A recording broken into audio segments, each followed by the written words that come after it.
Carney's testimony this morning, I'm assuming that the state is going to call Dr. Carney as we broke yesterday. That was the assertion.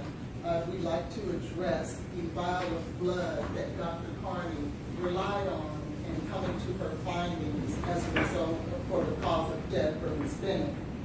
There is an issue with the chain of custody for that vial of blood in regards to the identity and integrity of that vial of blood, meaning that there is no witness thus far that has come to testify that the vial of blood labeled MEC 23-0842 for Jade Benning is in fact the blood of Ms. Jade Benning, because Dr. Carney was not the one who drew that blood and placed it in that vial of blood that she has relied on in determining her cause of death.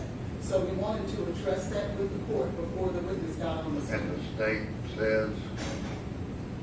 Your Honor, Dr. Carney contacted BUMC and specifically submitted a request from the medical examiner's office to retain that particular blood sample, and she was specific that it be that blood sample. I mean, a nurse at Vanderbilt drew it, but we don't. How about who delivered it? It was sent to NMS, and it currently is at the Davidson County Medical Examiner's office. Dr. Carney. So you're going to use Dr. Carney to give the court reasonable assurance that that's what it is? Yes, as well as Dr. Olashuga, who testified in the medical records, which are introduced as an exhibit. What do the medical records, I've never read them all, do they indicate something about the chain of custody? Yes, Your Honor. Dr. Olashuga testified that. Right, I heard him. If I may, Your Honor. Do the medical records add anything else? It does have a lab specimen ID number, Your Honor. Has a what? Lab specimen ID number is in the medical records.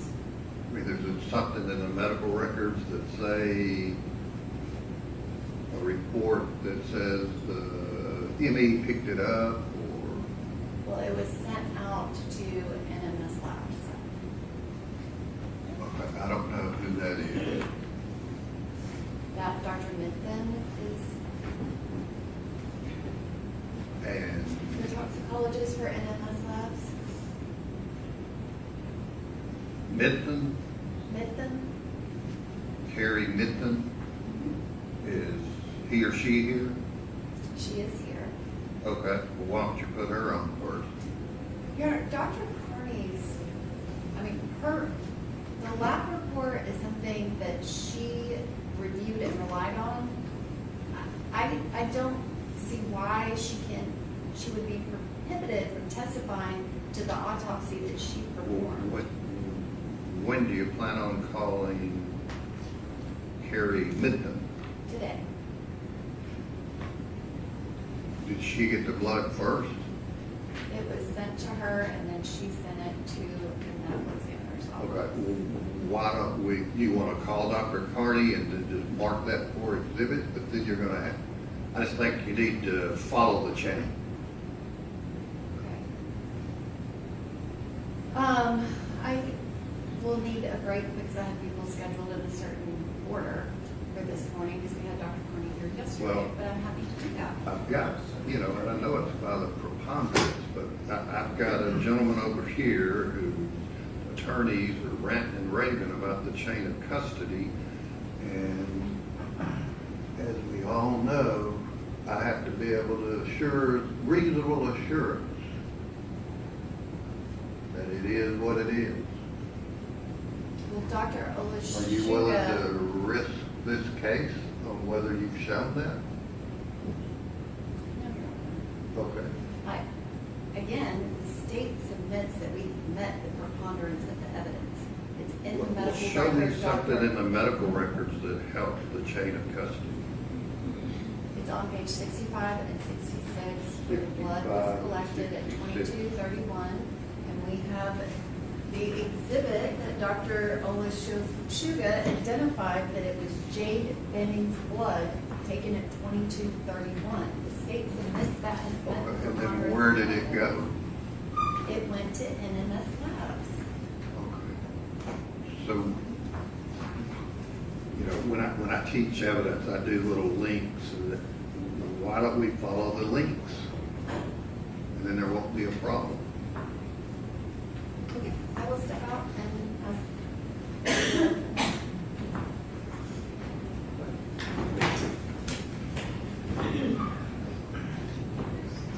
Yeah.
Is the Did I have an update? Carrie Mitton here? Yeah, she is. However, I'm sorry, Your Honor, if I can correct something, I was Okay. mistaken. I thought that Vanderbilt sent it to NMS. I knew that Dr. Carney had put a hold on it, but I thought they sent it to them. They did not. They sent it to her. She took that picture of it, and then she sent it to NMS. Okay, well, let And she has it back. Dr. Carney, bring Dr. Carney in and just we'll hear outside the presence of the jury, just any issues about the chain. And who's introducing the defense motion also included urine? Oh, she just did.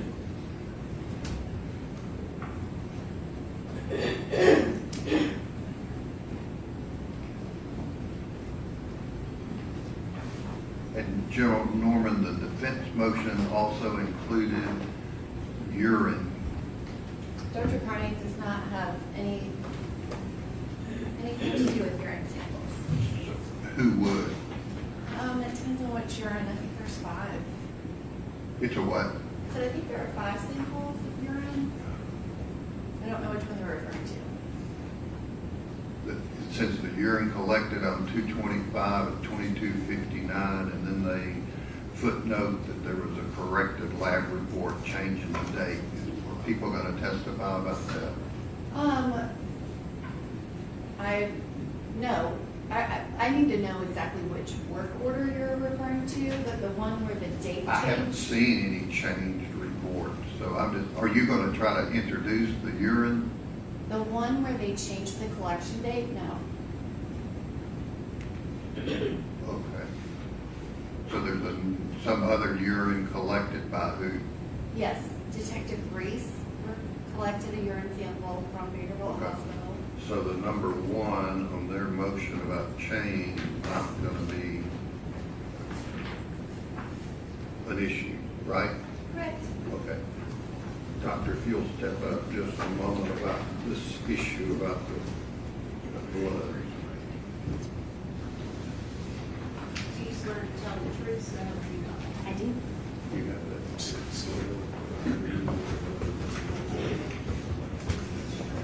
Your Honor, may I ask that Exhibit 12 be passed to the witness? Okay.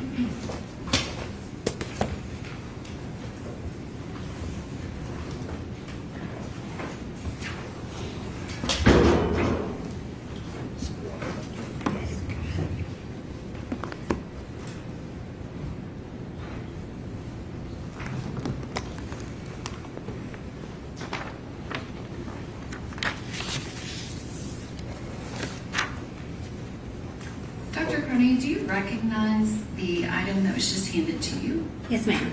And what is that? This is the admission blood sample for Miss Jade Benning that was sent to my office. And did you make a specific request for the first hospital blood sample? Yes, ma'am. And is that the first hospital blood sample that you received from Vanderbilt University Medical Center? Yes. And once you received it, what, if anything, did you do with it? We took a picture of it. I looked to see how much blood was in the vial so I could determine how much volume I had to work with for the subsequent testing. And then we sent it from our office to NMS Labs for toxicology testing. And did you receive a report from NMS Labs on that toxicology testing? Yes, ma'am. And did you incorporate that report into your final autopsy report? Yes. And in preparation for trial, did you have your office take additional photos of that same tube of blood that is pictured in Exhibit 12?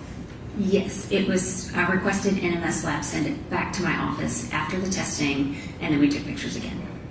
Your Honor, I have 3 photographs. If I can Oh, okay.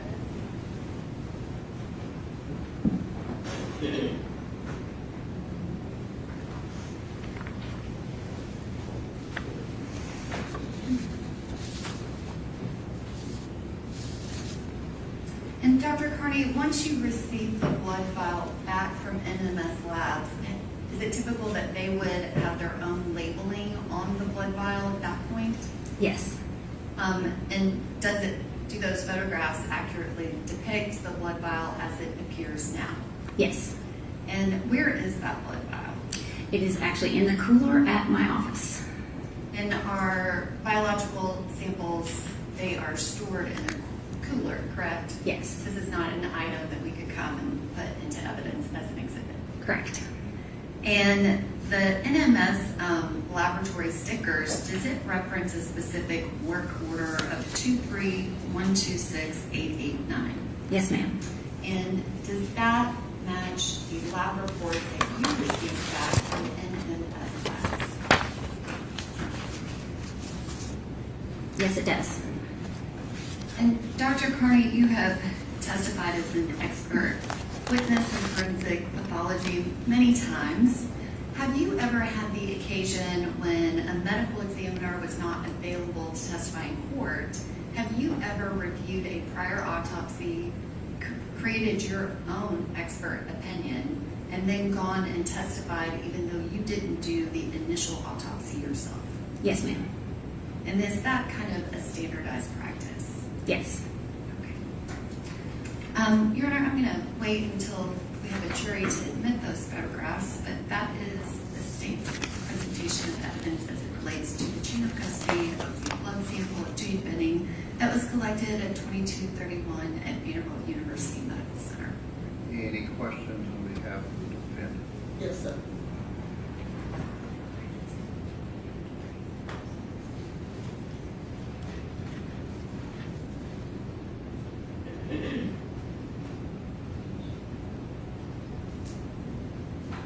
Good morning, Dr. Carney. Good morning. It is good to see you again. I want to ask you a few questions. If you remember, I'm Letitia Quinones-Hollins. Want to ask you a few questions in regards to State's Exhibit number 12. Okay. Who drew the blood?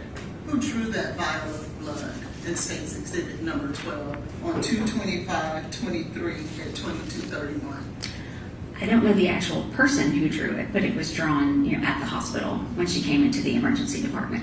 And so it was not you who drew that blood? No. Okay. Who then took the blood that was drawn purportedly from Miss Benning? What did they do with it at that point? I would appear they sent it to the chemistry lab because that's where my transport service, they picked it up from the chemistry lab. Okay. Who took it to the chemistry lab? I don't know.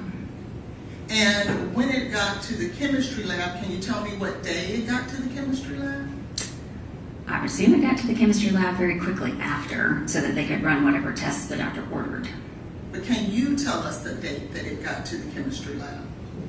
I don't have that right here. And on what date and at what time was it picked up from the chemistry lab to bring to you? Let's see if I have that here.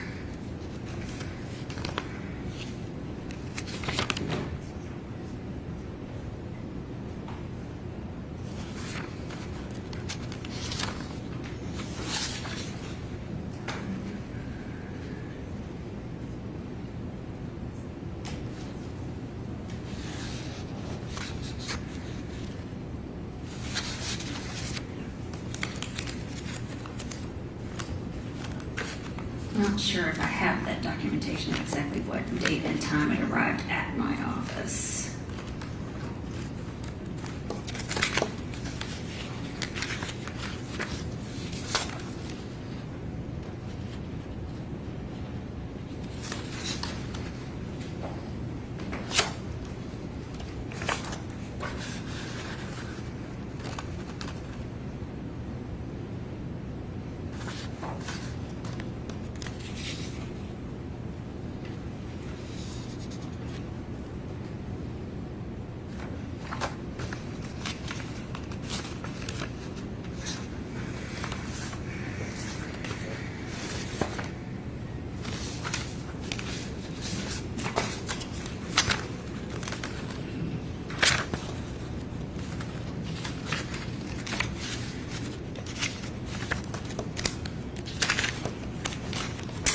I don't see that here.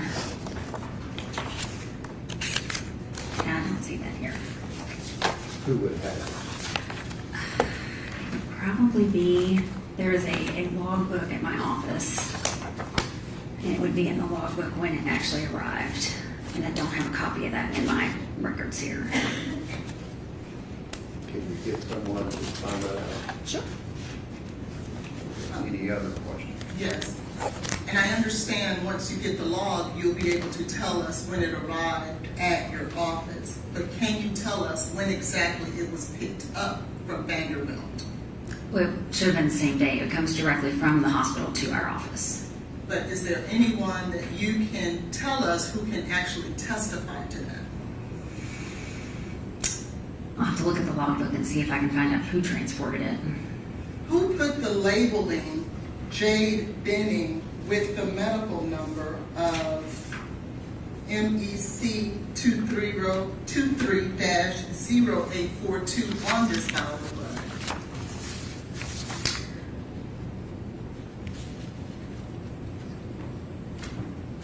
In other words, who affixed the labeling of this vial of blood? Objection, Your Honor, to the relevant. Okay, do you know? I'm not sure if that was us or if that was NMS Labs.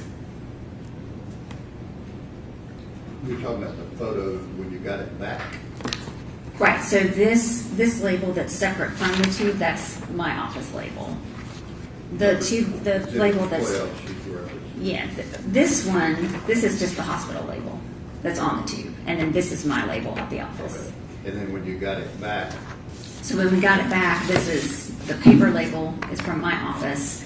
And then this label, I'm not sure if this is all one sticker, and if it is, then that might be the NMS Labs label. And I guess my question is, when this vial of blood was labeled to belong to Miss Benning, who did that? We identified it as Miss Benning's blood at our office and would have sent it as such. And it gets packaged in a way that It's usually enclosed so that it can't be broken open and Yes, ma'am, I understand. altered. But before it got to you, someone had to label that it was in fact Miss Benning's blood. Right. There's a stat name that belongs to her. Right. Who did that? So she got her stat name at the hospital. No, ma'am. Who identified it? Who put the labeling on this vial of blood so that we would know it is in fact Miss Benning's blood? I would assume whoever drew it from her, that's their responsibility to identify her and label Talking it. about Vanderbilt. Right. Okay. And do you know who that person is? No. What method did they use to obtain the blood? I wasn't there. I don't know.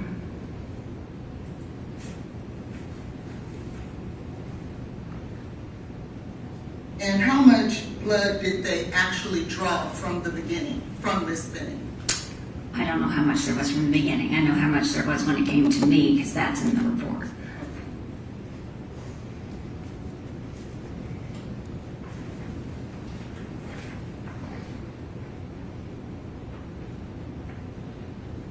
And so, just so that we're clear, you don't know who drew the blood, No.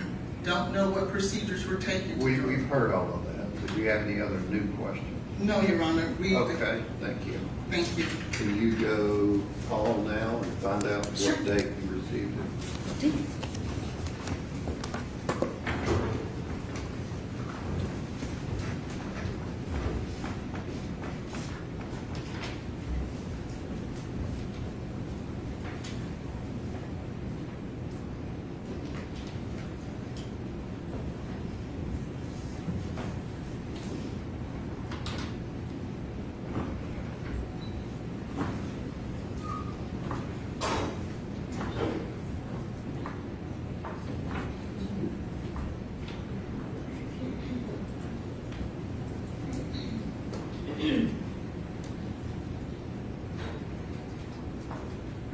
And, yes, Your Honor, would you like for me to call Dr. Mitton while we're waiting for that blood? you can do that, just for this Just part. for efficiency's sake. Who, yeah, step out there, Keith. Carrie Mitton. Yes. Is it okay if I tell her what's going on and why I'm calling her? Okay.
Your Honor, if I may, just for more efficiency and to let the court know while we're dealing with these issues, we also have a Smithview, Arizona issue with the same vial of blood.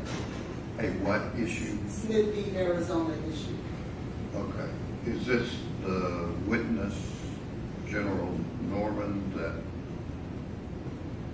would clear that issue up? Yes, Your Honor. Okay. Raise your right hand and you swear. Do you swear to tell the truth, so help you God? I do.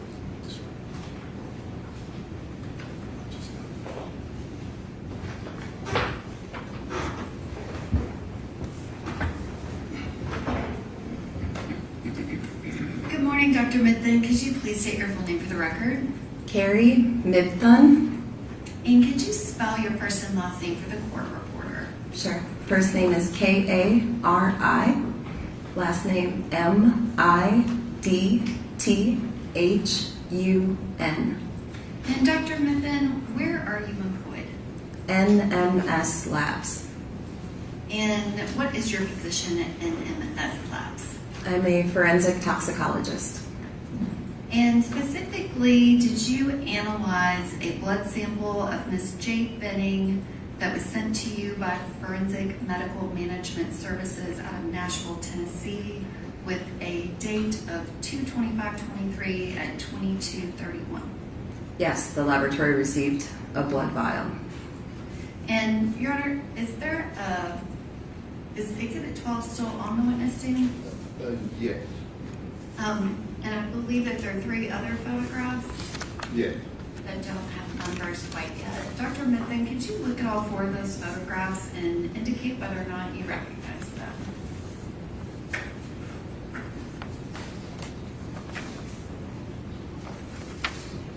Yes. And what is pictured in those photographs?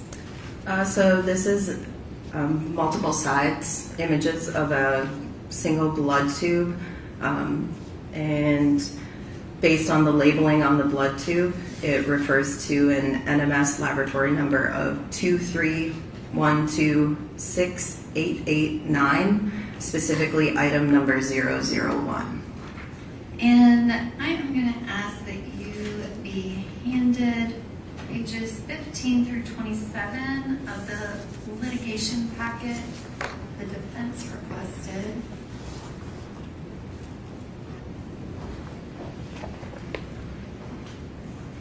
Thank you. Dr. Mitton, do you recognize the documents that have just been handed to you?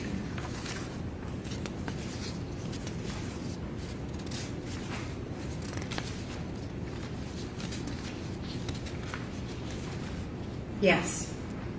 And are you able to identify when the blood vial was received by your office and who sent it to you? So based on the information here, we have the outer picture, which is the FedEx package label from a package that was captured and received on April 4th, 2023. And then in addition to that, we also have information on here. One second. We have our NMS login verification form, which indicates that a receipt date of April 4th, 2023, also with a receipt from FedEx. And do you also have additional paperwork from NMS Labs that documents after your NMS completed the testing that it was sent back to Forensic Medical Management? There is a specimen return form also included in this packet, yes. And on page 23, is there also a copy of the FedEx shipping label? Yes, there is, yes. And that indicates that it was sent from NMS back to Forensic Medical Management Service at 850 RS Gas Boulevard. Yes. And the last 2 pages of that portion of the litigation packet, does it indicate the FedEx number, the date and time of the blood vial, a description of the type of blood vial that was received, the testing, as well as the Federal Express information for how it was received and how it was returned? It doesn't have the return information on the login verification form, but all of the receipt information and our standard inventory of the sample received and all of the labels on the tube are all included on that login verification form, yes. Okay. And we do have the FedEx label where it was shipped back, is that correct? Yes, that was page 23 of what you provided me. Thank you. Your Honor, I ask that those packet, give you an exhibit, not for to go back to the jury. I will also do that for the jury, but I would just like for it to be an exhibit to this portion of the hearing if possible. Okay, I could look at it. Then if you're gonna make it, if she testifies before the jury, then we mark it then. Okay. Dr. Mitton, can you describe, did you complete the original analysis of the sample related to this blood sample? The original review and analysis, no, I did not. Did you subsequently complete your own review and analysis of the samples related to this blood sample? Yes, I did a complete and full independent analysis and review. And did you form your own expert opinion? Yes. And can you describe what was your expert opinion? So in reviewing all of the data, all of the information provided for that case, the sample confirmed positive for the presence of cocaine and metabolite. And then there was a separate sample also submitted, which also had some findings. And did you create a report that documented your expert opinion based on your analysis? I did, yes. And can you describe at NMS, how is that done when you do a re-review on a separate review of a sample analysis and have your own expert opinion? What's the process of reporting that? So a request is made to have the report re-reviewed, oftentimes just because the original analyst isn't available or due to timing. And so the request was made that I personally and independently review the report. I look at all of the data fresh, treat the case as if I have never looked at any part of it before. It's brand new to me. I review all of the paperwork generated for that case from scratch, and then generate the independent report based on my own review of the data and report the findings. In doing so, because it is the second report issued for that case, it is labeled as a corrected report. That is only due to accreditation standards. We need to highlight that this is a different report from the original. And so that is the reasoning behind that corrected label at the top. And I'm going to ask that this witness be handed a copy of Dr. Carney's autopsy report as well as a copy of her 3/19/26 corrected report.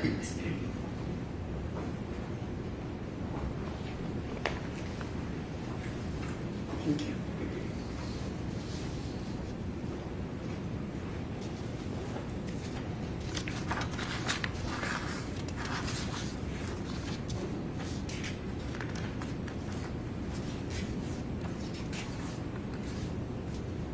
And Dr. Mitton, are you able to say that you reviewed the exact same sample that was originally the sample that was analyzed by Megan Hessler with NMS and the original report sent to Dr. Carney's office?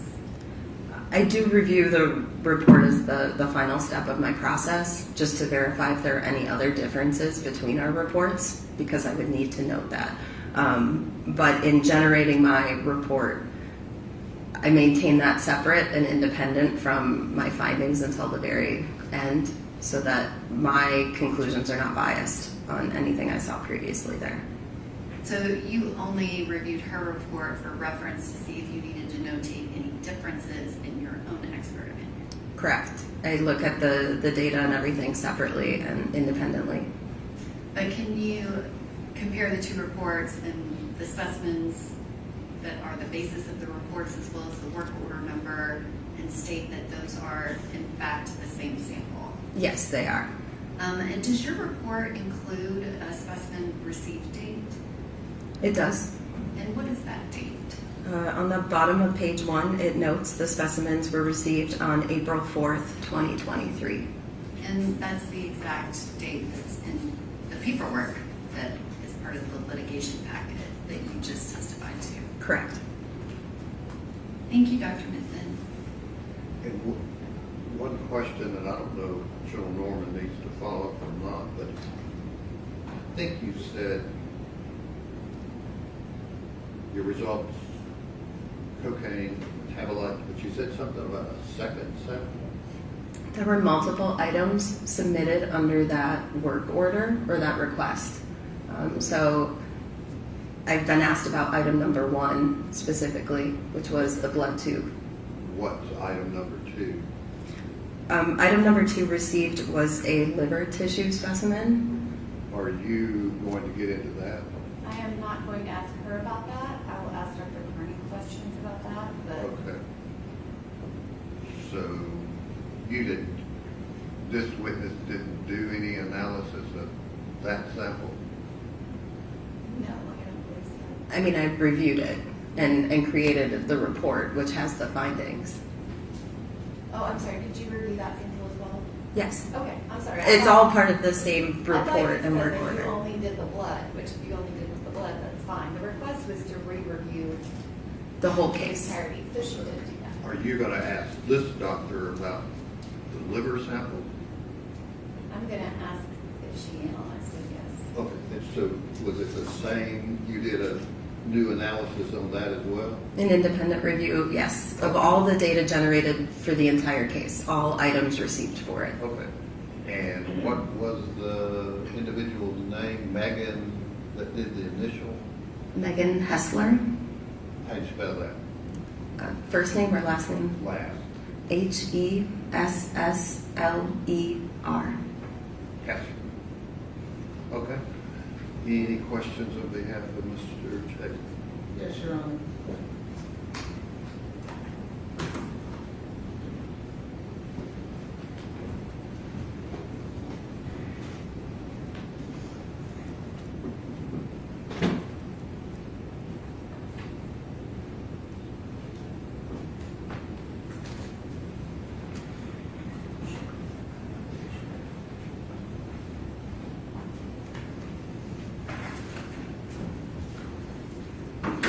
How are you, Dr. McDonald? I'm doing okay. How are you? Good, thank you. My name is Letitia Quinones-Hollins, and I want to ask you a few questions in regards to your analysis of, What's your question? I want to just identify the litigation packet. Okay. We're specifically speaking on 231-26889, is that correct? Correct. And that is NMS's identification of this particular sample that was analyzed. Correct. Now, to be clear, how it was obtained from Ms. Benning at Vanderbilt Hospital, you have no knowledge of, is that correct? Correct. How it arrived at the medical examiner's office, you have no knowledge of. Correct. And how it left the medical examiner's office and then arrived at NMS, you have no knowledge of. Only that we received it through FedEx courier. Okay. And you received it on April the 4th, Correct. and that's 2023? Correct. And you did not perform the original testing, correct? Correct. When did you make your analysis of litigation packet 231-26889, the blood there? So my report was issued on March 19th, 2026. Okay. So when did you do your analysis? It would have been, that was when I did my final signature on it. I may have started reviewing some of the data a day or so prior. I don't recall the exact date, but my final report interpretation was signed off on the 19th of March, 2026. So are you saying that you started your review of this blood and this analysis prior to March 19th? It's possible. I don't recall if I did it all in one sitting or if I started and then finished the next day. And can you tell us what is all involved in your review in order to obtain a final outcome, a final conclusion? So as part of case review, it's reviewing the specific data generated for the case, reviewing anything that was performed for screen testing, any confirmation testing or more definitive testing that's performed after the fact, reviewing any paperwork received in terms of requisition forms, submission forms, reviewing chain of custody, reviewing that login information form, reviewing phone log communications to ensure that we've performed the testing that was requested, ensuring that the testing was completed in full, that a test wasn't missed, and then ensuring the accuracy of the data. So if during my review I identify an area of concern, I can ask that a test be repeated. I can ask for clarification from one of the analysts in the laboratory. I have autonomy there to investigate if I feel there's a concern during that review. When you did your review of the blood in this case, did you actually have the blood itself to do any review or reruns of tests? In this individual case, no, the blood had been sent back to FMMS at that time because of the distance in time from when the original sample came in and was tested.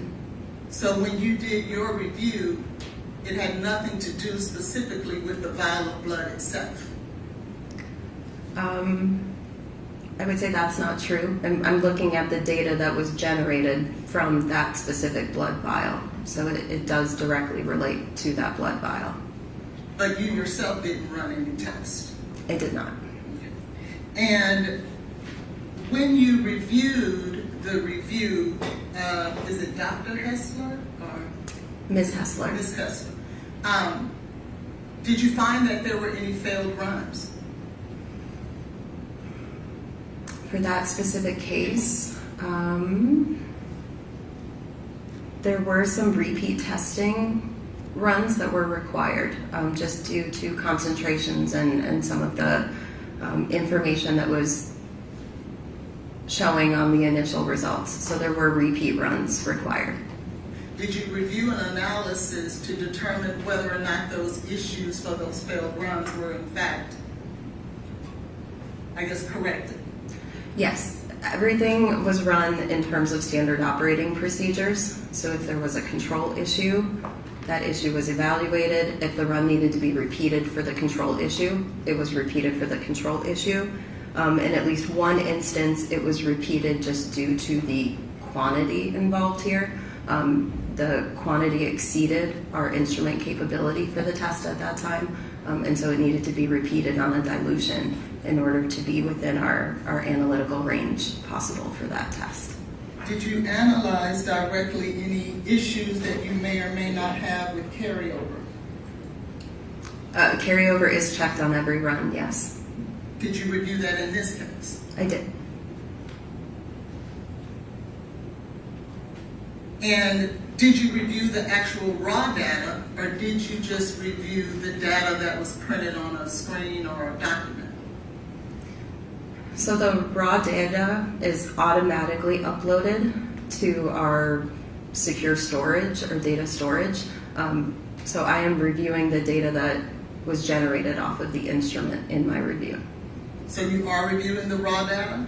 I'm not at the instrument, which would be the raw data coming straight off of the instrument itself, but that is uploaded to a secure storage, which I have access to. So I'm reviewing the data files that the instrument directly generated. Okay, so you're reviewing then just documents and records? Yes. When were you asked to review this document so that you can adopt it as a corrected test? The request was made in March of 2026. And how many pages of this run, I guess, is that the proper term? Of the litigation packet that detailed all of the data that is encompassed in this? How many pages was that for you to review? I have no idea. It's a lot. So on top of just the case, these runs are performed with quality control samples, with calibration samples to help determine a quantitation. So each run can be hundreds of pages long, and this sample had several runs. because of the repeat testing. So I'm not exactly sure how large that file was. It was likely hundreds of pages, if not over 1,000 pages. Would you trust me if I tell you that it was 1,912 pages? That would not surprise me. And how long does it take to review all of this data? Which part of the process?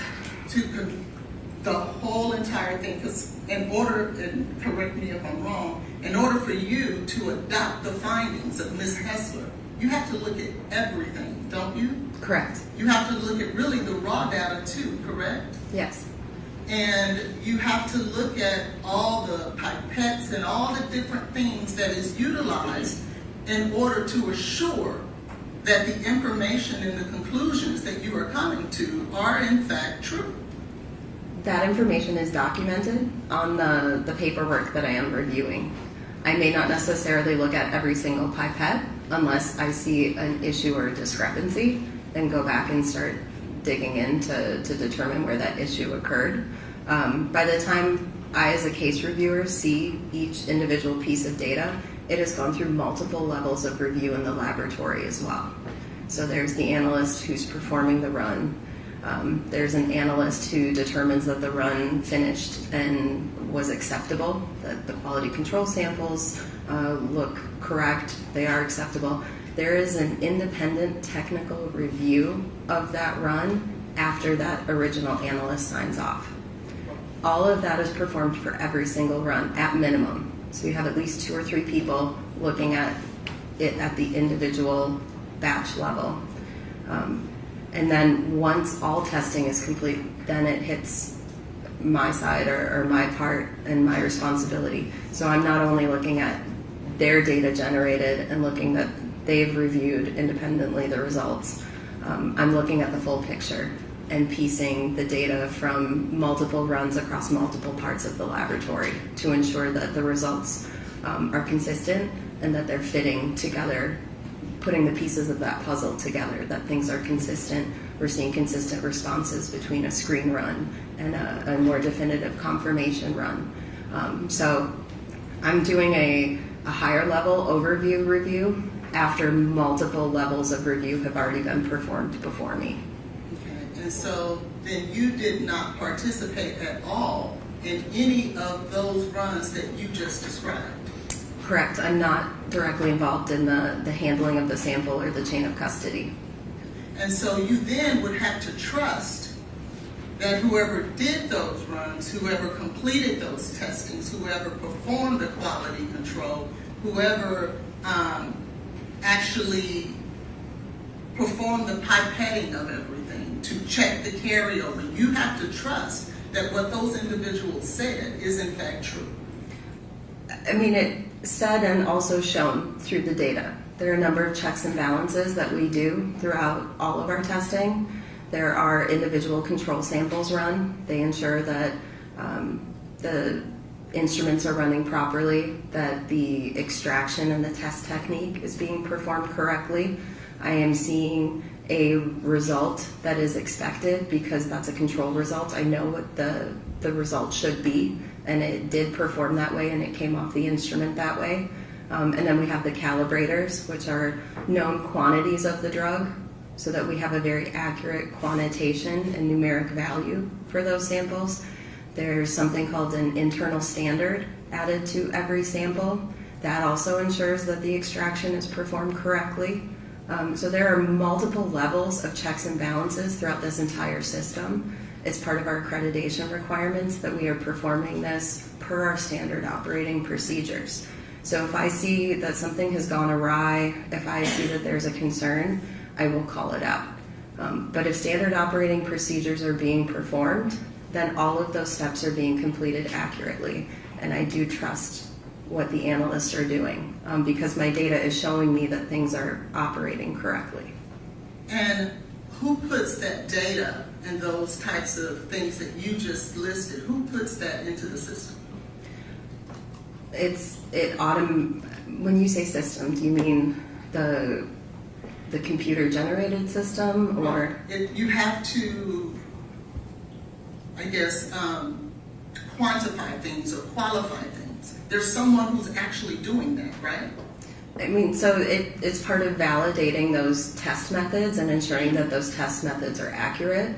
So there is a very long process to really test and prove that the test you're creating is an accurate and reliable test.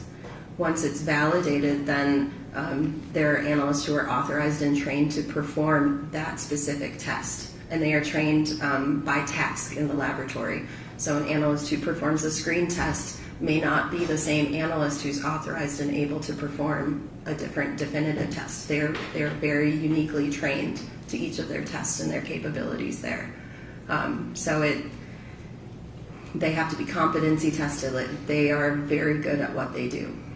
Correct. And so you have to then, it is because of that that you're able to trust them. Correct. Okay. But you do have to trust them, don't you? I do, but I have a way of checking too through the data that things are working properly.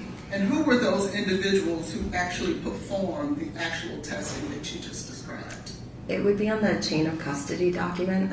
I don't memorize that because it's many individuals. When did the request for you to take over this case come in? It was March of 2026. I don't recall the exact date.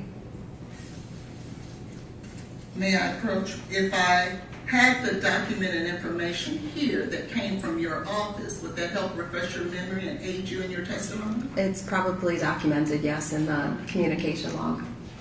May I provide this to Okay. the witness, and I'll Get have that. it for the state as well.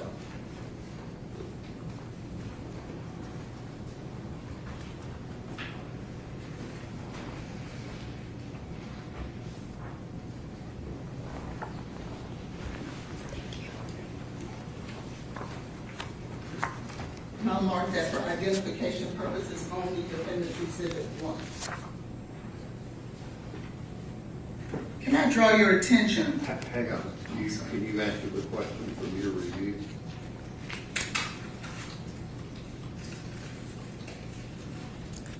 It states it was on March 19th.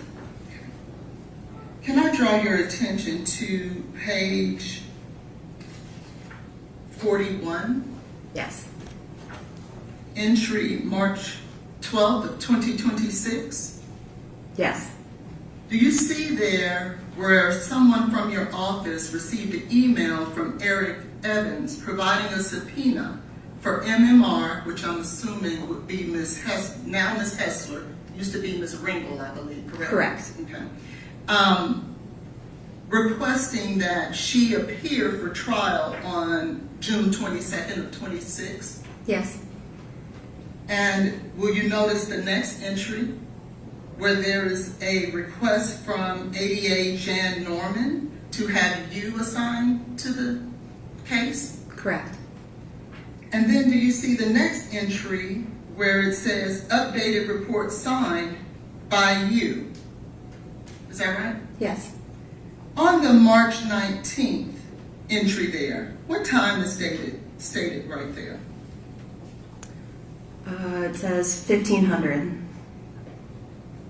On March 19th? Oh, I'm sorry, on the communication log? On the or communication, I'm where sorry. General Norman is making the request that you be assigned to the case. It says 2:02 At 2:02 p.m., correct? p.m. Yes. What time did you sign this report? It says 1500, so 3 p.m. So it is your testimony that all that you just described, and what date is your report signed? March 19th. It is your testimony that you reviewed this entire case that included the vial of blood and liver tissue from the baby, from the fetus, as well as a homogeneous container in less than 55 minutes? Yes. Is that possible, Dr. Mitton? Yes. From our experience and training, we are trained to do this review, this case review.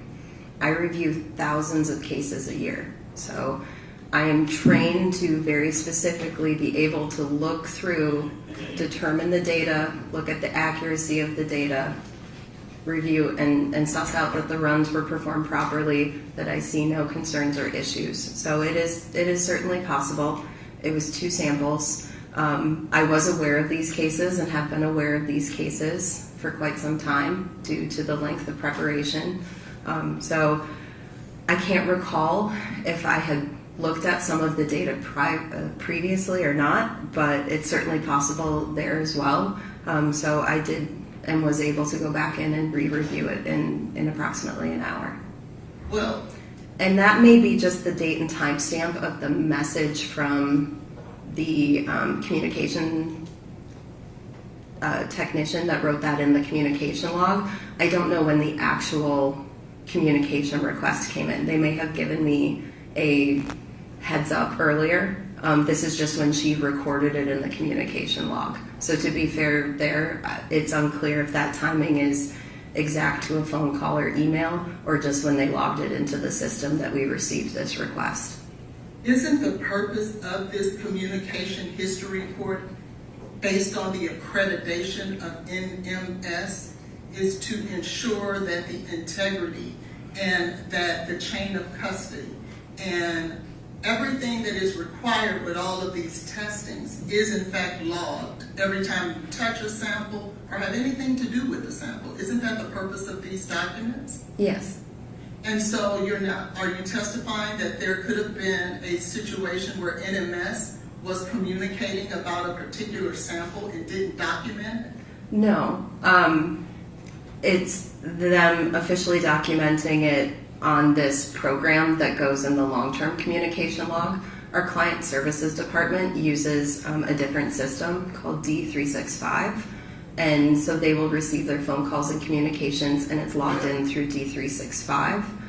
But then they have to do a separate independent notation to put it into this permanent communication log. So it is logged in other locations. I don't know when they physically received the request from the DA's office. I can only see when they marked it in this communication log.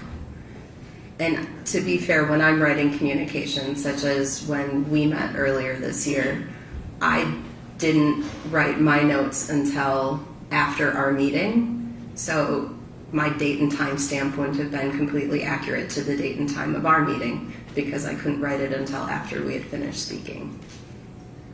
Correct, but the request from General Norman didn't come in until March 19th. So how could it have been done previously? It may have come in earlier in the day than 2 p.m. is what I'm saying. That timestamp may not be completely accurate to the physical request that she made. And so then it is your testimony that NMS, when they purport to us that this is all the communications that pertain to this particular file and all the quality control with maintaining those communications may not be completely accurate. I can't see what's in that D365. I can only see what's on this program. So I don't know if and when a communication was received. I don't believe I saw the email specifically requesting it. Who would we contact to get that information to see whether or not that there are other communications that will help us make a determination as to the quality and integrity of your review of this blood?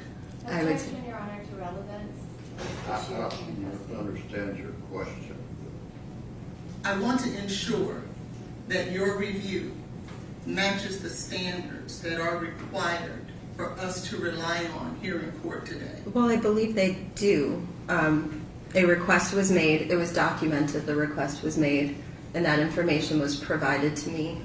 And so relatively quickly, I was able to prioritize this and go in and review that case and try and independently get that review done as quickly as possible due to the urgency of the case.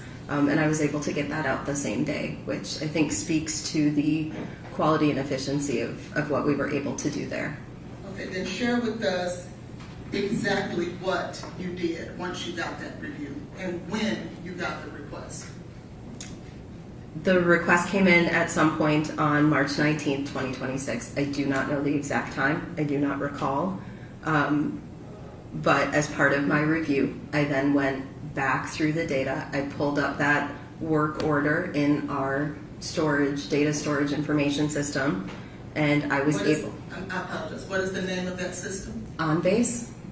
And so there should be documentation of you signing on to do the quality control on OnBase for that day. Signing in and opening up the case, yes, there would be record of me going in and looking at the case. I have reviewed it many times since then as well. And what did you do next?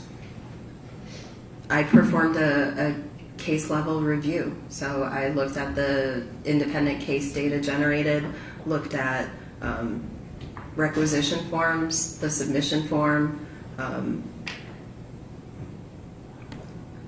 looked at the batch review sheets for that run to make sure that the runs were run appropriately. There were no issues noted.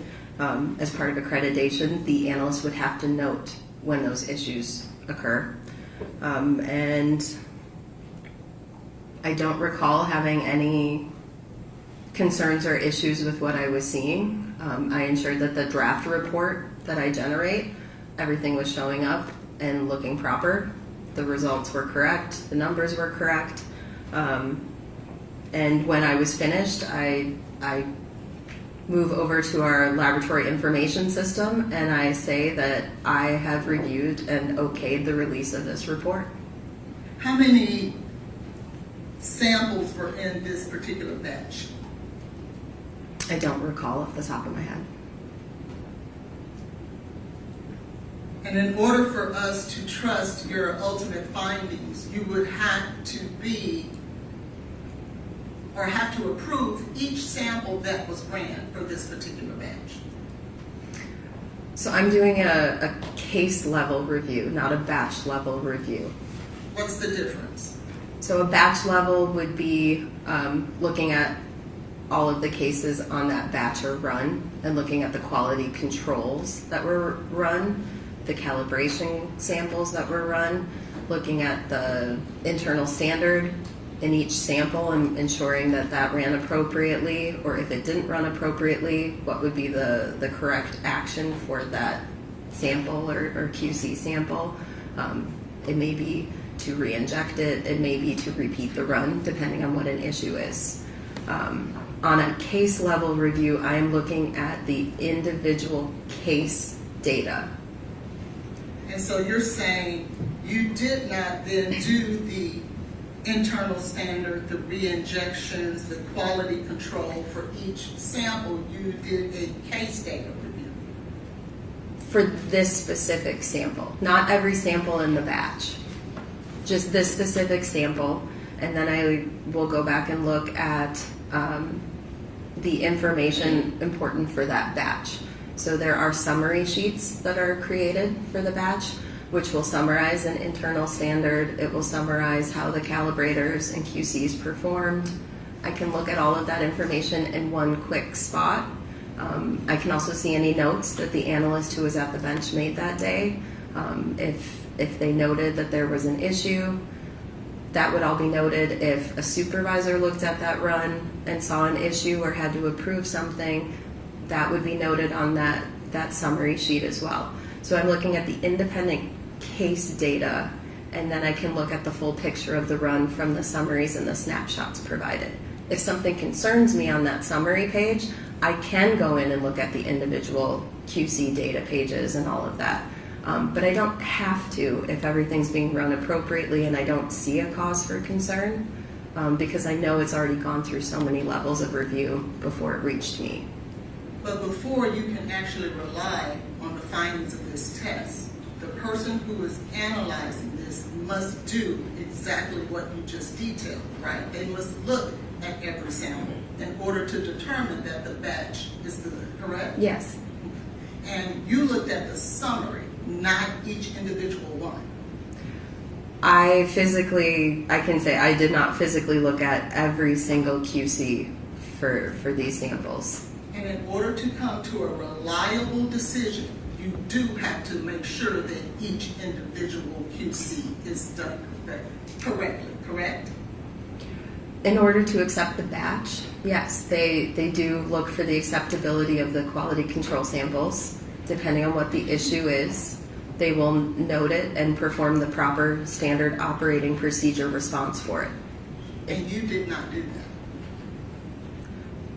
I'm not authorized to be performing that at the bench, and that would have been done at the time of analysis. So no, I did not do that. And that is necessary in order for us to rely on the findings. The findings are reliable. They've been accepted. They've been peer-reviewed multiple times, technically reviewed multiple times. They met all of our acceptance criteria in order to accept that run. So the findings are accurate and acceptable. Right, I'm not questioning that. What I'm stating is that that person has to do those individual QCs in order to get the reliable findings. To review them. Yes. Yes. And that's what you yourself did not do. Every single QC for every single run, no, I did not do every single one. I may have looked at some of them. I don't recall. I have prepped for a number of reports for today, so I do not recall exactly which QCs I looked at for exactly which samples. And there are other things in regard to this testing that you yourself could not look at and or do because it just wouldn't have been enough time. Would you agree? Such as? Well, you had 53 minutes to review all of the data. It's impossible for you to have looked at each and every step along the way in order to come to that conclusion. Each QC? Yes. Correct. That I was doing the case data, looking at the summaries. If I had a question on one, I would go in and look at it. So when you narrow it down to that, I had enough time to look at all of the individual case data for those samples.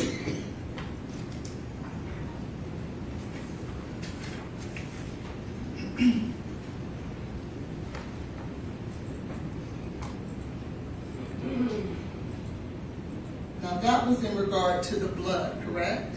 Correct. The same thing had to be performed for the liver tissue as well, correct? Correct. And all of those things in regards to the blood and the liver is required in order for us to rely on the conclusions that are made in this toxicology report. Correct. And if I asked you the same line of questionings in regard to the liver, your answers would be the same. Yes, I do the same type of review, regardless of the specimen or the tube type. And so, as it relates to the blood and the liver, and NMS Work Order 231268889, you relied on the summaries for the individuals who performed this testing as opposed to each individual QC for the blood and each individual QC for the liver. I don't recall if I looked at individual QC files for the case, but as part of my standard review, I look at the case data, I check the batch information, and then I will investigate if I see a concern. I will investigate and start looking at the QCs and some of the standards, the calibrators. So I just don't physically recall, based on the number of runs performed for the case and how many cases I was preparing for, exactly which files I looked at for which case. Thank you. Mm-hmm. Any other questions?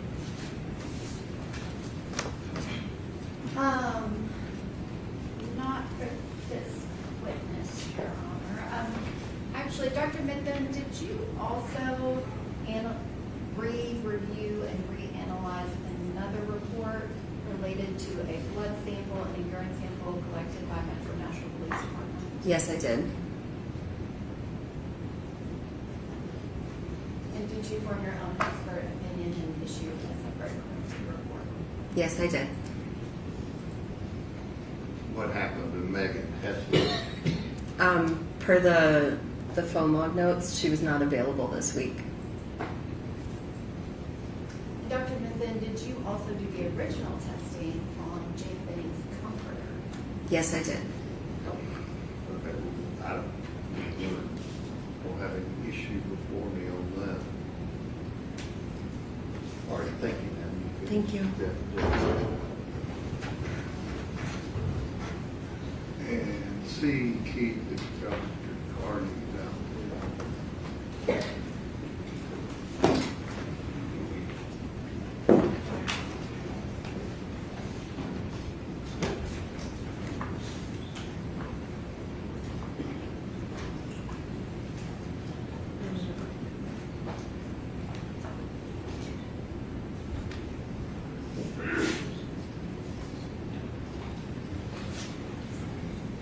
Your Honor, on one hand, if you're a court officer, the exhibit sticker to label that exhibit. I also need what I'm going to bring back. Need what back? I handed her litigation. Or did Your Honor, I think you said that I could put it in through her versus Okay, running it for give her. that back to General Norm.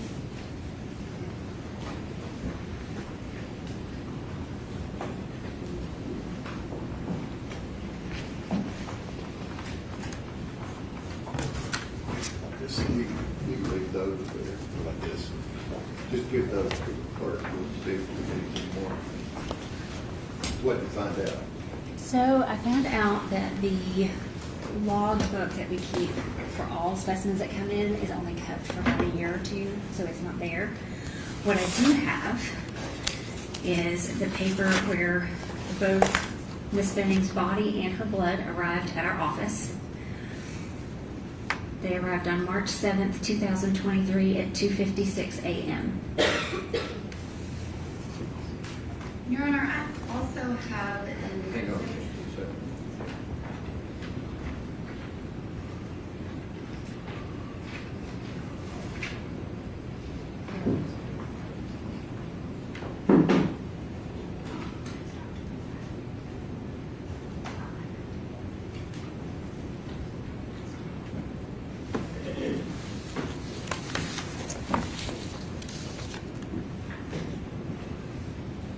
And are you wanting to ask other questions? I actually just wanted to, on the record, I didn't know if Your Honor wanted to review it. As part of Exhibit 11, page 1326, there is a death tracking form that's part of the medical record, and it documents that she was transported to the medical examiner's office. Okay. And you're saying, doctor, the blood came with the body? Yes. Okay. Any other questions of Dr. Carney? I have a few. Pete, all right. Dr. Carney, how many times was that blood vial taken out of the storage at Vanderbilt? Do you know the answer to that question? No, ma'am. Do you know whether or not that vial was ever removed for any reason? No. Do you know all the testing that was performed on that vial of blood at Vanderbilt? No. Do you know whether or not that vial of blood was stored in a particular refrigerator at Vanderbilt? I don't know which one. And do you know if it was stored in a refrigerator at all at Vanderbilt? I do not. Will you agree with me that the tubing that is normally required to maintain the integrity of a blood sample was not utilized in this particular case? I can't agree with that because I don't know what you're referring to. Meaning, are there different types of, like gray top tube, blue top tube, yellow top tube that are utilized to preserve the enzymes in a particular blood? You mean to preserve the drugs? Yes, to preserve the drugs. Yes, there are different types of tubes. Now, when they drew this particular vial of blood, I don't know that it was for toxicology testing. It was for other types of testing they were performing as they were trying to save her life. Sure, I understand. And so then the tubing that was utilized in this particular case? It's just a clear plastic tube, It's a clear top tube, yes. and it had no preservatives in it. Correct. And those preservatives are necessary in order to preserve and maintain the integrity of the matrix, in this case, which is blood. What exactly are we trying to preserve? Why are the tubes with the colors? Let's use a gray top tube. Why do they use that? So we use a gray top tube because it has sodium fluoride in it, and that will inactivate those esterases in the blood so that cocaine is not broken down after death. And so that wasn't done. No. And those are utilized to maintain the integrity of it, is it not? Well, I don't know if it's so much integrity. The blood is still in the tube. It's safely in the tube. There's nothing wrong with the integrity of that. It's just that the esterases can continue to break down the drug, the cocaine. And cocaine is extremely volatile, isn't it? Well, I mean, it's one of the only drug. It's the only drug I'm aware of that can be broken down after death. But we can also test for the breakdown products, so we don't lose that information.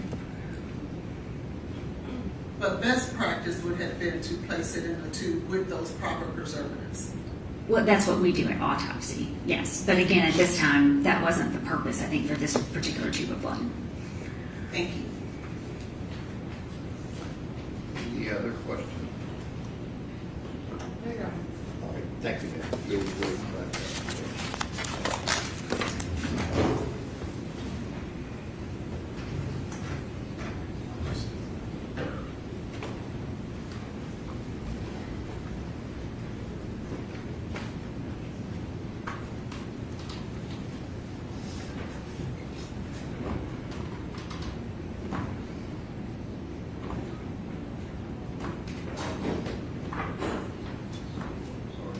Does the defense care to be heard? Yes, Your Honor, we would re-raise our objections in regards to the chain of custody in this case. This blood is purported to have been drawn from Ms. Benning on 2/25 of 23 at 10:31 p.m. However, there has been no witness to attest that that is in fact accurate. In addition to that, there has been no witness to establish what was done with that vial of blood from 2/25/23 at 10:31 p.m. until the time it reached Vanderbilt on March the 7th at 2:53 a.m. That would be 10 days that we don't have any idea where it was, how it was stored, who touched it, and for what purpose. That evidence has not been established here today, and as a result of that, the defense would challenge the chain of custody as it relates to that particular vial of blood.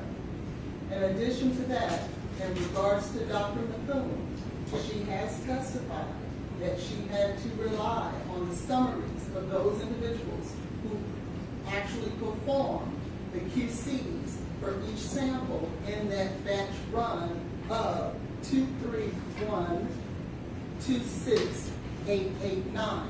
She stated that in order to trust and rely on the findings that are purported in this toxicology report, that those testings and all the quality controls that performed would have had to be accurate.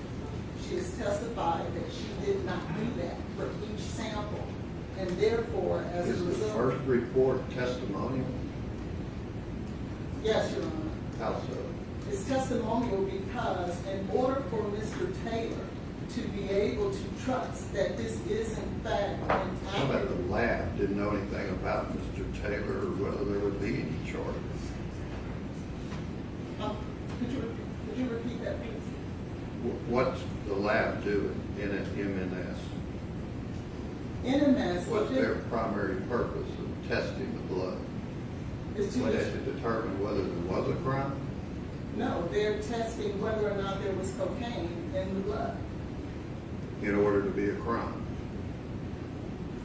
Well, I don't know that the mere fact cocaine is in the blood makes it a crime. Right, neither do they. So what is their primary purpose? Their primary purpose is, in our opinion, is to test the blood to determine whether or not there's cocaine. Because if you look at the toxicology report for 2312, And that had nothing to do with the criminal prosecution. the whole reason that it was sent there in the first place is because Dr. Carney was contacted. They're trying to determine what happened to this lady, right? Correct. So what does that have to do with potential criminal prosecution? So if we need to do that, I can ask Dr. Carney to get back on the stand, and she will tell you that she was contacted and spoke with Dr. Reese. I'm talking about the first test. This is the first test. The first test that you're complaining about Megan Hassler running. Yes. That first test was in regards to this particular case. Does the state care to be heard? Your Honor, the standard is very clear. An expert cannot come in and just testify to work that another expert did. Dr. Mitton did her own independent analysis. She formed her own expert opinion. She issued a report based on that opinion. And that is done frequently in our courts. There is nothing unusual about this, and there is nothing prohibited from it. Well, the case law on their side, he talks about a surrogate witness. She is not a surrogate witness. She is her own witness. She did everything herself. The fact that someone else did it once before her has nothing to do with it. All right, in terms of the chain of custody issue and the blood, we have to go back to Dr. Olashoga, who he was unclear what Exhibit 12 was, which makes sense because it hadn't even been, that photo hadn't even been made when he was involved in the case, but he did say that the blood was taken from who they labeled as the stat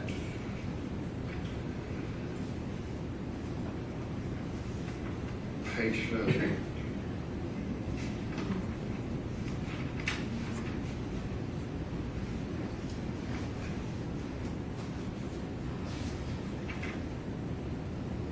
And that, the date, etc. That the blood was taken. The hospital records show that. I mean, the state doesn't have to show every runner that touched it or every person that touched it in the chain, but to give the court reasonable assurance that we're talking about the same vial of blood. The defense attorney cross-examine until the jury goes to sleep about whether or not this landed us here today an accurate result. But in the court's opinion, and the case law sets out the language, identity, intangible, the identity and authenticity of the piece of evidence does not have to be proven beyond all possibility of doubt. All possibility of tampering need not be included. Just reasonable assurance that this is the same blood. There's no question it is in the court's mind. In terms of the Dr. Mitton and whether she can testify about her findings, she's gone into great detail about hers is a higher level of overview. Extra analysis is performed. And again, she's here as a witness to be cross-examined. It's not a surrogate situation like Smith versus Arizona. It's more like the Hutchison case here in the state of Tennessee that found that the medical examiner's report wasn't even testimonial because of the primary purpose for that being done. Here, they're trying to determine whether there is any kind of substance that would cause the death, just like a medical examiner would be doing. But in terms of violating Mr. Taylor's right to cross-examine witnesses. There is a witness here, apparently, Ms.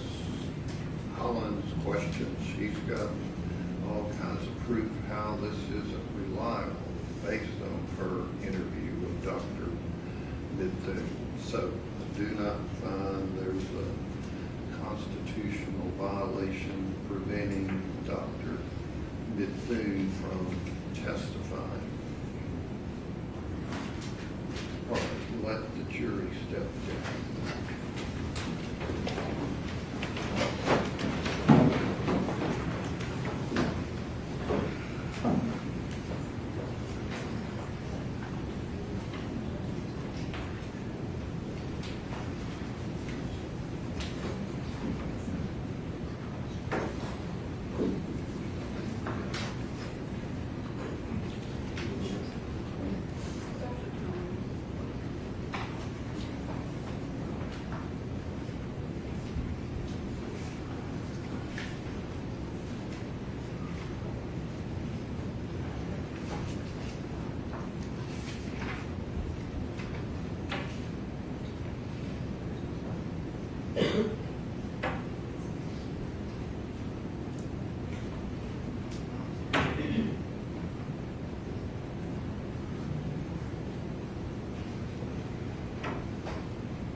Good morning to you, ladies and gentlemen. The jury, let the record reflect all of the jurors are here and present. I apologize for the delay. I know you were all here an hour plus ago, but just blame me for any kind of delay. We've dealt with a legal issue that I should have dealt with late last night after y'all left, but I didn't. So just blame me for any issues you have with the delay. All right, Doctor, if you'll step up.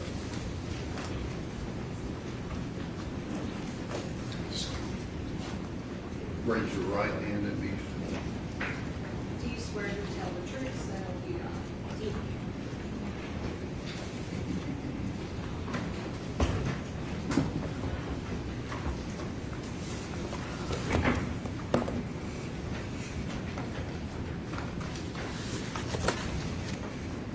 Judge, at some point I had 3 photographs that were sent up. I don't think what is these. They're right there.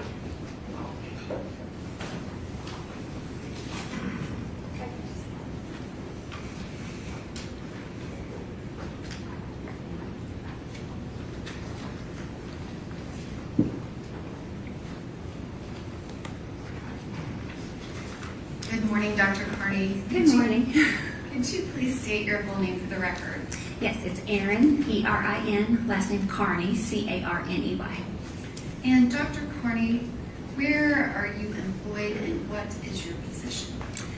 I work at the Center for Forensic Medicine. We serve as the Davidson County Medical Examiner's Office and the Regional Forensic Center for Middle Tennessee, and I'm a forensic pathologist.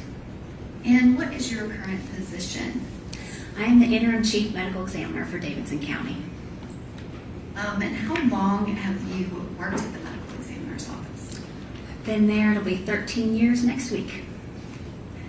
And prior to that, what did you do? So prior to that, I did my education and training to become a forensic pathologist. I earned my Bachelor of Science degree in biology with a concentration in biochemistry and cellular and molecular biology at the University of Tennessee, Knoxville. I attended Vanderbilt University School of Medicine, where I earned my Doctor of Medicine degree. I completed residency in anatomic and clinical pathology at the Johns Hopkins Hospital and a forensic pathology fellowship at the State of Maryland Office of the Chief Medical Examiner. And do you hold any certifications or medical licenses? So I have medical licenses in the states of Tennessee, Texas, and Kansas, and I am board certified in anatomic, clinical, and forensic pathology. And can you describe, do you do any teaching in the field? Yes, so we teach residents in pathology who rotate through our office, and I am an assistant professor at Vanderbilt. And approximately, can you estimate how many autopsies you performed in your 13 years at the medical examiner's office? I've performed over 3,000 autopsies. And that's you yourself? Yes. And Your Honor, if I can pass the witness the document. Okay.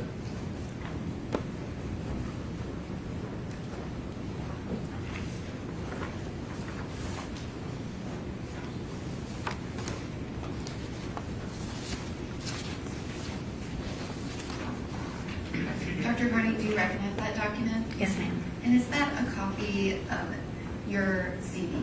Yes, ma'am. Your Honor, at this time, I'm to ask that that be made the next numbered exhibit, which I believe is number 30. Dr. Carney, can you describe what is an autopsy? What is that process? So an autopsy is an examination of the body that consists of two parts. There's an external examination and an internal examination. For the external examination, I'm looking at the outside of the body. We will record the length of the body on the table to estimate their height in life, look at the hair color, the eye color, and I'll look for evidence of disease or injury that would help me understand why this person died. Then we'll do an internal examination that starts with a Y incision on the chest and abdomen, where we reflect the skin and soft tissue so I can see the ribs, look for any rib fractures.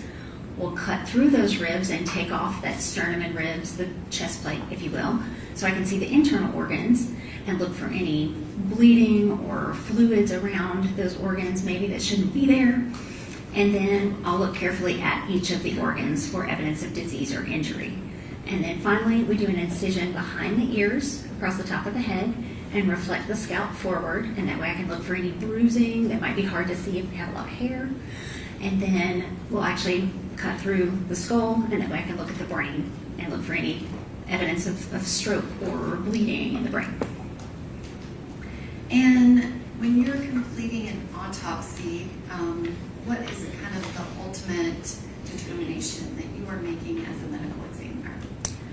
So the goal of the autopsy is to determine the cause of death. And obviously there's many causes of death. Is there another determination that you assess? Yes, so I'll want to determine the cause of death from autopsy. And then from the autopsy findings, in combination with the investigation into the circumstances surrounding the death, I will come to a conclusion for the manner of death.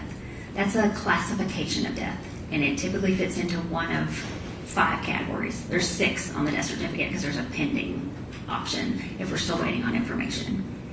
And that determination of manner of death, is that for purposes of the death certificate? Yes, ma'am. Is it a legal determination that has anything to do with this criminal process? No, ma'am. And what are the 5, or you said actually 6, possible outcomes as to the manner of death? So it's homicide, suicide, accident, natural, could not be determined, and then the 6th one, like I mentioned, is the pending investigation. So if I don't have all the information yet to make the determination in one of those 5, then they'll get a pending death certificate until I have everything. And that is a separate standard that you use just for the death certificate, is that correct? Yes, ma'am. So if you labeled something a homicide, it would not mean that a criminal homicide occurred, is that right? Correct. And many times it would not be determined from your perspective for purposes of the death certificate. Yes. but you still come to court and testify in criminal cases, even in that situation. Is that correct? That's correct. And did you perform the autopsy of Jade Benning on March 7th of 2023? Yes, I did. All right, this time I would proffer Dr. Carney as an expert in forensic pathology. No objection. Okay. All right, again, ladies and gentlemen, Dr. Carney will be allowed to testify as an expert in that field and give her opinion that a lay witness wouldn't be allowed to give. You could place such weight upon her testimony as you choose to. Okay. All right, this time I would ask that the witness be handed a document. Dr. Carney, did you complete a report of the autopsy that you completed on Jade Benning? Yes, ma'am.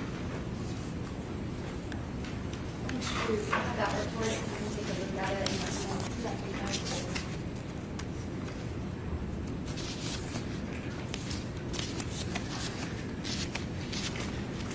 Yes, this is my autopsy report with the attached toxicology report. Dr. Carney, how did you first get notified of Jade Benning? Was it when she was received by your office at the medical examiner? Objection, Your Honor, leading. Okay. The question was, when did you get notified about the death of Jade Benning? Well, my office was called actually a few days after she went into the hospital because she had experienced this anoxic brain injury and it was believed that her death was imminent. Is that like a typical thing that happens? Yes. And once you were contacted, did you engage in discussions with people at Vanderbilt? Yes. And specifically, who were you speaking to at Vanderbilt? I had a lot of dialogue with the toxicologist at Vanderbilt because initially Ms. Benning's reason for her brain to be deprived of oxygen, the reason that her heart stopped, was unknown. And so there was a lot of testing and trying to determine why this happened.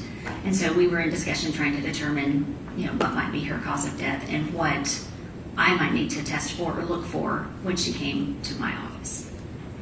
And did you actually make requests related to Jade Benning before her body ever arrived at your office?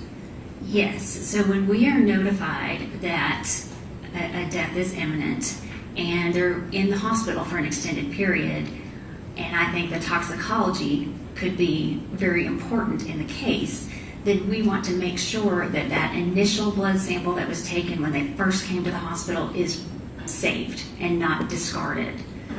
So we contacted the laboratory at Vanderbilt Hospital to make sure that they saved that blood for me to be able to test after her death was pronounced.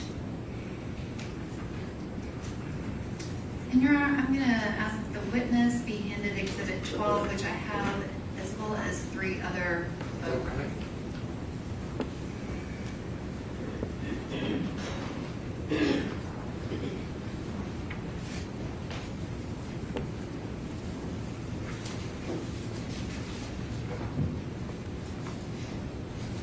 Dr. Carney, do you recognize the image in Exhibit 12?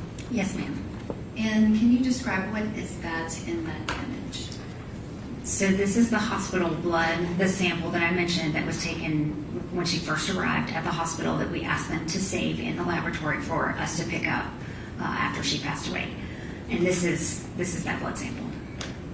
Your Honor, may I display this exhibit to the jury? I have it digitally. Okay.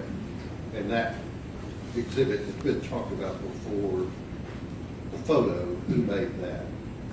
Who made this photo? The photographer at my office took this picture. This was when the blood sample was transported to the medical examiner's office. And Dr. Carney, does this have the specific date and time the blood sample was collected from Ms. Jade Benning? Yes, ma'am. So you can see on the label it says 2/25/23 at 22:31, so 10:31 that evening. And is there a Vanderbilt University medical record number also on that same label? Yes. And I guess, can you describe, does it have Ms. Benning's date of birth? Yes. So her date of birth is listed there at the top of the sample. It's upside down in this picture, but yes. And the labeling underneath it, can you describe what that is? So whenever an individual comes to my office, they are given their own unique medical examiner case number. So the MEC number 23-0842 is Ms. Benning's specific case number. And then the date underneath it is the date that she died. Your Honor, at this time, I would ask that Exhibit 12, which was previously marked only for identification, be entered as Exhibit 12. Okay. Yeah, may I object and may I approach? Okay. All right.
Dr. Carney, did you also have 3 additional photos? Do you recognize those? Yes, ma'am.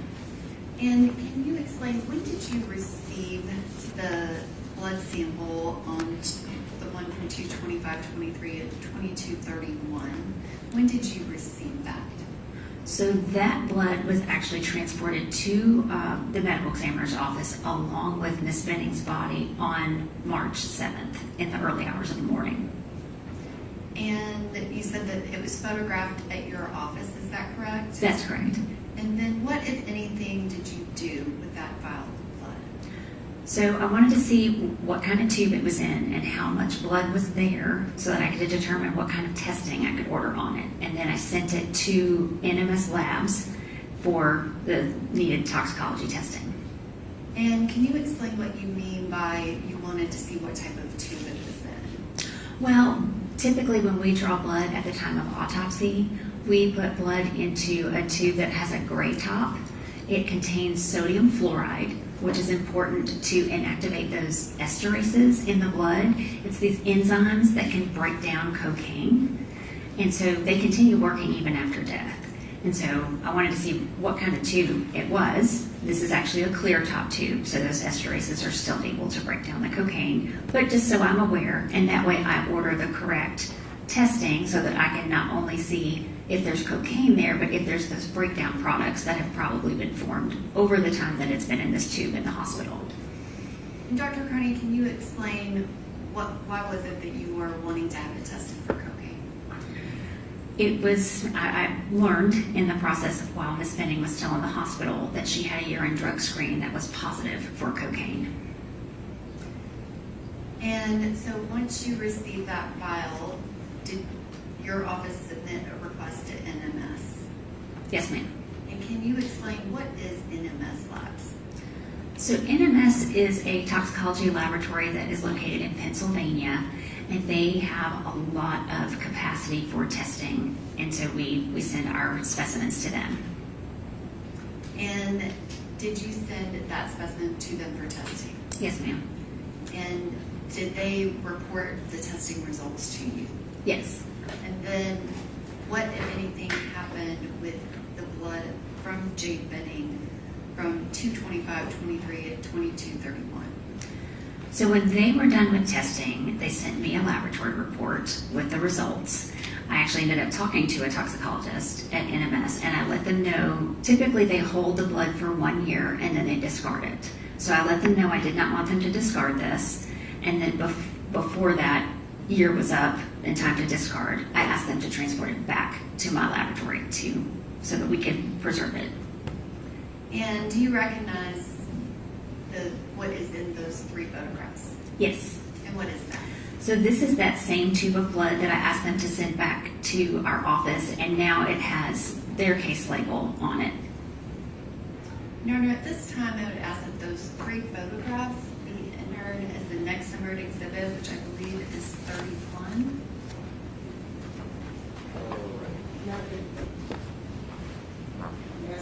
Sure.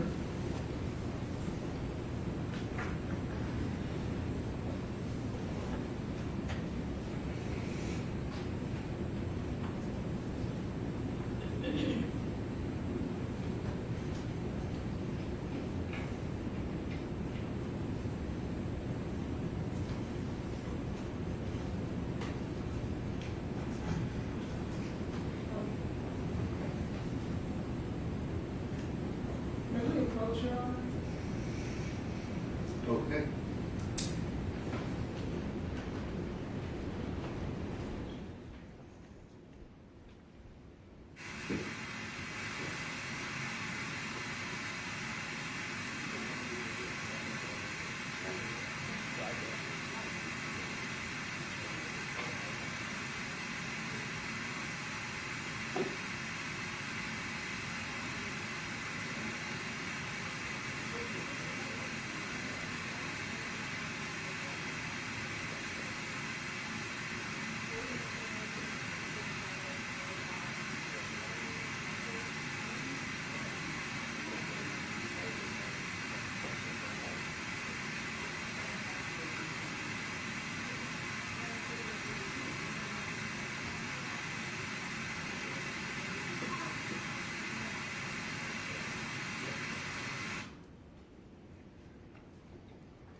What do you want? Huh?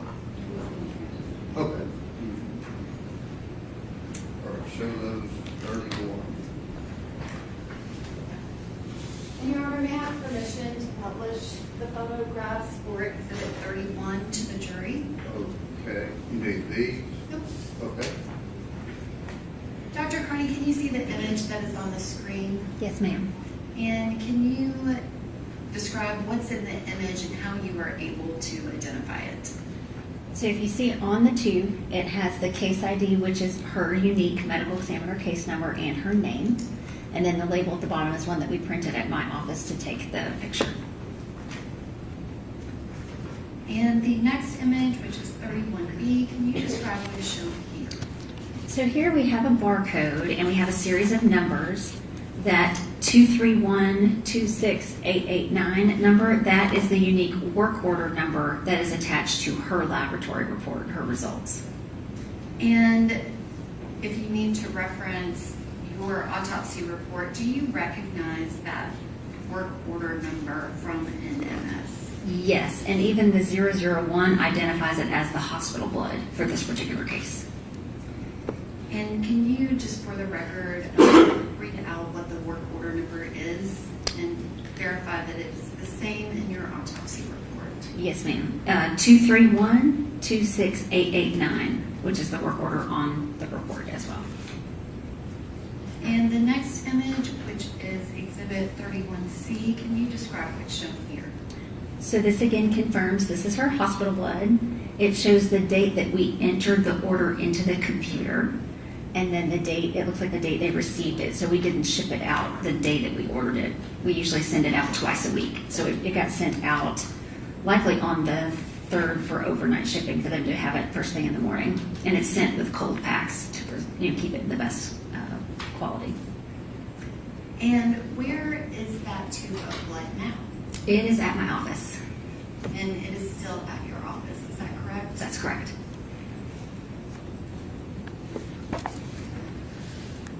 Dr. Carney, when the blood was sent out, did you receive a report from NMS Labs? I did.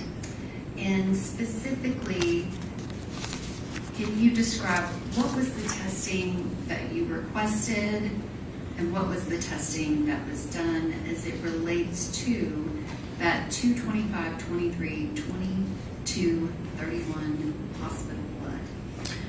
So I ordered a cocaine and products panel so I could catch not only the cocaine, but any breakdown products that may have formed while it was sitting in that tube. And then I also asked them to test for designer opioids. Your Honor, at this time, I'm going to ask that Dr. Carney's autopsy report be made the next numbered exhibit. I don't believe that I entered it. No objection. Okay. You have a copy. Yes, ma'am. No objections outside of the standing objections. Okay.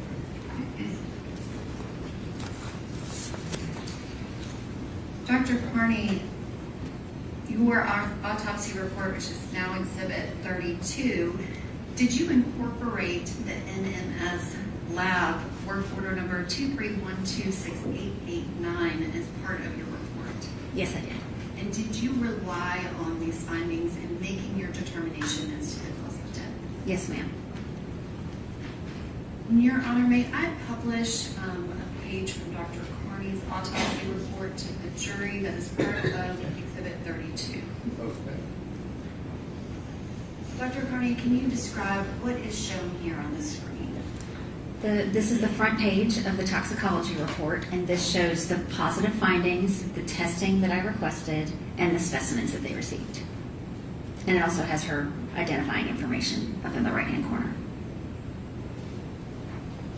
And this next image is kind of a zoomed-in image. Can you describe what was the testing that you requested as it related to just the item 001 hospital blood? So if you see under testing requested, I asked for the 1303B test, which is cocaine and products panel on the blood, and then the 1480B designer opioids on the blood.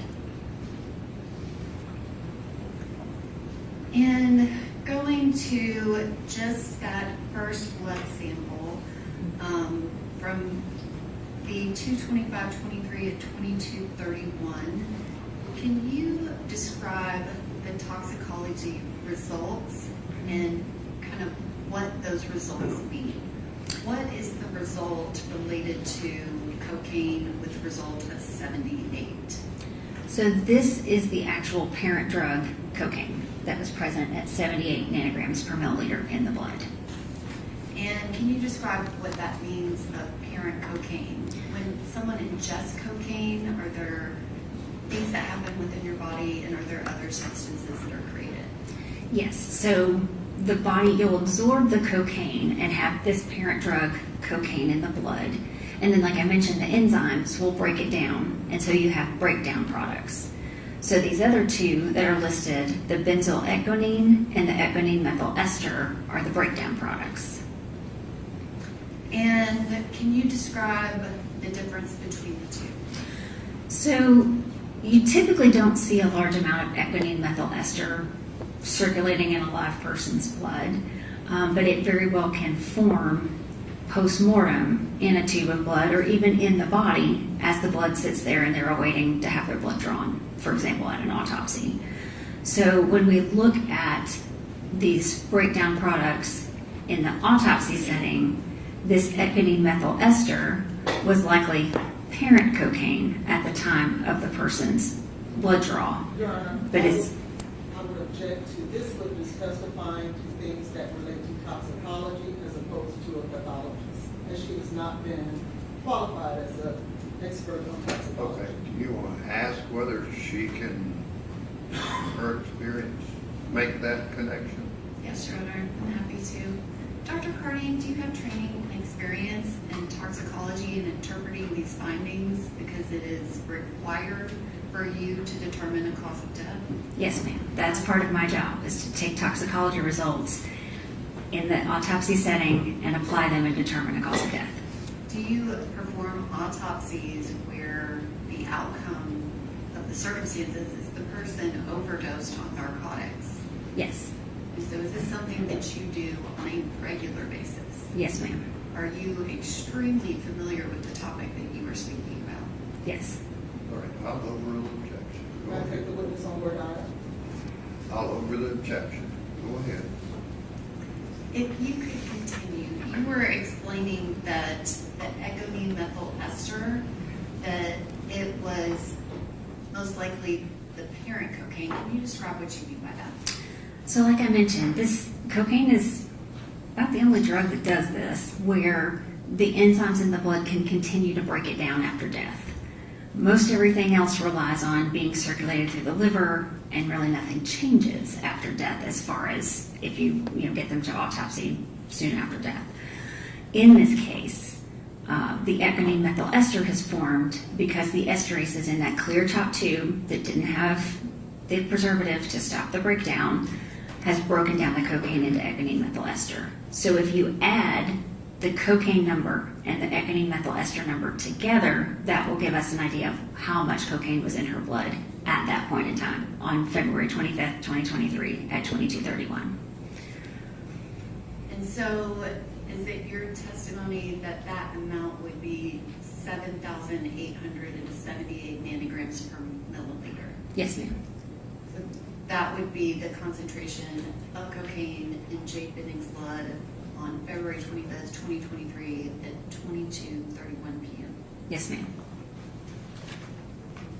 Dr. Carney, you've already testified that you have performed autopsies where someone has overdosed. Can you describe, is that amount of cocaine in a person's blood, is that common? No. And so when you first got this case, you said you were talking to Dr. Bertolari, is that correct? Correct. Did people from my office, including myself, meet with you kind of early in the process, specifically about these toxicology results? Yes. And at that time when we met, had you ever seen an amount that high in an autopsy? No. And did you, I guess, go back and look at other autopsies that were done in your office? I look primarily at my cases because I'm familiar with those. I've interpreted those. And that was almost 300 cases that I signed out, the cause of death or contributory cause of death, including the drug cocaine. And in that first time that we met, had you ever seen anything close to that level? I could not recall anything this high. What would a typical level be in a overdose where it's just cocaine, no other substances, that you were familiar with from your 300 cases? So I went back over the acute cocaine intoxications, and they're pretty much all under 1,000 nanograms per milliliter. 2 or 3 were in the 1,000 to 2,000 range. And since that first meeting that we have, did you do another review looking for anything that compared to this particular result? I did go back through looking at all of my acute cocaine intoxications, really trying to look at those carefully. I even looked at dozens of the ones that had cocaine plus other drugs involved. And did you find anything that was similar to that amount of 78 nanograms per milliliter? I found one. And can you describe what was the result in the one case that you found?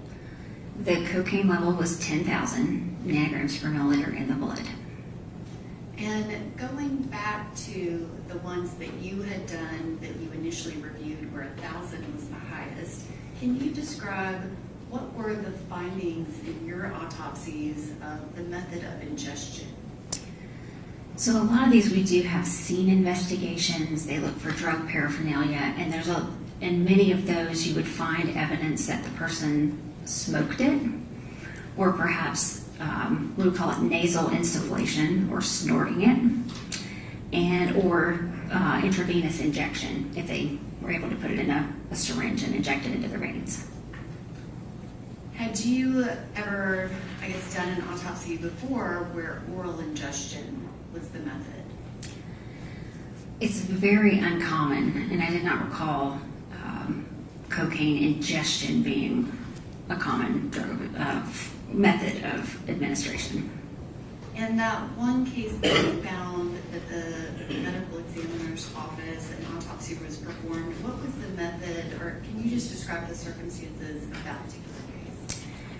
That one was believed to be ingestion. It was someone who had been taken into custody, was believed to have swallowed something while in intake at the detention center, and then died during the booking process.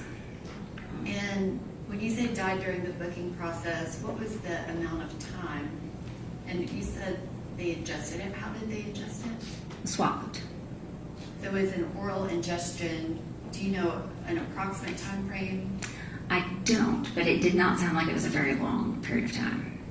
So something that happened fairly quickly, comparatively speaking. Yes, ma'am.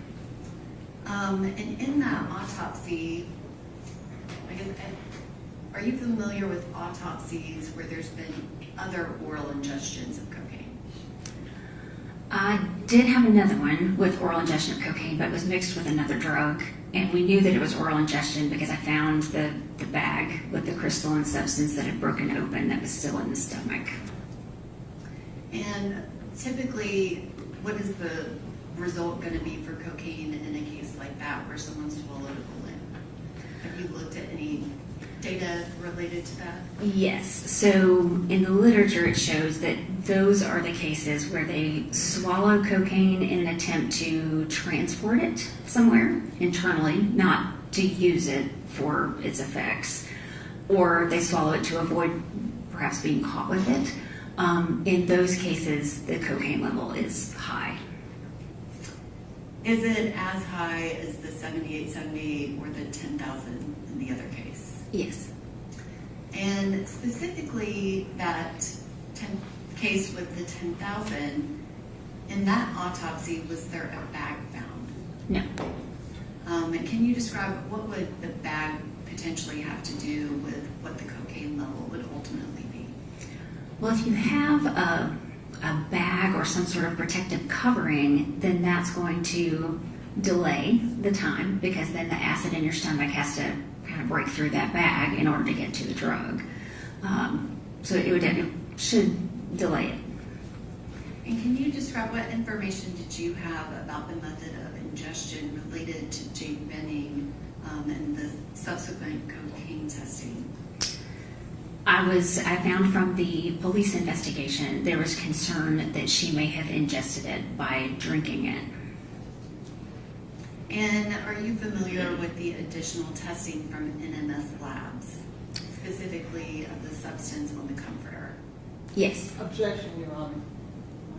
What's your objection? The line of questioning that she's going into in regards to any findings on that comfort at this stage. Okay, do you care to be heard? Yes, Your Honor. I'm asking her for... She factored in something from further test of the comforter. Correct, Your Honor.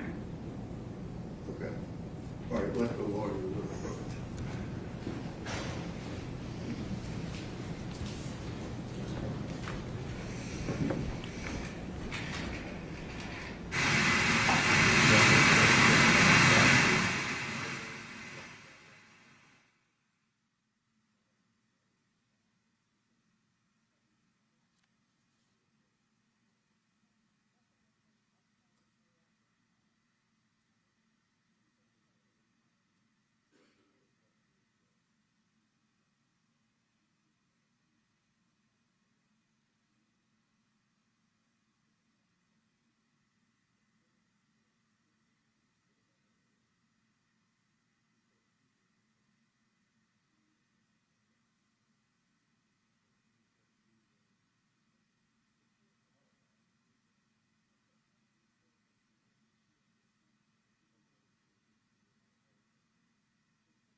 substance moment comforter. Can you describe when you're making your determination for cause of death, are you considering other testing that's done, things from the scene? What do you consider? So forensic pathologists don't work in a vacuum. We do need that information from the scene, from the police investigation, so that way we can appropriately direct our testing, especially in a case like this when I don't have a lot of admission blood to work with. So we do look at that in totality. And can you describe what information did you have? Did you make a determination as to how Ms. Benning ingested the cocaine that resulted in that toxicology report?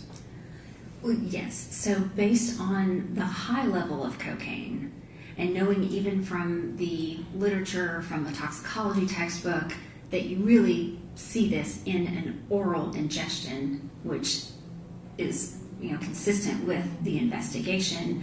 I actually signed her death certificate to say ingested cocaine. And going back to kind of the toxicology, when you're looking at, you said ingestion and levels, are there any studies that you sometimes reference to make a determination about maybe when this substance was ingested compared to when the level of the toxicology report is done? Yes, so there are studies, and they've kind of pulled everything together, even in our toxicology textbook, that looks at the time frame from the time that it was taken into the body by whatever method, and the kind of high level, the peak level, is found. And in those studies, I guess, can you describe what do you mean by peak level? Well, in the study scenario, when you're actually administering cocaine to a volunteer, you can draw their blood serially and look and see how the levels, how the numbers change to try to determine how high are they going to go and at what point do they get there. So, and they've done those sorts of studies with low levels of cocaine. And is that those types of studies, are they looking at the half-life of cocaine or whatever the substance is? They are. So they look at how quickly it shows up in the blood, what the numbers are, and then how long it takes for the parent cocaine to be broken down into those breakdown products, including that inactive metabolite benzoyl that you see. And you referenced the studies that they were giving test subjects cocaine. What form of cocaine are given in those studies? So there was one that I found that was, for the oral ingestion, it was a capsule form, and it was, I believe, 100 and 200 milligram capsules. In those studies where we have this capsule, Mm-hmm. are the peak levels anywhere near as high as the studies? No. Can you explain what would happen if they were? They would be deceased.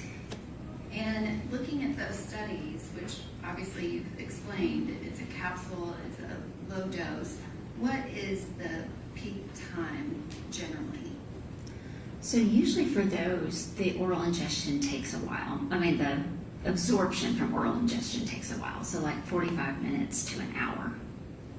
Now, they did have one where they looked in this country, ingestion is not a common thing, but in other countries, they may be able to chew those powdered coca leaves, and then they looked at those individuals with the low levels of cocaine chewing the leaves, and they saw the levels peaking at 24 minutes to an hour or two. And that's not in the capsule form. And you said for the capsule, 45 minutes to an hour was kind of common. Yes. Are there any studies on anyone ingesting liquid cocaine? No, not that I'm aware of. Is it possible to liquefy cocaine? Sure. And kind of comparatively speaking, those studies with the capsules, you can't really relate it to a liquid cocaine. It's different. Is that correct? That's correct, because liquid medications are absorbed more quickly than a capsule or a hard, like, tablet form. And the testing that we have from 225-20 23 at 2231, where Ms. Benning's cocaine concentration was 78 nanograms per milliliter. Are you able to say if that is a peak level? No, that's what it was when she came into the hospital and they drew her blood, but I don't know if that's as high as she would have gone had she continued to live, or if she had already peaked. I really don't know. That's what we have at this point in time. I don't have subsequent blood samples to compare. So any of those studies, they're not really comparing the two same things, correct? Correct. And can you go through and describe the autopsy of Ms. Benning and what your findings were, and explain the cause of death? Yes. So Ms. Benning came to my office and I examined her body. I found that, like I mentioned before, she had the period of time where she didn't have a pulse and she wasn't able to supply her brain with enough oxygen. So she had what we would call an anoxic brain injury. When the brain is injured, it does one of two things. It bleeds or swells. It bleeds typically if it's been injured, like by blunt force injury or a gunshot wound. And if it's not, then it usually swells. So her brain was very swollen. Unfortunately, there's only so much space in the skull for the brain to go. So when it gets really swollen, it pushes down on the bottom of the brain where you control your heartbeat and your breathing. So her brain had actually begun to herniate down out of her skull. So I saw brain swelling, cerebral edema, and herniation. The other things I found is the chambers of her heart were dilated, but her heart was not enlarged. And she was pregnant. So I saw the fetus, a baby girl, approximately 25 weeks gestational age. I examined the baby, and there was no anatomic or congenital malformation with the baby. It looked like a healthy, normal 25-week gestation pregnancy. I also did histology. I took samples from several of her organs, looked very carefully at her heart, even in the conduction system, that electrical system that causes your heart to beat normally, to see if there was anything wrong there, and submitted those. And let's see. I did not find that she had any pneumonia. Did not see any infection in her lungs. She had a few heart cells that were a little bigger than normal, but she didn't have any infection. She didn't have a heart attack. I didn't see any inflammation in the placenta or the umbilical cord, any sort of infection that would have hurt the baby. So at the end of all that, and I have these toxicology results, the cause of death I determined was acute cocaine toxicity. And can you describe, the toxicology results of Ms. Benning? Can you describe, once she ingested that liquid cocaine, what would happen to her body? So cocaine causes your heart rate to go up, and your heart has to work harder. It actually causes the force of the contractions of the heart to be stronger. It also, unfortunately, clamps down on the blood vessels. It causes them to spasm or constrict. So your heart's working harder, but you're not able to supply it with oxygen as well. And really, it's affecting all of your blood vessels. So it's going to make it harder for you to supply all of your organs and tissues with the oxygen that you need. In some cases where people have used cocaine, they may actually have a heart attack. It can also cause an abnormal rhythm of the heart, particularly if it's high. And that abnormal rhythm, if it can't sustain life, then the person will become unconscious and lose their pulse. You said that it can cause a heart attack. Did Ms. Benning suffer a heart attack? No. And you said that there was no problem with her heart. She had a healthy heart. Is that right? Right. Well, the chambers were dilated, but the heart itself was not enlarged, and she has no history of any sort of heart problems, congestive heart failure, anything to make me think that that was an issue for her. Is that something that is common in pregnant women? It can happen, especially postpartum. They can have issues like that. The blood volume, increases in pregnancy. But there was nothing unusual about that at all. It was nothing concerning for a cause of death. And can you describe if someone ingests liquid cocaine, would they immediately go into cardiac arrest? I mean, not seconds later. It would take a little bit of time for them to absorb it through the, stomach wall, intestinal wall. And kind of those first minutes, and I'm talking like maybe 2 to 3 minutes, what would the effects do to the body? Would it make it perfect? Objection, Right. The question before you kept going was, what would it do to your body? So, like I mentioned, what cocaine's going to do to the body. It's going to cause the heart rate to go up. It's going to cause the arteries to kind of constrict or be small, or kind of clamp down, tighten up to where it's harder for the blood to flow through them. But you're going to have to absorb it into your bloodstream in order for it to affect you. So you've got to have time for that absorption. Not long if it's going to be a liquid form, or unencapsulated form. And would you expect someone to be dizzy? They can be, yes. Would you expect them to continue to be able to walk? You could walk initially, but as the level rises, it's going to affect you more. And then what about any type of, aspirating or vomiting? Would that be something that you would expect to occur? That is a common thing to happen in a lot of deaths. And if someone describes someone as snoring, does that have anything to do with these symptoms? Snoring often, especially when it's around the time of death, often refers to agonal breathing. So it's kind of that gasping breaths that can sound like snoring. And agonal breathing, you said it's close to death. Like, is there any type of time frame that you can give to that? I'm not sure, but we do hear it very frequently where they'll say someone's snoring and then they stop breathing completely. And it's probably because they were gasping for some period of time and then they stop breathing. Would the person be able to vomit after that? Yes. I mean, people vomit pretty routinely close to the time of death when they're unconscious. And then that's where we run in with some aspiration issues for people who make it to the hospital and survive for a period of time. You said the person would be unconscious. Yes. And I guess, what happens to the body when you have that lack of oxygen to your brain? That's why her brain is swelling. So once you deprive the brain of oxygen for too long and it can't recover, it will swell. And it'll swell to the point where we have, like in her case, the herniation out of the skull, and it causes their death because it presses on that center that controls your heartbeat and your breathing. And so you said that the studies that you referenced about oral ingestion, that time frame can't really be compared to this.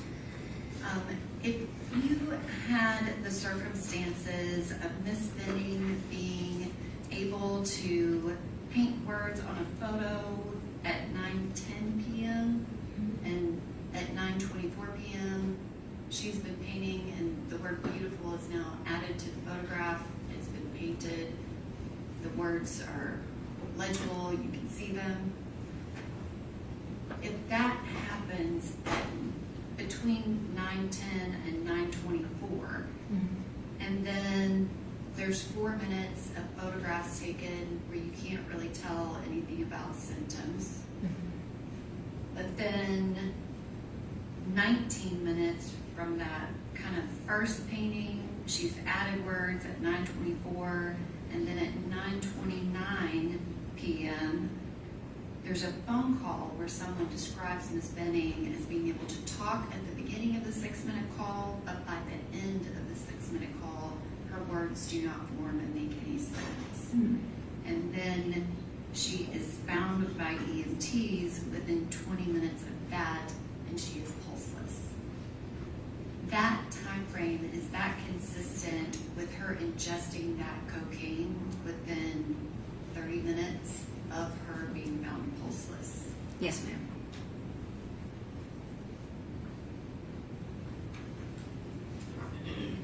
I want to talk about Miss Benning's unborn baby girl.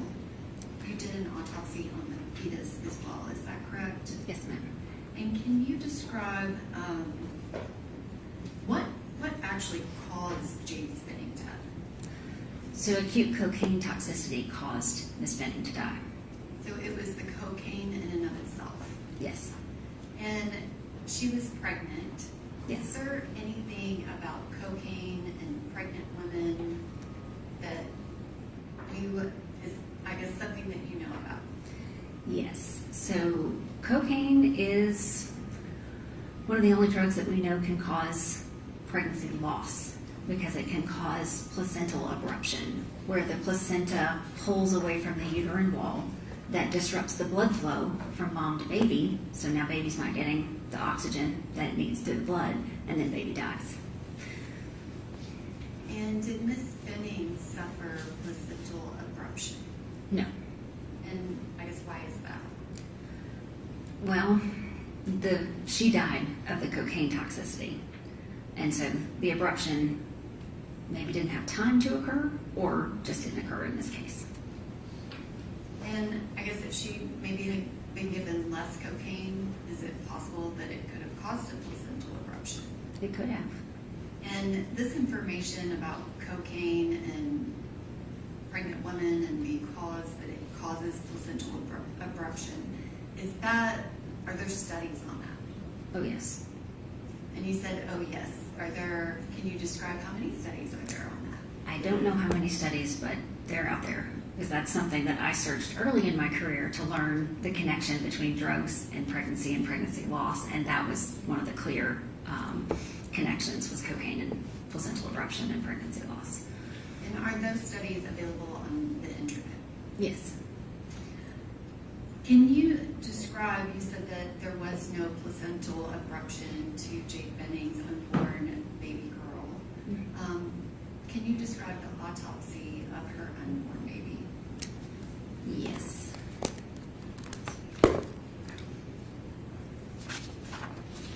All right. So the baby.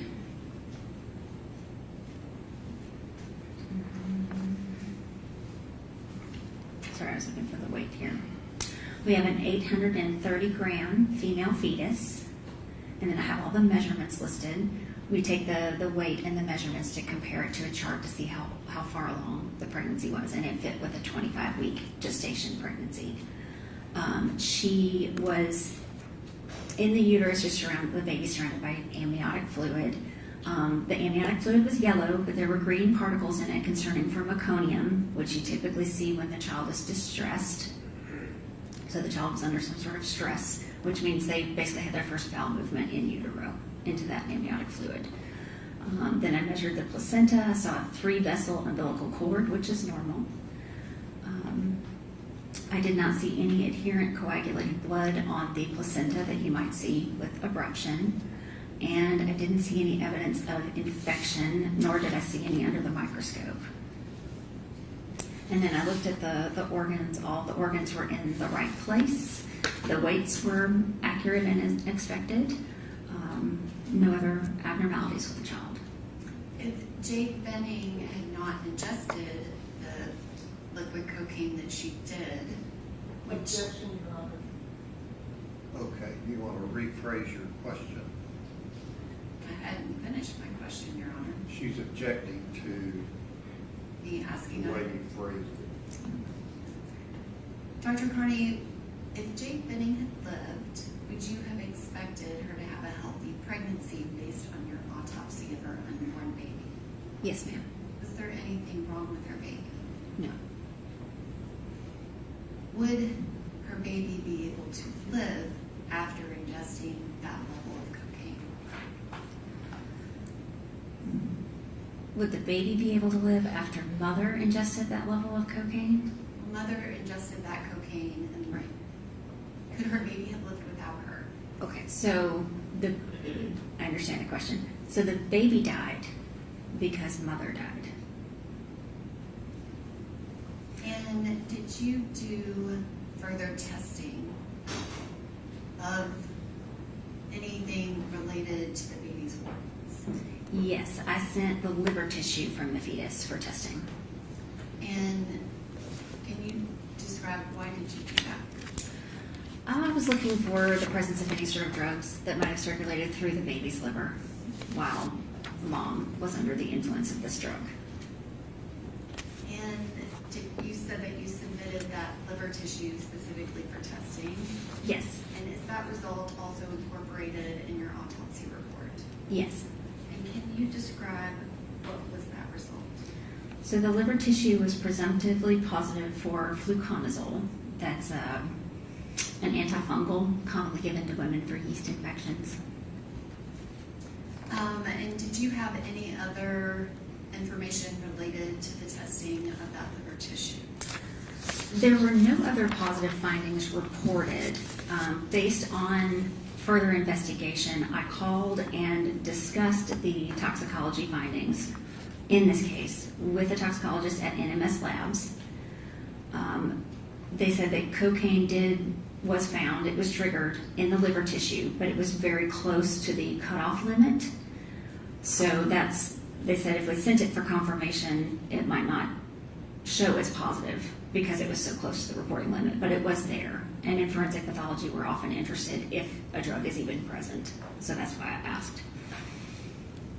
And that liver sample was taken on March 7th, is that correct? The liver tissue? Yes, ma'am. And so that would have been 10 days after ingestion. Yes. And can you describe what would happen to, I guess you were talking about the ingestion of cocaine, that it clamps down on the blood vessels.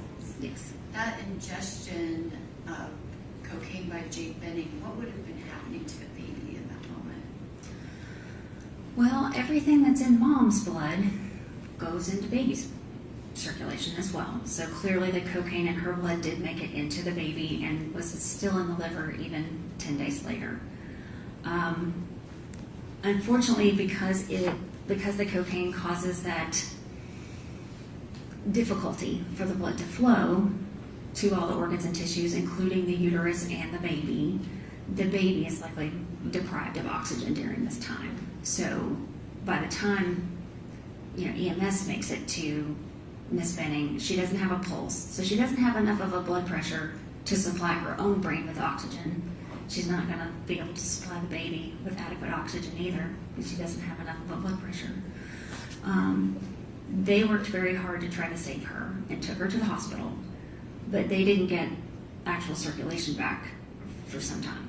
I mean, there's I believe a 12-minute gap between the time they left the scene, they get her to the hospital, and at some point after that, they get her circulation back. And my understanding is the first evaluation of the baby, as mentioned in the medical record, is the heart rate was already low. So she had already been deprived of oxygen as well. And Dr. Carney, you referenced the medical record. Did you review other, records related to the medical health of Miss Benning as well as her unborn baby? I did try to obtain as many of the OB records as I could find. So you had her records from Dr. Mullally and the UMC? I believe that's where it was, yes. As well as her Jade Benning's medical records from being in Vanderbilt University Medical Center, is that correct? Yes, ma'am. And you were mentioning the baby's heart rate. Mm-hmm. Can you describe what happens, medically, what does that mean when a baby has a heart rate as low as Miss Benning's unborn baby that I believe went down to 30 beats per minute? It's very concerning because, again, she doesn't have, her heart is responding to not getting enough oxygen. It's not beating normally, because normally the heart rate is much higher. So I know there was a lot of concern that, the baby wasn't getting enough oxygen and was already in the same kind of scenario as mother with that anoxic brain injury. Is it possible if anyone made a decision to do a cesarean section and take the baby, is it possible the baby would be in the exact same condition as Miss Benning? Yes, and then you have also the added challenge of, at that point when she first went into the hospital, the baby was only about 24 weeks, even 25 at autopsy. So at that point, the lungs aren't very well developed, and it's really difficult to oxygenate those little ones and for them to survive. Thank you, Dr. Carney. I don't have any other questions. All right, questions? Excuse me? I did forget to ask a question. May I ask? Okay. Dr. Carney, did you determine a manner of death? Yes, And what was the manner of death? could not be determined. And you did not make a determination on that, correct? Correct. The circumstances surrounding her ingestion of cocaine were very concerning, that she ingested this unknowingly. Most cocaine intoxication, someone is taking the drug for wanting to get the effects, and so we would call it an accident because they didn't take it to try to kill themselves. In this case, police investigation did not show any history of illicit drug use.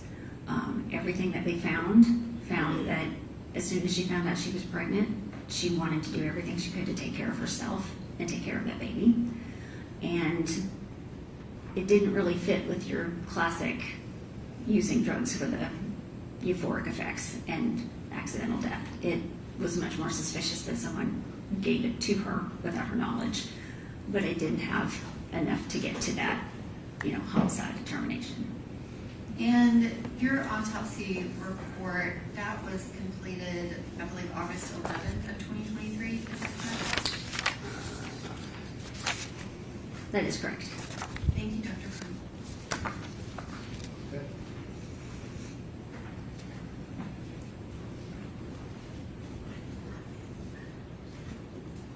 Good morning. Good morning. I have a few questions for you, Dr. Carney. Okay.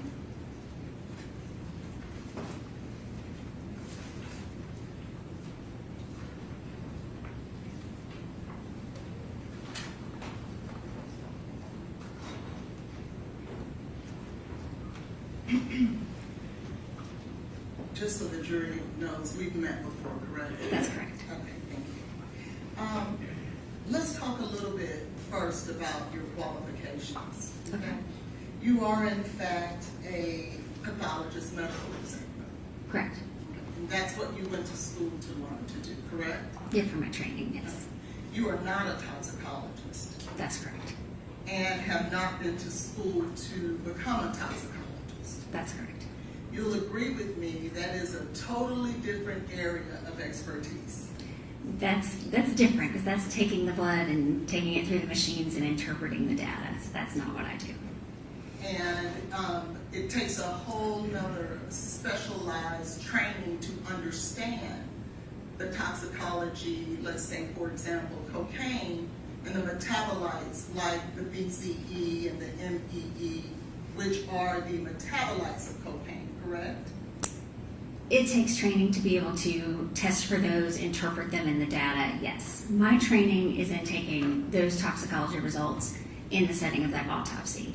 I did actually spend a whole month in the toxicology lab as a resident, and then I rotated again as a forensic pathology fellow so that I could learn how this is done, what's important in the autopsies, and how to interpret them to determine cause of death. But just so that the jury is clear, that doesn't make you a toxicologist, correct? That's correct. And it takes, if we were to ask a toxicologist, if 1 month in a lab is all it takes to be able to become an expert, would they agree or disagree? Well, I'm not an expert in performing the toxicology. My expertise is in taking those toxicology results in the setting of the autopsy to determine cause of death. A toxicologist will not determine a cause of death. No, of course not. Tell me exactly then, outside of that month, what other trainings have you had in regards to toxicology? So in my fellowship and in the 13 years that I've practiced since, it's been my job to take these toxicology results in almost every autopsy I perform and apply those to that case to determine if it is a toxicologic cause of death or not. But my question was the training. What training, and not on-the-job training in terms of, I have a body in front of me that has toxicology results. Mm-hmm. What specific schooling and training do you have outside of that month for toxicology? like I said, in your fellowship, you learn how to apply results. You have attending pathologists that you can ask questions of. There's toxicologists to ask questions of, and then you continue to do that in your practice. So no schooling? There's no specific schooling for that, no. You don't go to a special set of training in order to learn how to do this as part of forensic pathology. It's part of your forensic pathology training. I'm speaking about toxicology. That's the question before the jury. Toxicology schooling and training. But I don't perform the toxicology testing. I take the results and apply them. That's part of forensic pathology training and practice. And that's a different area of training and schooling as well, to interpret toxicology results, is it not? And that's what I do. That's what I was trained to do in my forensic pathology fellowship and what I've been doing for years. Okay. And what school did you go to for that toxicology training? I went to the State of Maryland Office of the Chief Medical Examiner for my forensic pathology fellowship in which I was trained. Okay. And you were there though for forensic pathology, not toxicology. Let's go now to. She's gotten training in interpreting toxicology. Very good. So let's go now to your duties here with Ms. Benning. Okay. When did you first learn about this case? I first learned about the case when she was still in the hospital in the intensive care unit. And do you remember when that was? That was February 28th. My office was notified. Who were you notified by? The initial note mentions a physician at Vanderbilt, but it did not have a name.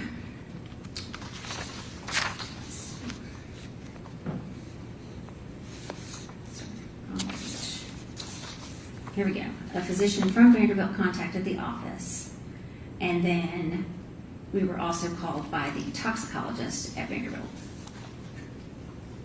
Oh, there was a toxicologist that was involved? Yes, What was that toxicologist's name? Dr. Rebecca Brucolari.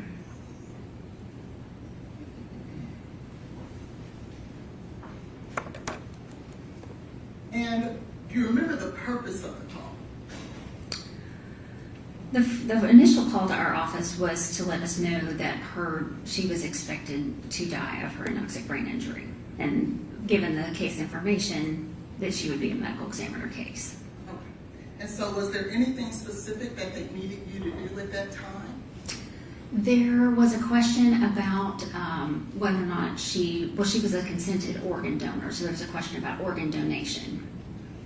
Were you aware that at some point prior to her coming to your office, and speaking about Ms. Benning, that there was an investigation going on in regards to whether or not she ingested some type of drug?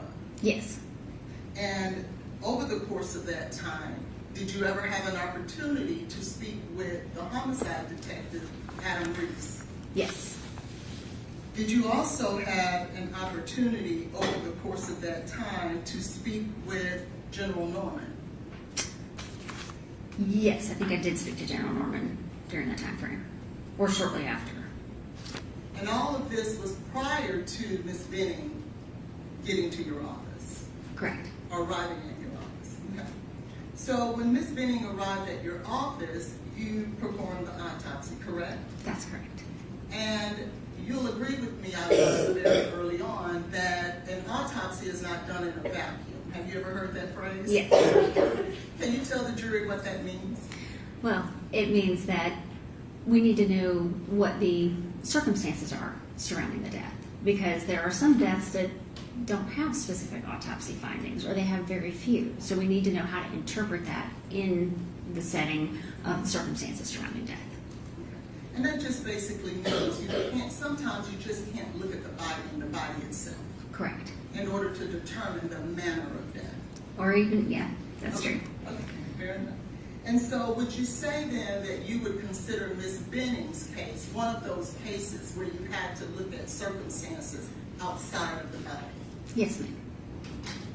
Now, knowing that you now are looking for a specific drug, perhaps, that there is a homicide investigation going on, what did you do to try to determine what, if any, drugs Ms. Benning would have been involved with? There was more than one urine drug screen that was performed at the hospital. And there was additional testing done because they were trying to determine at the hospital if there was any drug that she had ingested that they could treat for, maybe understand why she was in the state she was in. So I did talk to the toxicologist about that to find out what had been tested, if anything was positive, what was negative, and that could help me direct the testing on the small amount of blood I had to work with. So you were looking then for particular drugs based on all of the investigations surrounding this death. Yes, ma'am. Did you take a hair sample? No. You did not? Not for toxicology testing, no. But did you take a hair sample? Because she's a suspected homicide, there might have been some sort of hair sample collected, but it was not used for toxicology.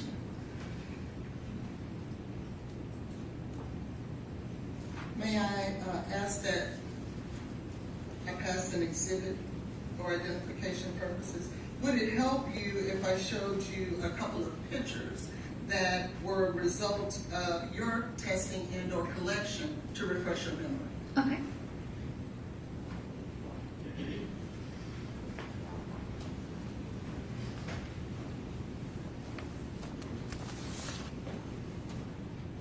Yes. So do you remember taking a hair sample? Yes, so this is a pretty common practice with a homicide investigation that we would take a hair sample, but it was one that's not used for toxicology testing. Okay. And did you take fingernail scrapings?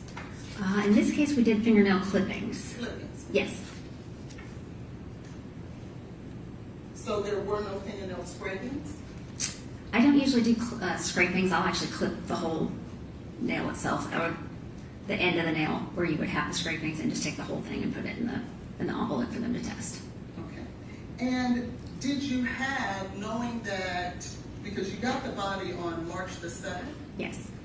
and you did not make your findings until August 31st?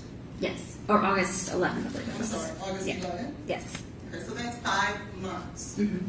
And during this 5 months, I think you stated that the matter of death was pending.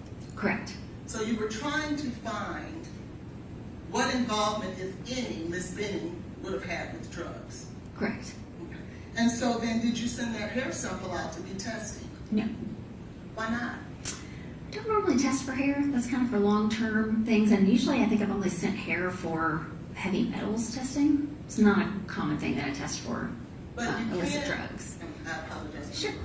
But you can find the different types of drugs that a person may have been involved with, come in contact with, or utilize with the hair sample. Can you not? It's possible. I've not tested hair for cocaine. But you can do that, can't you? I think you can. You don't. I'm not sure. I've never done it, so I haven't checked into that. What about to test the fingernail clippings? Did you have any of that tested? No, actually, I gave the fingernail clippings. I believe that was picked up by the police department. Have you ever heard of someone taking cocaine with their finger and doing it like that? It is possible.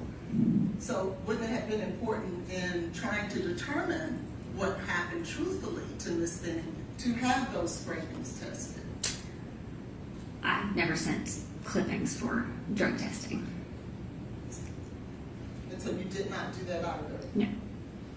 So you landed on the testing for the blood. Yes. And did you try any other means or methods to determine what types of drugs she would have been involved with? Any other means other Are than there testing? any other means that you as a pathologist can engage in to determine what type of drugs that Ms. Benning could have been involved with? Well, blood is really what we want to know, if there's any drugs there, because that's what's going to be circulating through her system. And we have a peripheral blood sample, which is ideal. So from that, we know what drugs are circulating in her system at the time that she goes into the hospital. There was other testing done, and I did try to gather all of that in order to direct my testing. What about the vitreous fluid? Did you do that? Or can you educate the jury what the vitreous fluid is? Vitreous fluid is the fluid of the eyeball, and we do collect that on every autopsy. You can test that for Occasionally I will test it for drugs. Usually I want to use that to look at their electrolytes to see if they were dehydrated, if there's any chance they might have had high blood sugar, died of a diabetic crisis. But yes, so we do have vitreous fluid that we draw in each case. Did you draw that from Ms. Benning in your search for what type of drug she was using? I believe we did. Verify that.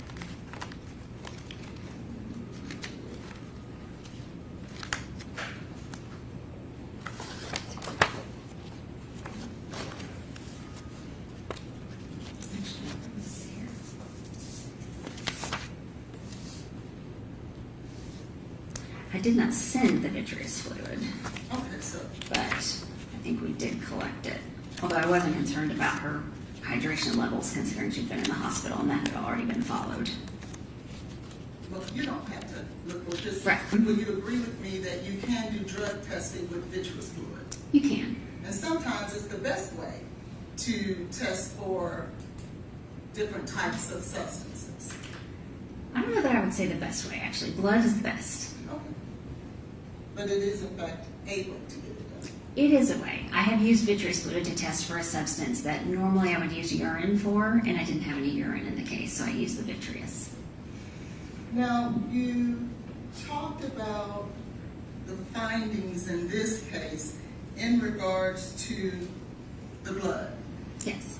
And you stated that based on you adding the amount of the EME Yes.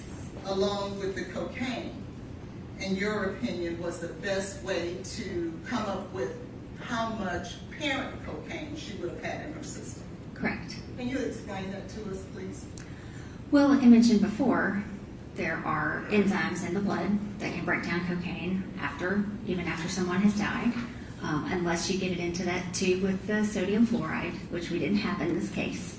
So there was a week, 10 days in the hospital that blood, cocaine could be broken down, and then additional time before it got to the laboratory to be tested. So there was quite a long time for the cocaine to be broken down. So that's why it's important to look at both of those.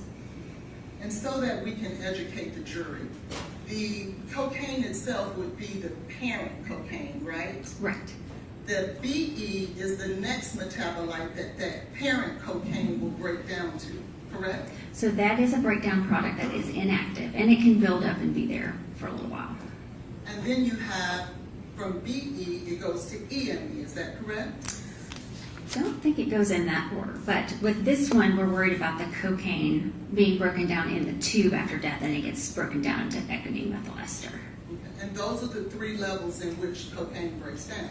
Yeah, those are the three, the cocaine plus the two breakdown products. And it's your testimony that the best way to determine from Ms. Benning about how much cocaine would have been in her system on 225 would be to add the parent cocaine with the EME. That's your testimony. That's correct. And the 7,878 nanograms per liter is a huge number. Will you agree with Per me? milliliter. Yes, it is. Okay. And it is too much, I think you stated, for the body to take. Right. It can be overwhelming for the heart.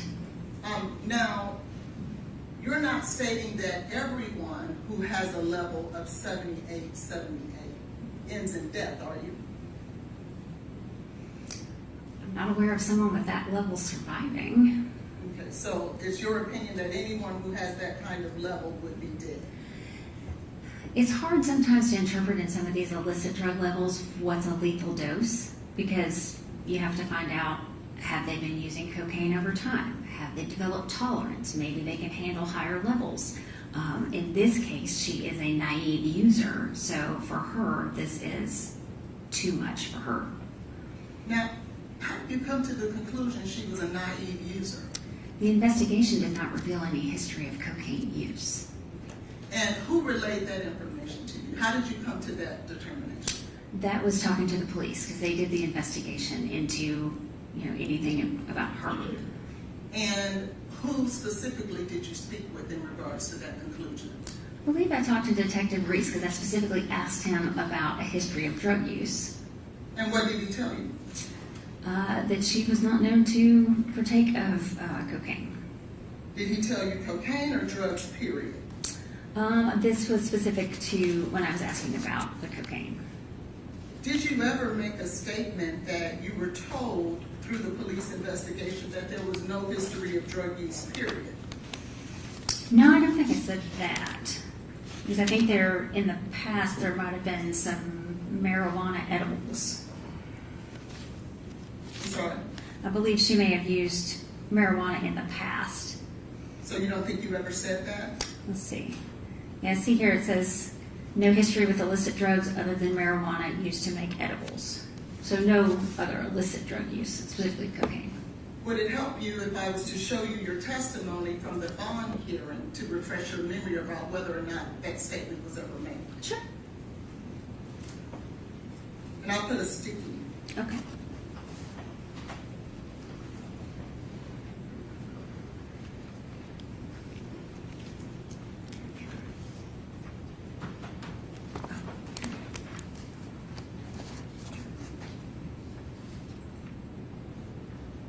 So if you're referring to this, I stated, the investigation does not show Ms. Benning as someone who used drugs historically or even recently close to her time of death. It doesn't appear that she used this sort of illicit drug in the past. So referring to the cocaine. And so when you stated that it doesn't appear that she had the history of using any drugs, you're saying that you were speaking about cocaine? Yes, because I specifically say this sort of illicit drug. Now, can you tell me when you talked about things that you look for, when you talked about cocaine, seeing it in the past, things that were in the system? You remember talking about that? Yes. And did you see other things in her system that that at least would have caused you some concern or to consider? In my testing, no. No, and Ms. Benning's history in any of the testing? There were several other rounds of testing that were done, but most of those, well, actually all of those were after this initial sample. So she was at the hospital and was given various medications to treat her at the hospital. So those medications showed up in that testing. Well, specifically, you stated on direct with the marijuana, you were Right. looking at different things that were in there, correct? In her system. Right. Did you notice that cocaethylene was present in her system? No. There's no cocaethylene in her blood. Do you remember where there was a confirmation testing that was done on cocaethylene? No. And the cocaethylene testing was done on the hospital blood. The reporting limit is quite low, and there was none there. Quite low, like you talked about with the cocaine in the baby's liver? Right. So it's, And you testified that you noticed in the baby's liver there was cocaine, but it wasn't on the reporting level, right? no, I asked the toxicologist if there was a presence of any. I think I asked about cocaine and I asked about marijuana. Right. And they said they did see some cocaine, but it was near the reporting limit. Right, but you testified earlier that even though it wasn't in the reporting limit, it was there, it was present, and so you like to look at that in order to make a determination. Yeah, I was interested in learning that information, yes. That would be the same thing for cocaethylene, would it not? Right, but I wasn't aware there was any cocaethylene there. And the reporting limit is it's very low, at 10 nanograms per milliliter. But in the same manner that cocaine was there in the liver, the cocaethylene is present too. It's just not in the reporting, above the reporting limit. I'm not aware that there's any cocaethylene in this blood. I was not told that at all. Well, why would a lab do confirmation testing if cocaethylene did not show up at all? They did confirmation test. Well, they did testing for benzoylecgonine, cocaethylene, cocaine, and ethylene methyl ester. That's what the cocaine and products panel includes. So they tested for all of that as part of that panel. But why would a lab do confirmation testing? Because let's talk about that. The confirmation testing that's listed here is on the liver tissue. Mm-hmm. That's her baby, is it not? Right. And you just testified that what's in mama is in the baby as well, correct? I said that the cocaine was in her Any at a substance, very low level. But I wasn't told that there was any VE or cocaethylene. We just talked about cocaine. any substance that is in the baby can only get there if it comes through mom, is that correct? Right. And I wasn't told that there was any cocaethylene in the baby. Did you look at the results to see whether or not there was cocaethylene in the baby? There's no cocaine, cocaethylene, or benzoylecgonine reported on this for the baby. I specifically called and asked the toxicologist about the presence of cocaine and was told yes. That's not my question. I understand what was reported here. I'm asking whether or not the presence of cocaethylene was present in the baby liver at all. I was not told there was any cocaethylene in mom or baby. If the baby did have the presence of cocaethylene, but just not above the reportable limit, what does that mean?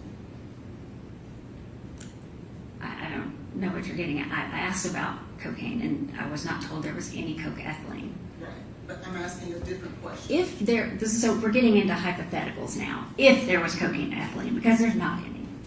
So is your if te- it was there, So is your testimony today, there was no cocaethylene in I'm- Ms. Benning, if I could finish? Sure. And Ms. Benning and or the fetus? It's a simple question. Is I'm- that your testimony? it is correct. I'm not aware of any cocaethylene in mom or baby, If you, either on the report or in my discussions with the toxicologist. if you were to learn later that there was in fact cocaethylene in the baby or in mom, how would that change your evaluation? It wouldn't. What is cocaethylene? Cocaethylene is formed when cocaine and ethanol or alcohol is in the blood at the same time. And that would mean whoever has cocaethylene in their system was drinking alcohol and taking cocaine at the same time. You want to correct? show her something that shows that? And She says she is not aware. well, I can show her the lab she's looking at, where it specifically states that there was a confirmation test for cocaethylene. Okay, she's got that. Do you see? Yes, the confirmation test was for benzoylecgonine, cocaethylene, and cocaine, and none of them came up as positives on this page. There's a screening test that's done before a confirmation test, is it not? Correct. And if something doesn't show up on the screen test, then it doesn't pass on to the confirmation test. Would you agree? Correct. Because you could have a false positive. You want to confirm it. Right. I'm not talking about false positives. And a lab will not move from screening to confirmation unless something shows up positive, correct? Correct. And in this case, there was a confirmation test for cocaethylene. Sure. That means that during the screening process, there was a presence of cocaethylene, not what the ending results end up, but there was a presence that made them move from screening to confirmation. There was something of concern. It appears for them to further test. Now, let's talk about your conclusion in regards to Ms. Benning and the ingestion of cocaine. Okay. In order to arrive at the number of 7,878 nanograms per liters of cocaine, Milliliter. Yes. milliliters, I'm sorry, of cocaine, can you tell us how you believe that Ms. Benning would have had to ingest that?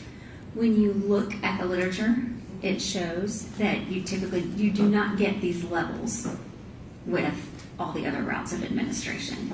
You really only get it with ingestion. And is your testimony that ingestion for Ms. Benning would have been through a liquid cocaine? I don't know how it was ingested. I just know it was ingested. Would you opine that it was one bolus dose or over a period of time? I don't know.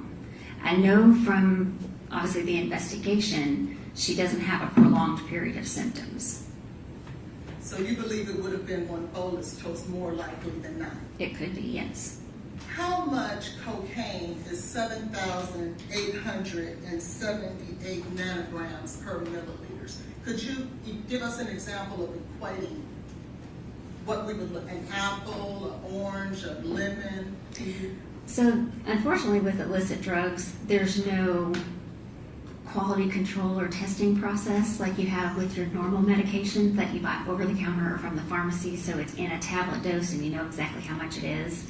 I have no way of knowing how much powder or liquid or how pure it was.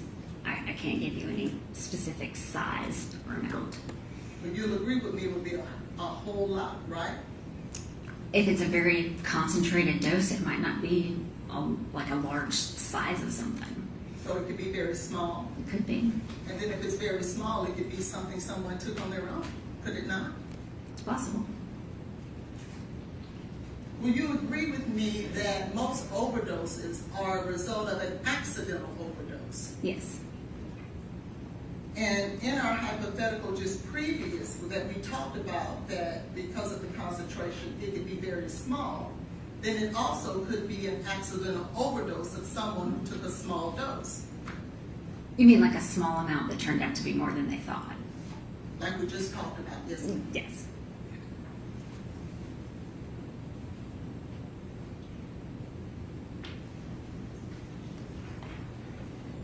You're stating today that you've never seen prior to this dose or this case doses of that amount of cocaine.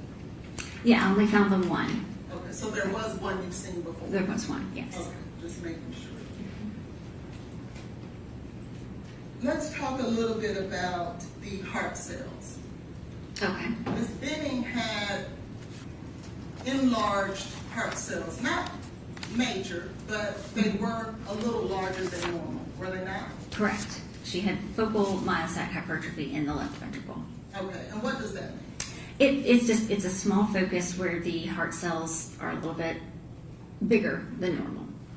And an occasional, hypothetically, an occasional cocaine user would have enlarged heart cells similar to what you described, would they not? You know, I'm not sure about that. I've seen chronic cocaine users who have developed high blood pressure and thickened left ventricles, but I don't know about the occasional, if it affects the cells on the, it's possible. It is possible. It's possible. Now, did you learn at some point that Ms. Benning tested positive also for fentanyl? Yes. And you familiar with the opioid crisis in our country today? Yes. Objection, Your Honor, to the relevance. What's your next question? And you'll agree with me specifically during this time that Nashville itself had an issue with fentanyl overdosing. Objection, Your Honor, to the relevance. Do you care to be heard? Yes, this goes to our defensive theory, Your Honor. Do you have any studies that show in Nashville how many fentanyl overdoses there were? I don't have them handy, but it's definitely been on the rise over the last several years and has been followed. And there is currently an issue with what they call a fourth wave of the opioid crisis, where there's a mix of fentanyl and a psychostimulant such as cocaine. Would you agree with that? Yes. Fentanyl is often mixed with other drugs. And that would be something similar and analogous to exactly, well, let me back that up. If someone was to overdose on fentanyl and cocaine, that would be consistent with the current rave of the opioid crisis today. Yes. Given that Ms. Benning had fentanyl as well as cocaine in her system, Objection, Your Honor. Counsel is mischaracterizing. Is what? She's mischaracterizing. Okay. Do you want to ask her where that came from her opinion? no, I wanted to ask her whether or not, You can do whatever redirect you if want. What is Ms. your question?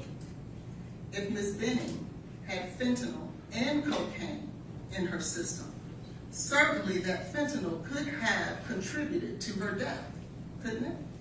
It could. However, the fentanyl that I've learned about that was found in that testing was after she was given fentanyl at the hospital in course of her treatment. were you aware that she tested positive for fentanyl prior to being administered fentanyl in the hospital? Objection, Your Honor. Counsel is misstating the evidence. Your Honor, no, I'm not.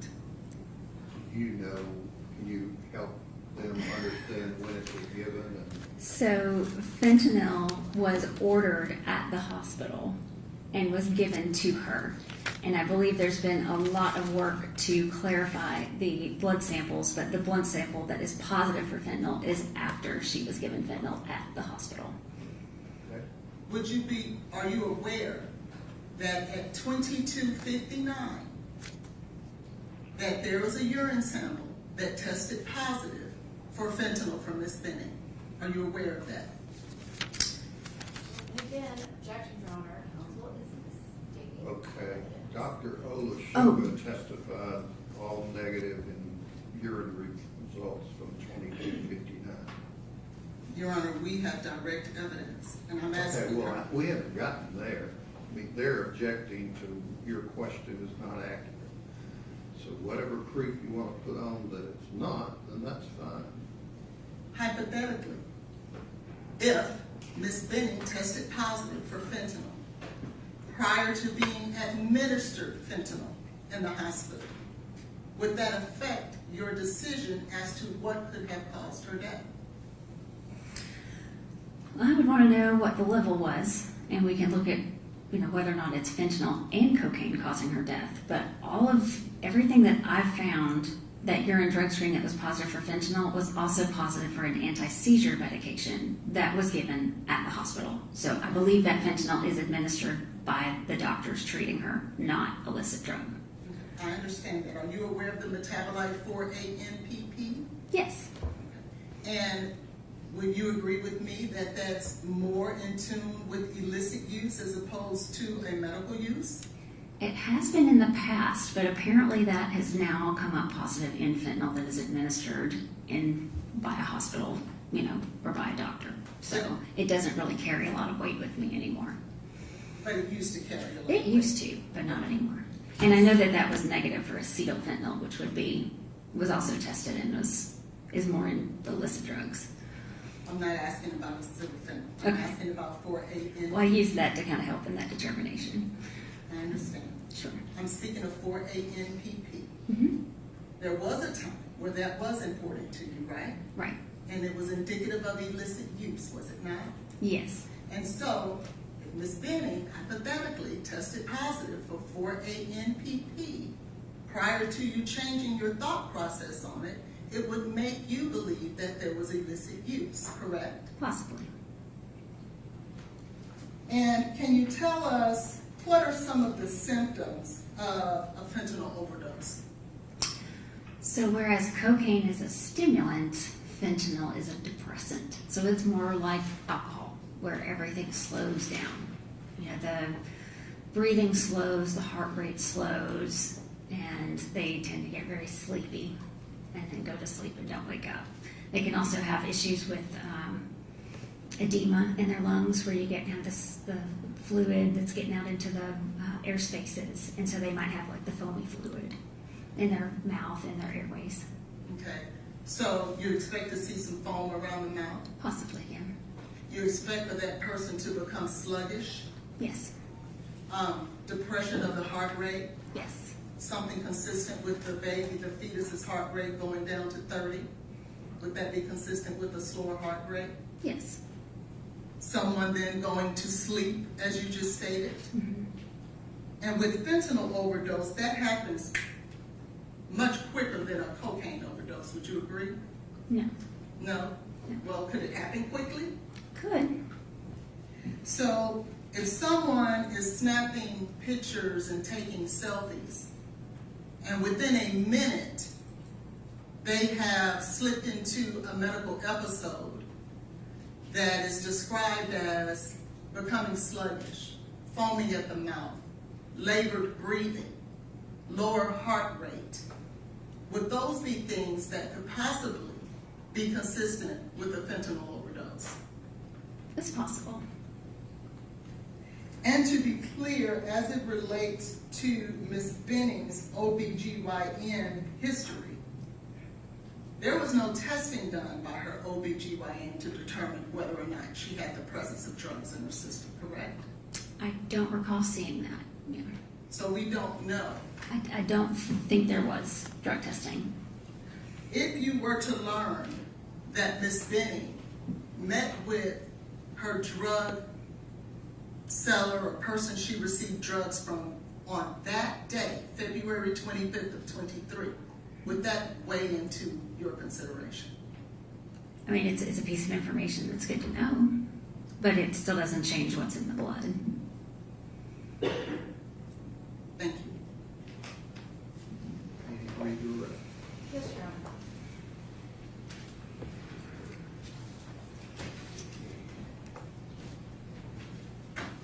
Dr. Carney, Ms. Hollins just asked you a lot of hypothetical questions, beginning with fingernail clippings and whether or not you sent those off for drug testing.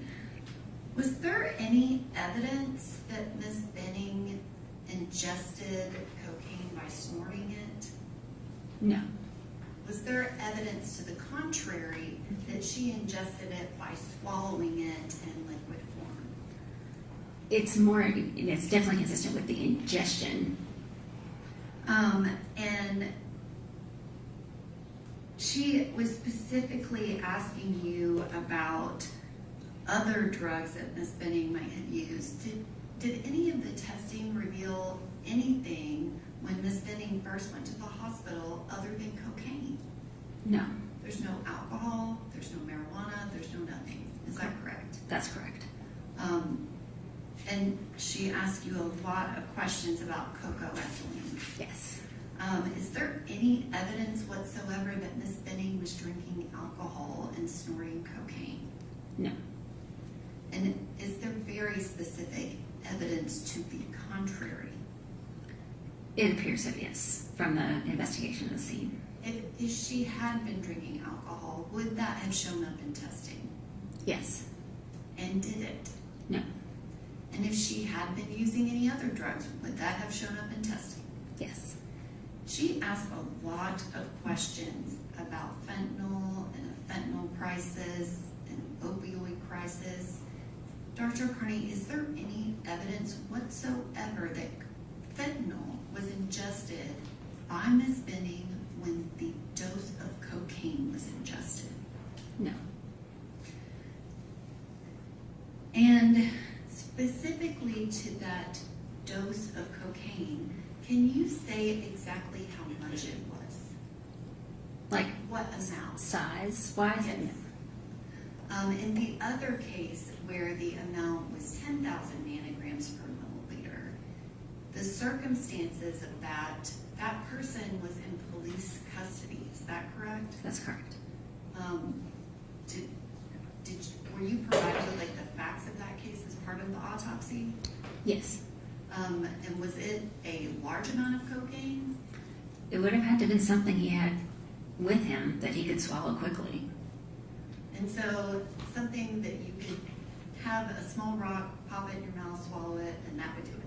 Yes. Thank you. You have other questions? I do, Okay, just a few. yes. Okay.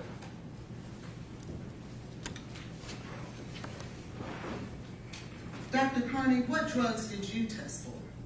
I tested for cocaine and products as well as designer opioids. What is included in designer opioids?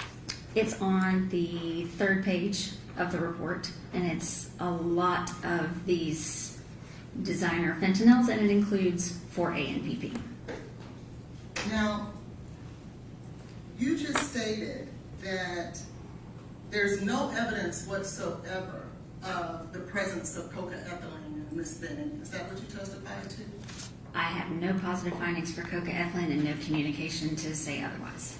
Are you familiar with the lab of the Center for Forensic Science, Research and Education? Yes. Okay. And that's a lab here in Nashville? Actually, the CSFRE is a branch of NMS labs. Okay. They're associated with NMS. Is it a lab that is utilized by Vanderbilt? If they send their samples to NMS labs, yes. And are you aware that there was a sample of Ms. Benning's blood that was sent to CSFRA? Yes. Did you have a chance to look at the results of those testings? Let's see. I have some testing here. I think it was urine actually that I was aware was sorry. sent. Yes, Yeah, the urine. urine was sent to the research lab. Yes. And in fact, isn't it true, Dr. Carney, that her urine tested positive for cocaethylene at the CFSRE? I was not aware of any cocaethylene, no. If I may, Your Honor, if I can show the witness.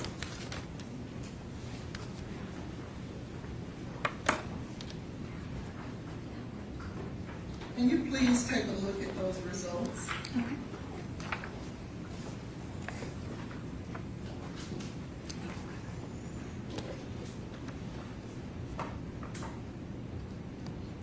Okay. Do you see there where Ms. Benning tested positive for cocaethylene? I do see a positive for cocaethylene here. So the statement, conclusion, or testimony that there is nothing, nowhere else to suggest Ms. Benning tested positive for cocaethylene isn't true, is it? There's a positive here in the urine. And so if it's positive for her urine, that means at some point Ms. Benning had to consume alcohol and cocaine at the very same time. It's a product of cocaine and ethanol. So yes, No there's some other- sort of ethanol there. No other way around that, is it? No. I'll pass the witness. Any other questions?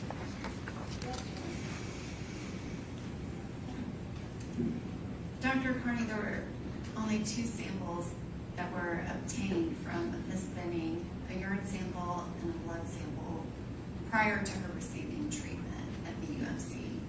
Is that correct? I believe that is, well, let's see. I know the blood sample is prior to. The urine here, if this is the first urine sample, it's positive for drugs that she was given as part of her treatment. It is not the first urine sample. Okay. That is the purpose of my question. Okay. If this urine sample is after she received medical Which treatment, one are you talking about? I'm referring to the report that Ms. Hollins just Okay, gave. from the other lab. Right. Okay, what's your question? Ms. Hollins was asking questions like, that was a urine sample that was taken in the beginning. If that urine sample is from after Ms. Benning received treatment, Right. there's a positive for cocaethylene, but there's also a positive for fentanyl type products, correct? Correct. And that is consistent. I guess, can you describe it? Are all of those substances consistent with her receiving medical treatment at Vanderbilt Hospital? Yes, so there's the cocaine and the ones that are associated with cocaine, and then the one positive cocaethylene, and then everything else looks like it was from her treatment. And are you familiar with CFSRE labs? Yes, I'm familiar with them. And do they do kind of specialty testing? Yes. And their levels are lower than other labs, correct? I would not be surprised, considering there's not even a number on here. It's just a positive. And I guess the toxicologists that perform this test might have more information about that level and why that finding was there. Yes. You reviewed multiple results of lab work related to Ms. Benning.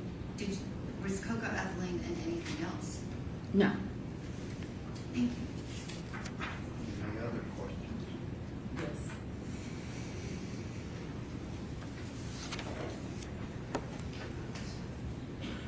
You're not telling this jury that Vanderbilt gave her alcohol and cocaine, are you? No. Okay. So regardless of when the urine was taken, she had it in her system, didn't she? There's a positive there. I don't know what level, but And if the original urine that was taken from Ms. Benning was notated at 2259 on 225, and her first administration of fentanyl was not until after midnight that night, that means that that urine testing was prior to her getting fentanyl. Would you agree? so she had a seizure disorder? Because she has an anti-seizure drug in here that was given at the hospital. But I'm not talking about seizures. Then I don't think that we can say that this is prior to treatment. This is after treatment. She very clearly has other drugs in here that were from treatment. I don't think you're hearing my question. I'm not speaking Objection, to Your that. Honor, it's been asked and answered. Okay, what is your question? My question is, if her urine was taken at 10:59 p.m. from Vanderbilt, and fentanyl was not administered until after midnight, if that urine tested positive for fentanyl, that would Objection, be... Your Honor, counsel is misstating the evidence. That No, report is I'm not not. related to that sample. She can just answer the question. The evidence is going to come out as... Do you it have is. multiple urine samples? So there are urine samples, and they're clearly after she's received treatment. And I believe this has been all worked out as far as the timing. So the fentanyl from this is from her treatment. And you're right, it has been worked out. Right. Because So this is originally- not illicit fentanyl. What This is is your treatment fentanyl. Originally, up until as late as a few... Objection, Your What Honor. is your question? Counsel I would is like to stop misstating you the from asking. evidence. I can't answer. I can't ask. What is your question? For the first year and a half to 2 You gotta years, start out with that. What is your question? the original urine was at 9. It was taken at 22:59. Is that correct? That's what it states. Okay, that's all I needed to know. And fentanyl wasn't given until after midnight. Isn't that right? I don't know that that's accurate. Did you take a look at the records? I did, but there's been a lot of examination of those records. And so have they changed? I can clearly see that she's been given treatment, and fentanyl was part of her treatment. It was ordered almost right very early on when she was there. So my understanding from everything that I reviewed is the fentanyl that's there is from treatment and was not illicit, and I did not include it as a cause of death.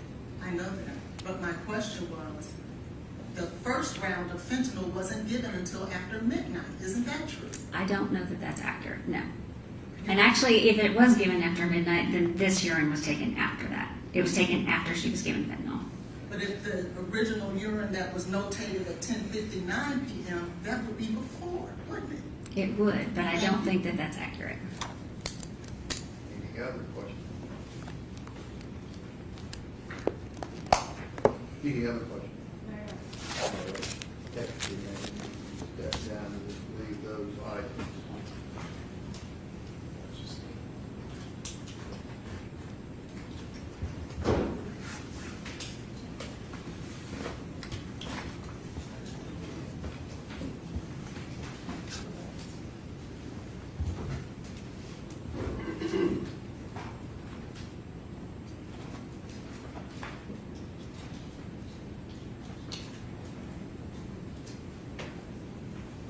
All right, ladies and gentlemen, the jury will break for lunch till 1:40.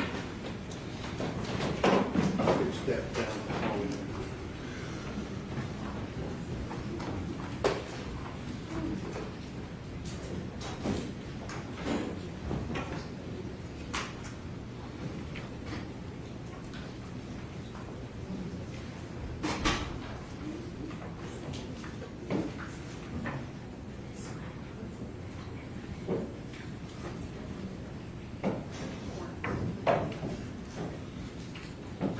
And who was the next witness be?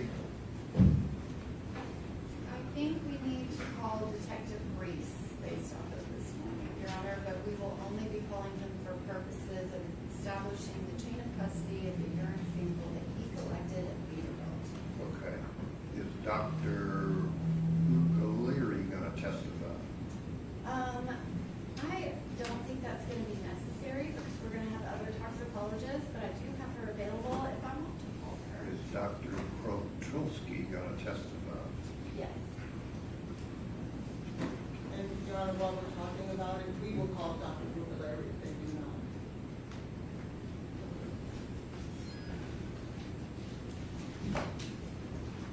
We'll be in lunch.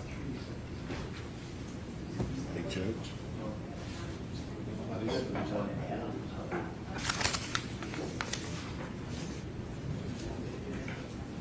going to the lunch recess.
we need Ms. Holland? Yeah, I'm sorry, she had to step out very briefly.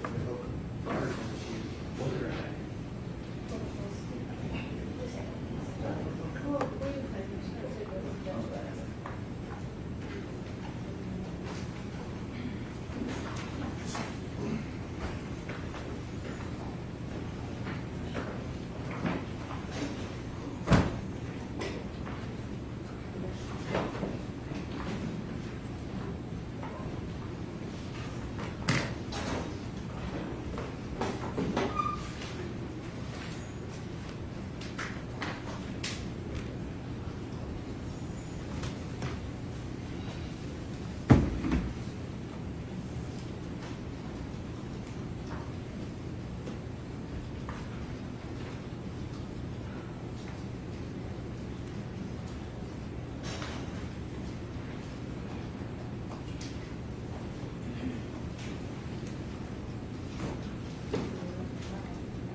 Okay, very briefly, what? Your Honor, the state is going to call Dr. Krotolski.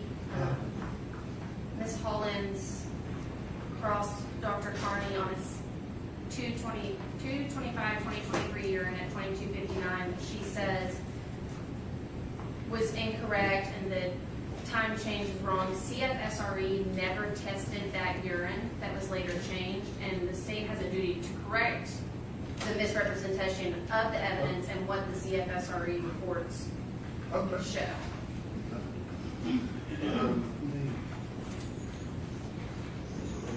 Sorry, Dr. Toxicology.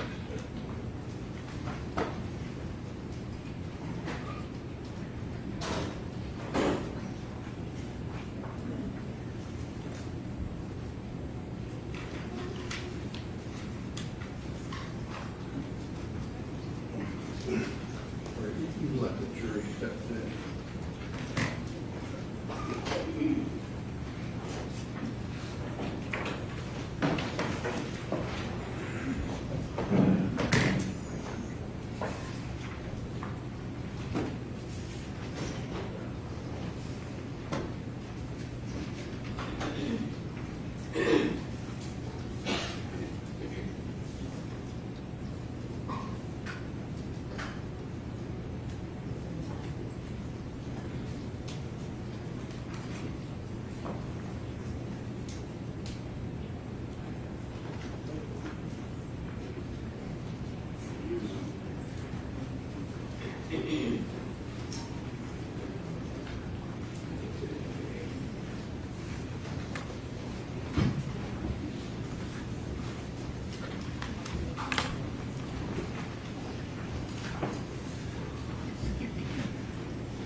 You'll step up.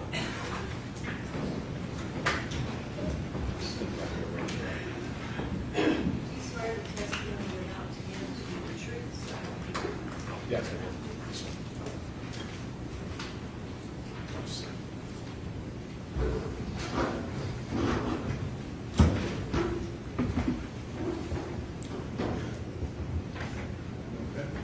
Dr. Krotolski, could you please state and spell your name for the record, please? Yes, my name is Alex, A-L-E-X, Krotolski, K-R-O-T-U-L-S-K-I. And what is your profession? I am a forensic toxicologist. How long have you been a forensic toxicologist? I've been a forensic toxicologist for about 11 years, and I've worked at the laboratory where I work now for all of those 11 years. Okay, where do you work? I work at a nonprofit forensic laboratory called the Center for Forensic Science Research and Education. And what connection does that have to NMS labs? Yeah, so we are a nonprofit forensic laboratory. NMS Labs is a for-profit forensic laboratory. The two of our forensic labs are actually in the same building. NMS is in the front half of the building. We're in the back half of the building. We do have some connections through the family and through the forensic toxicologists that founded NMS Labs, but we are two unique laboratories and two unique organizations. And what is your title with CFSRE? My current title is Director of Forensic Toxicology and Chemistry. Okay, how long have you held that title? I held that title as director for about 3 years, and prior to that had a title of associate director for also about 3 years. And can you describe your job to the jury at CFSRE, please? Yes, so I am a manager and a supervisor. I oversee a team of about 10 people, including 5 full-time forensic toxicologists. So as a research and educational facility, I do perform research in forensic toxicology and forensic science. I also teach and educate as part of our graduate programs that we have with universities in Pennsylvania. And then pertinent to this case, we also run forensic cases. So we bring in under chain of custody forensic evidence, process that through the tests and the methods that we have in our laboratory, and report out those results through forensic reports. And what type of education do you have? Can you tell us a little bit about your background? Yes. So my latest degree is a doctorate of philosophy in chemistry, in which I did my dissertation related to forensic toxicology. I also have a master's degree in forensic science. And I also have a bachelor's degree in chemistry as well.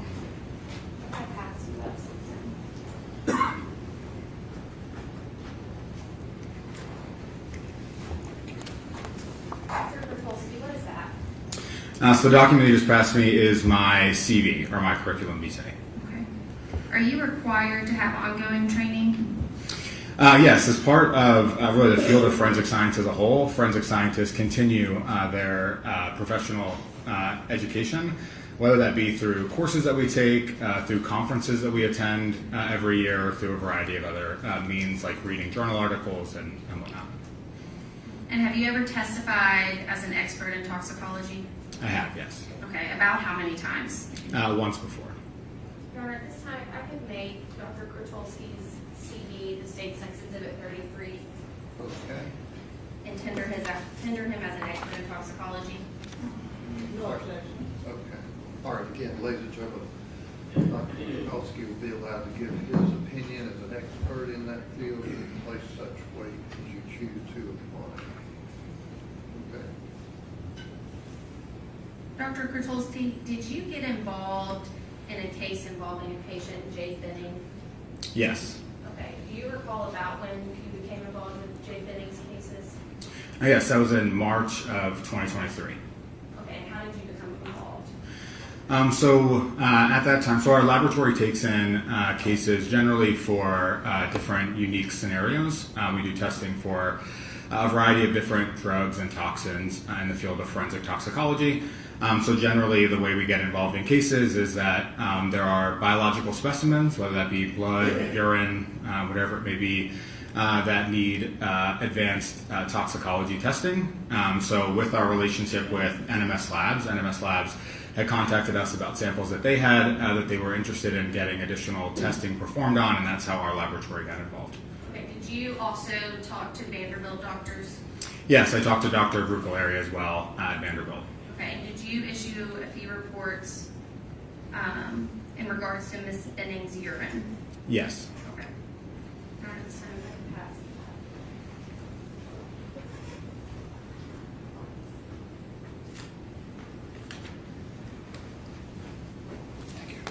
Dr. Krutulski, what did I just hand you?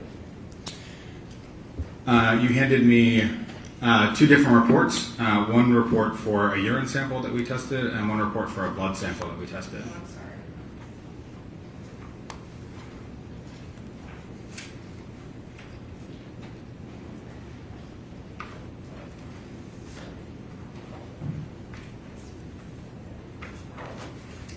What is the case number? The case number for the urine is 2023-0092. The case for the blood is 2023-0089. Sorry. And these are pretty thick. Can you explain to the jury what is with the report? Yes. So this second report that I was handed is for a second urine specimen that we tested 2023-0090. These are the reports. The first 2 pages, or 1 page, is the report that we issue after our testing. That report consolidates all the information about who submitted the sample to us, what samples we received, what our results were, what testing we performed, as well as some reference comments as to the substances we identified. And then the rest of the page is the rest of the packet for the case. There are a few pages that include the chain of custody, as well as the sample preparation documents that we use to prepare the samples in the laboratory for analysis. And then the bulk rest of the pages are the data associated with the identifications for the drugs that we made. And are both those samples involving Ms. Jade Benning, or both those reports? Yes. Okay. And do you commonly refer to them as litigation packets? Yes, yes. Okay.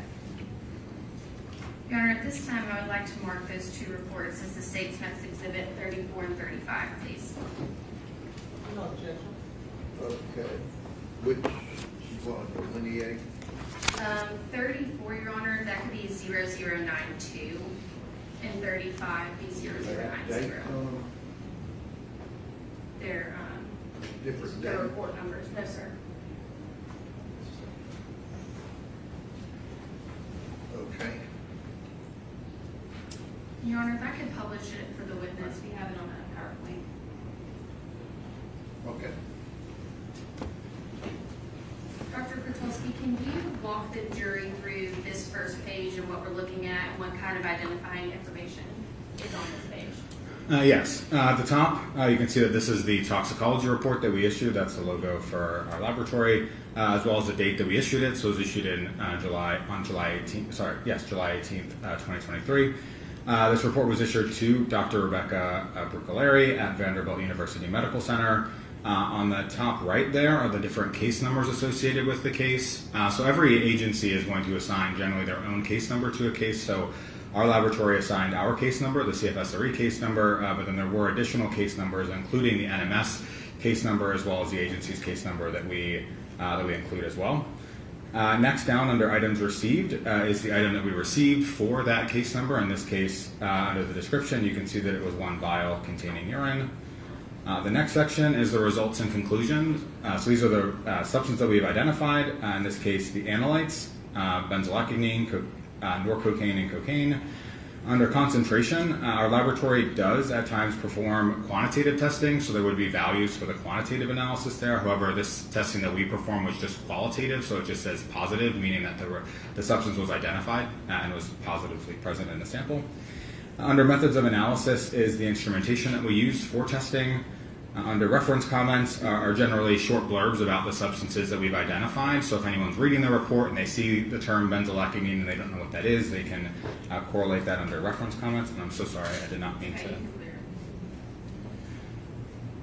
to. Next is laboratory comments. That just says that we took the sample into our possession under chain of custody, seals and everything were in order. And also notes that when we discard the specimens. And then finally at the bottom is again the case number, the date that we're signing this, my signature, as well as another toxicologist signature at our laboratory. And Dr. Kotulski, you've already talked about how you were in communications with Vanderbilt. From your knowledge, when was this first sample taken?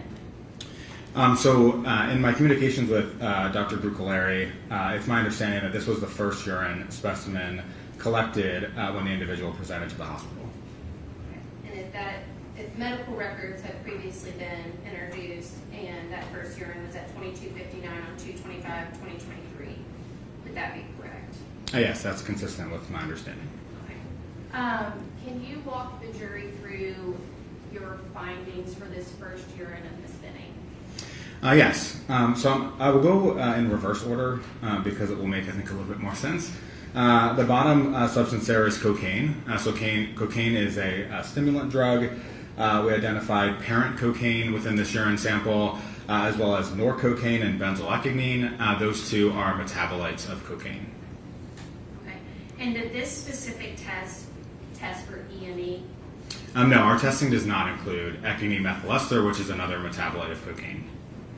And can you walk the jury through how many drugs and what kind of testing this specific urine was tested against?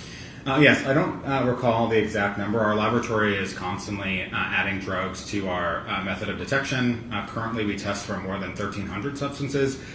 This time in 2023, our scope was probably around 1,100 substances. And if the substance is not listed on this report, it means it was not identified through the testing process.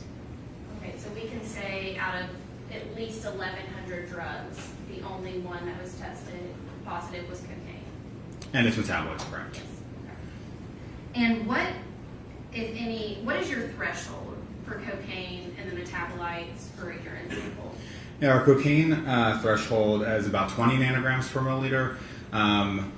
Sorry, I don't believe I said that correctly. Our threshold for cocaine in urine is about 20 nanograms per milliliter. That would be the same for its metabolite norcocaine. However, benzyl ecgonine has some different chemical properties, and our testing limit for that is about 100 nanograms per milliliter. And from your discussions with Dr. Brugaleri, what were you advised that Vanderbilt's threshold was? Yeah, so it's my understanding that in the hospital, as many hospitals do, they perform a urine drug screen. That's done by a different type of test than we perform. That's done by something called immunoassay. Whereas our testing is performed by mass spectrometry. Through my conversations with Dr. Brugaleri, it was my understanding that the cutoff for benzyl ecgonine in the hospital was 300 nanograms per milliliter. And again, our cutoff was 100 nanograms per milliliter. So is it consistent that if Ms. Benning's blood or urine tested in the hospital negative, but then was positive with you, is that consistent with just the different thresholds and Vanderbilt being much higher? Yeah, so when you have differences in thresholds, you can have concentrations that are between those thresholds. So one laboratory may report it negative because it's below their threshold, and another laboratory may report it positive because it's above their threshold. Both of our tests were not quantitative, though, so we don't know exactly how much benzyl ecgonine was in this sample. However, based on the data that we have from our test, we can see, based on some of the characteristics of the data that we look at, that it's my opinion that it looks like the amount of benzyl ecgonine likely was between our two thresholds, and that's why our result was positive and their result was negative.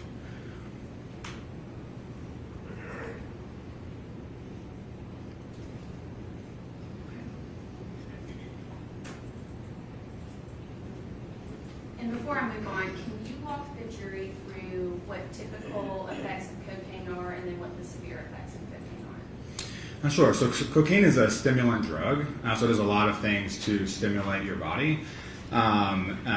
Certainly people use cocaine for its euphoria and its high feeling, but when you get to some of the sort of clinical signs and symptoms, it can do things like increase your heart rate, increase your blood pressure, increase your temperature. It can make people more talkative, more movement. It can, in higher amounts, or for some people, it can cause sort of agitation and anxiety. And in more severe cases, especially with the effects on the heart, you can have sort of detrimental cardiac effects because of that increased cardiac output. Cocaine has been associated with seizures as well as other more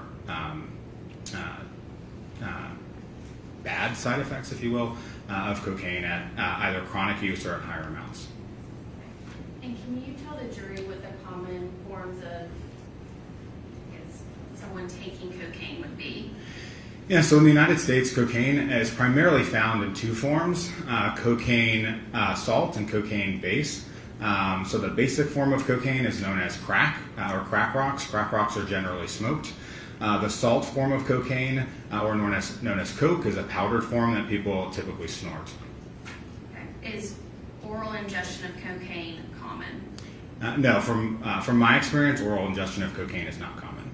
Okay. And for symptoms and side effects, how would oral ingestion of cocaine differ from IV, snorting, something like that? Yeah, so the manner in which drugs enter the body is really going to be dependent on potentially how quickly those drugs affect an individual and how quickly those drugs can get to the brain. So something like snorting or smoking is going to have a much quicker onset of actions, whereas if you ingest something orally and it goes to the stomach, you have to get it then absorbed into your body. Some of that drug could break down in your stomach acid. So there's different effects and how quickly the substances can affect an individual based on the route of administration.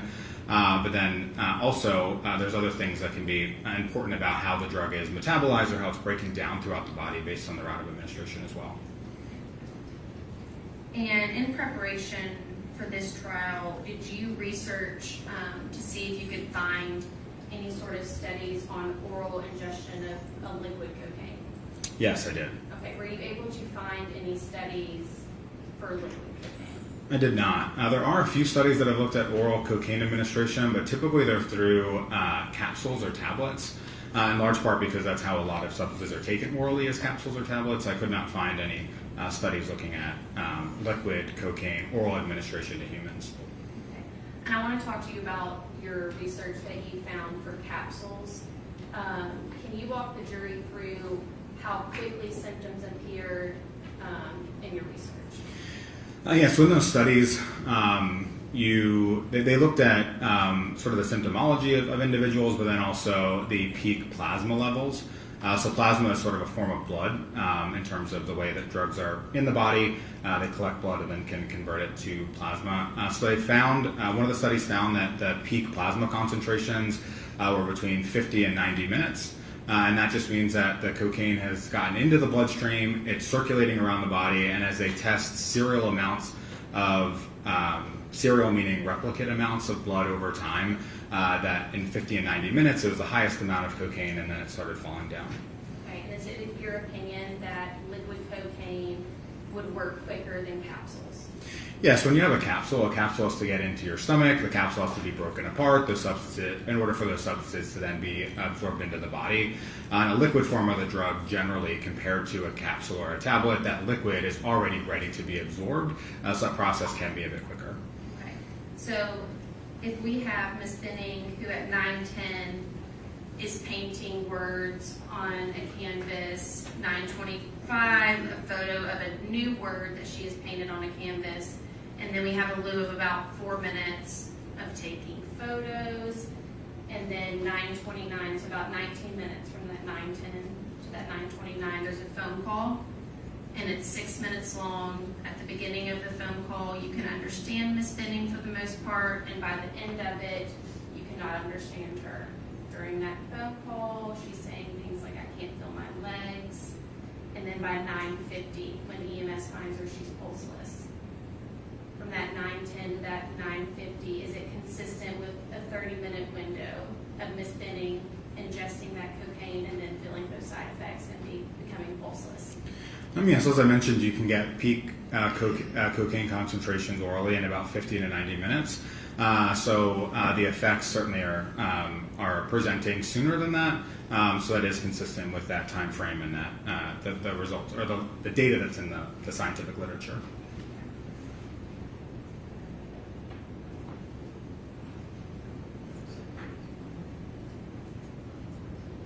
Yes, and you're saying it would be less than that time with the capsules, that 30-minute time frame for us is consistent because it was not capsules. Yes, generally, the drug does not have to be absorbed or taken out of a capsule or a tablet. That time frame can be shorter. And going back to the test result, is fentanyl one of the 1,100 drugs at minimum that you tested this urine for? Yes. And was fentanyl present? No, fentanyl was not detected in this urine sample. Okay, what about cocoethylene? Yeah, so cocoethylene was also and is also in the scope of our testing, and it was not detected in this specimen. Okay, and so I just want to be very clear for the jury, cocaine and only cocaine metabolites tested positive for this 2/25/2023 at 22:59 urine. Correct.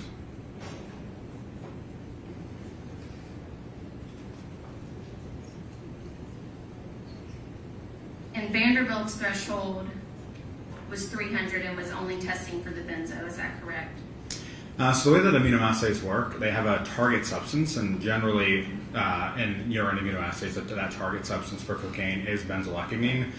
Some of the other metabolites will have cross-reactivity, so their amounts could sort of combined in total potentially reach that threshold. But in this case, with the result being none detected, those combined amounts of the substances still did not reach the threshold for them to produce a positive result. Your Honor, if I could have the witness cast exhibit number 32, please.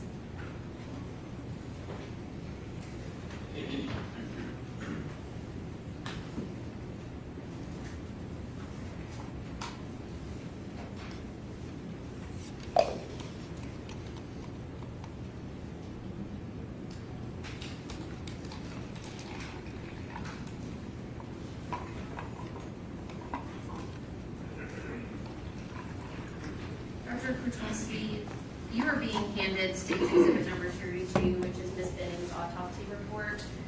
Are you familiar with any sort of addition that for cocaine, the parent cocaine and the EME being added, and what that can give you as an estimate?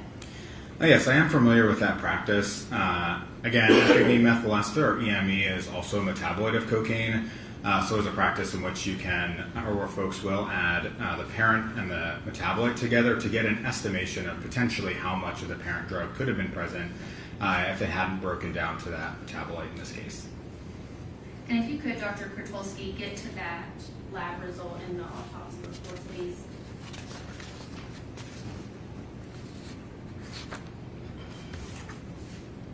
And could you tell the jury what the EME and the cocaine was, and then how we would get to that number of the estimated concentration of cocaine in Ms. Benning's blood that night?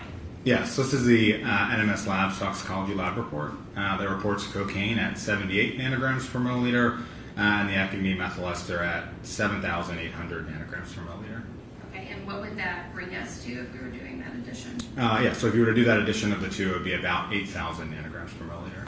Okay, and is 8,000 nanograms per milliliter a high concentration of cocaine? Yes, if there was 8,000 nanograms per milliliter of cocaine in someone's system, that would definitely be considered, in my opinion, a high amount of cocaine. What is typical that you see? Do you see anywhere near 8,000 nanograms per milliliter on a daily basis? So we do quantify cocaine in blood samples, not as routinely as NMS does. I do not recall what the highest amount of cocaine we've seen in a blood sample is, but I would think that we have seen concentrations of cocaine in the thousands. I just don't know exactly what those concentrations are.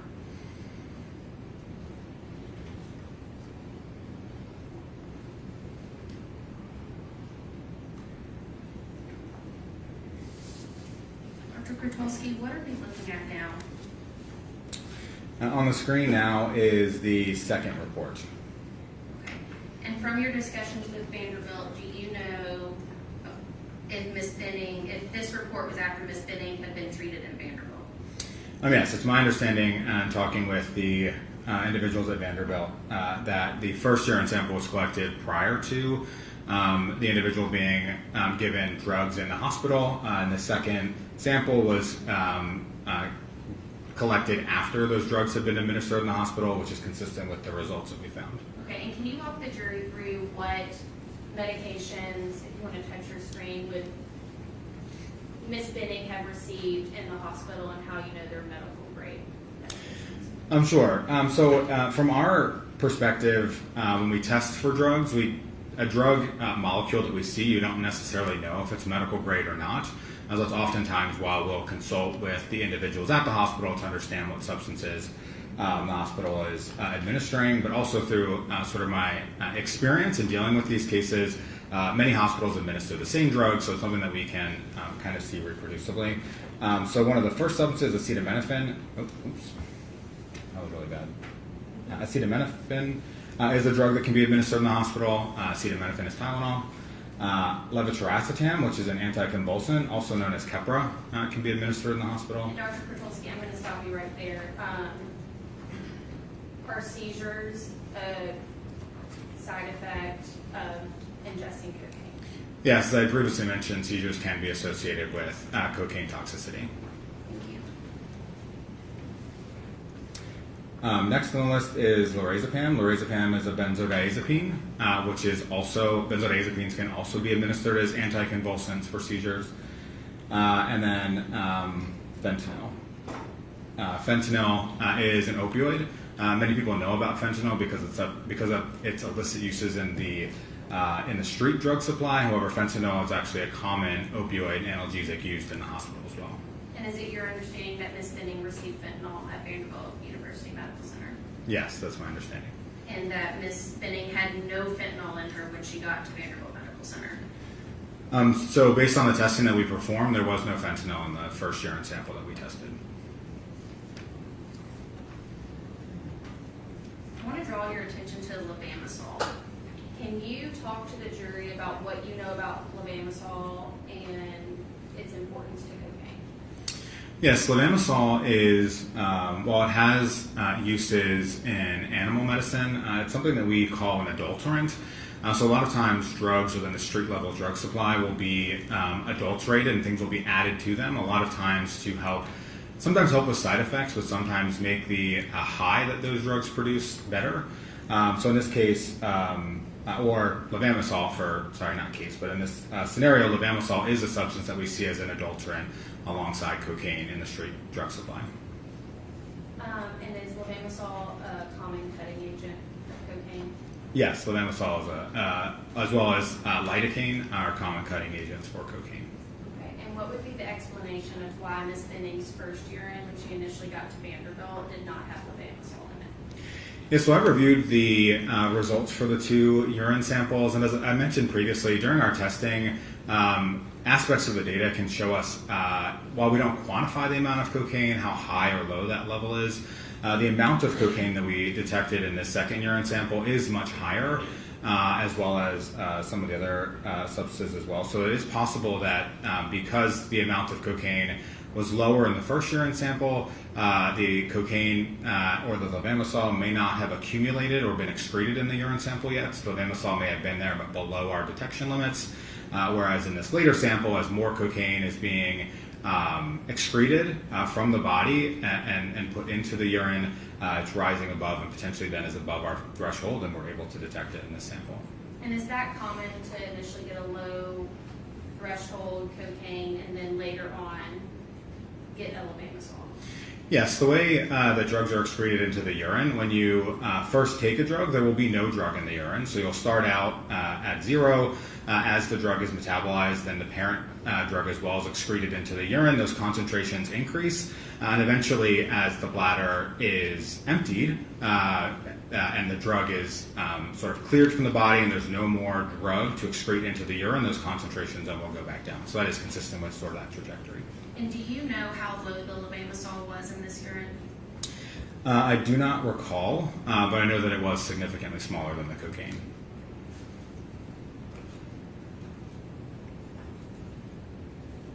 Let's talk about cocoethylene. What can you tell the jury about cocoethylene? So cocoethylene is an interesting substance in that it forms in the co-ingestion of cocaine and ethanol. Okay. Was cocoethylene present in Ms. Benning's first blood or first urine? No, it was not present, but similar to the explanation I gave for levamisole, it could be that it was present but below our detection limits, therefore we weren't able to see it because maybe it hadn't been excreted fully yet. And do you know how low this sample of cocoethylene is in Ms. Benning's urine? Yeah, so I did take a look at that, and again, comparing those responses that we get from the instrument, the amount of cocoethylene that we detected was about 1% of the amount of cocaine. So again, quite a small amount of cocoethylene compared to the amount of cocaine that we saw in this urine sample.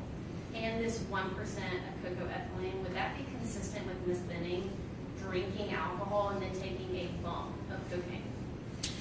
So from my experience in those scenarios, you wouldn't have that small amount of cocoethylene, although it does depend on sort of the timing of when the urine sample was collected. But generally, when we see cocoethylene with people who are co-using larger amounts of alcohol, we do see it at more appreciable amounts than the small amount that we saw in this sample. Can you dissolve cocaine in alcohol to make it a liquid cocaine? Yes, cocaine, like many drugs, are dissolvable in what we call solvents, and ethanol would be an example of a solvent.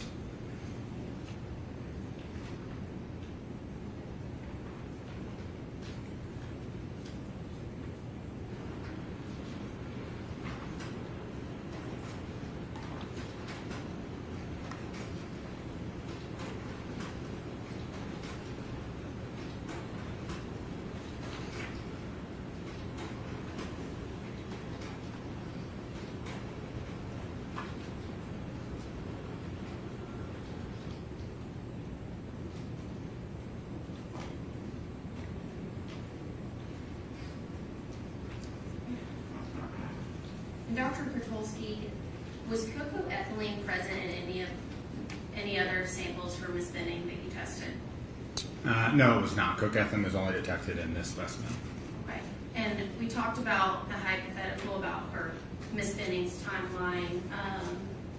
Would you expect to see more cocoethylene if Ms. Benning had been drinking alcohol? So in cases where we do collect urine samples from people who have been drinking alcohol and using cocaine, I would say typically those amounts of cocaethylene are larger. But again, there's a variety of different reasons as to how the level of cocaethylene could be in this case, including the dose of the substances, not only the cocaine and the ethanol, but also the time associated with it. Okay, and for that first urine to only have cocaine, benzo, and then the other metabolite, but no cocaethylene. If she had been drinking heavily and doing cocaine, would you expect to see that cocoethylene reporting above the threshold? Yeah, so she was drinking and taking cocaine together. I would have expected to see the cocaethylene in that first urine sample. And is it your understanding that through all the other testing of Ms. Benning at Vanderbilt, that there was no alcohol present in her system? Yes, it's my understanding, and through talking with the toxicologist at NMS Labs and Dr. Brucaleri at Vanderbilt, that the ethanol testing that had been performed by the other laboratories was negative. And Dr. Kotulski, is there any other explanation other than just drinking alcohol, it being dissolved in alcohol, that you could get that cocoethylene? Yeah, so there are other ways that small amounts of ethanol can get into your system. Some other drugs that are used may have ethanol as a minor component in them. There are some things that may be used in foods that could have small amounts of ethanol in them. So there are other ways that ethanol can get into your system other than drinking beer or other forms of drinking alcohol. And is that consistent with how low Ms. Benning's cocoethylene percent is at, and then we don't see it again? Yes, I would say that would be more consistent. Right, and could it be used in cooking for like homemade cookies with vanilla extract or something like that? Could that low reporting level of cocoethylene be consistent with Ms. Benning have cooked that night? Yes, I'd say that could be consistent.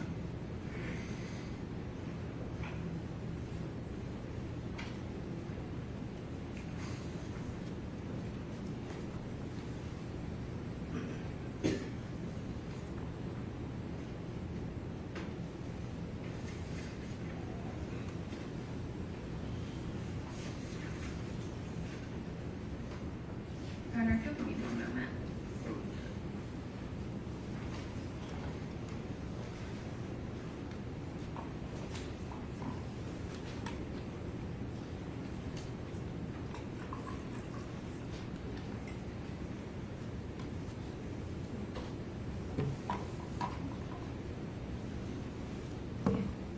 Donna, those are all my questions. Questions on behalf? Yeah. Yes.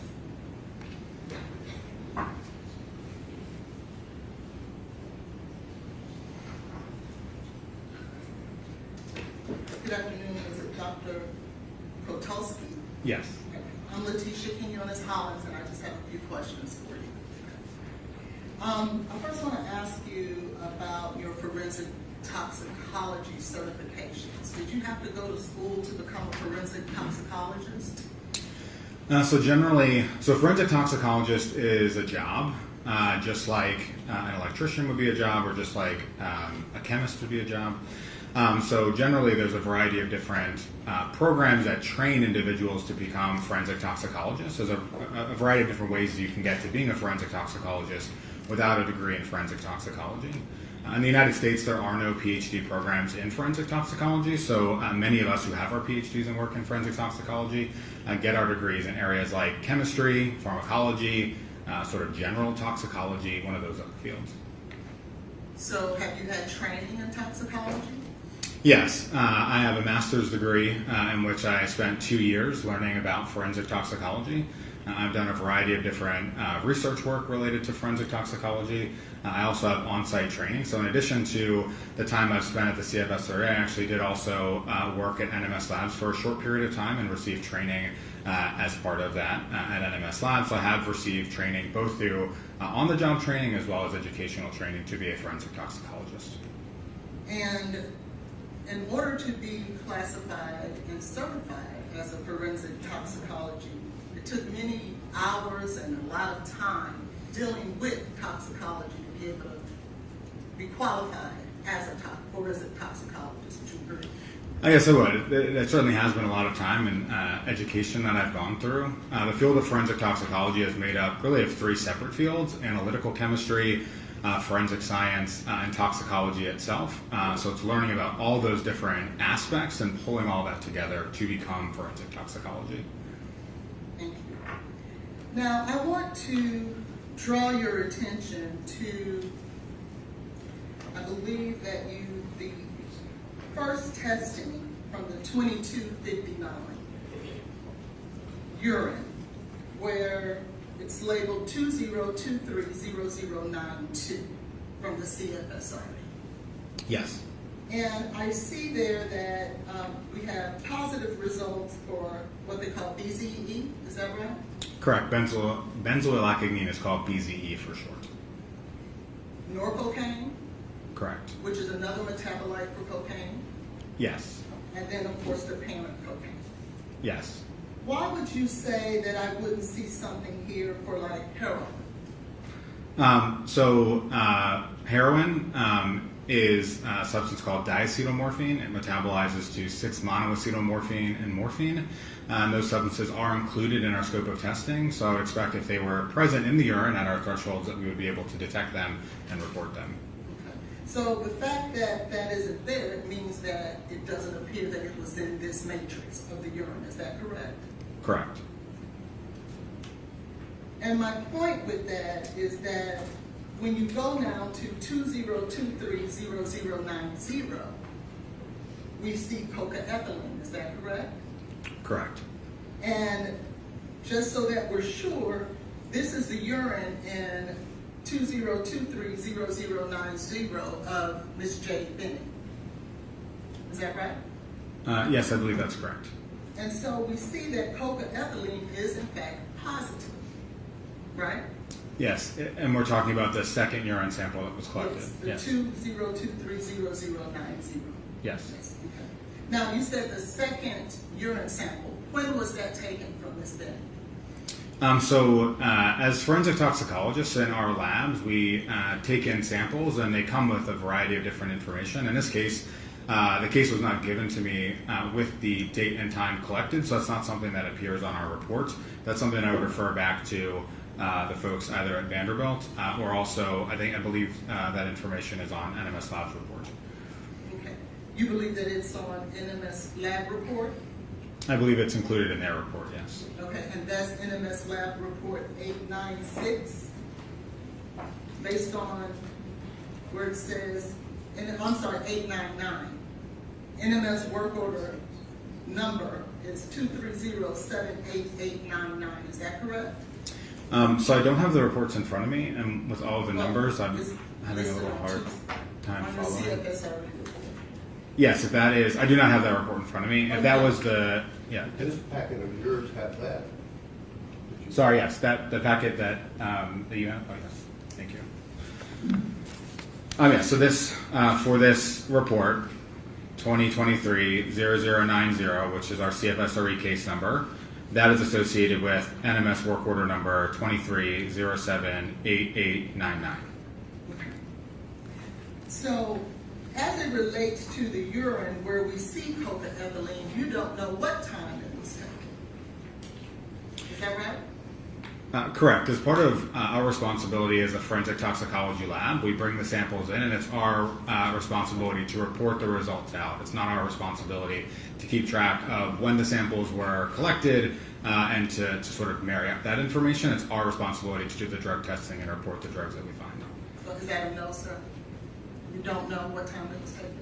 Off the top of my head, no, I don't. Okay. And so, Is there any of your records that would tell you that?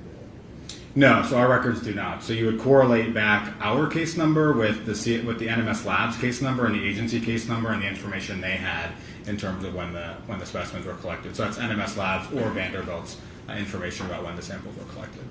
so you can't say it wasn't taken at 2259 or that it was, as the information that you have before you at this time.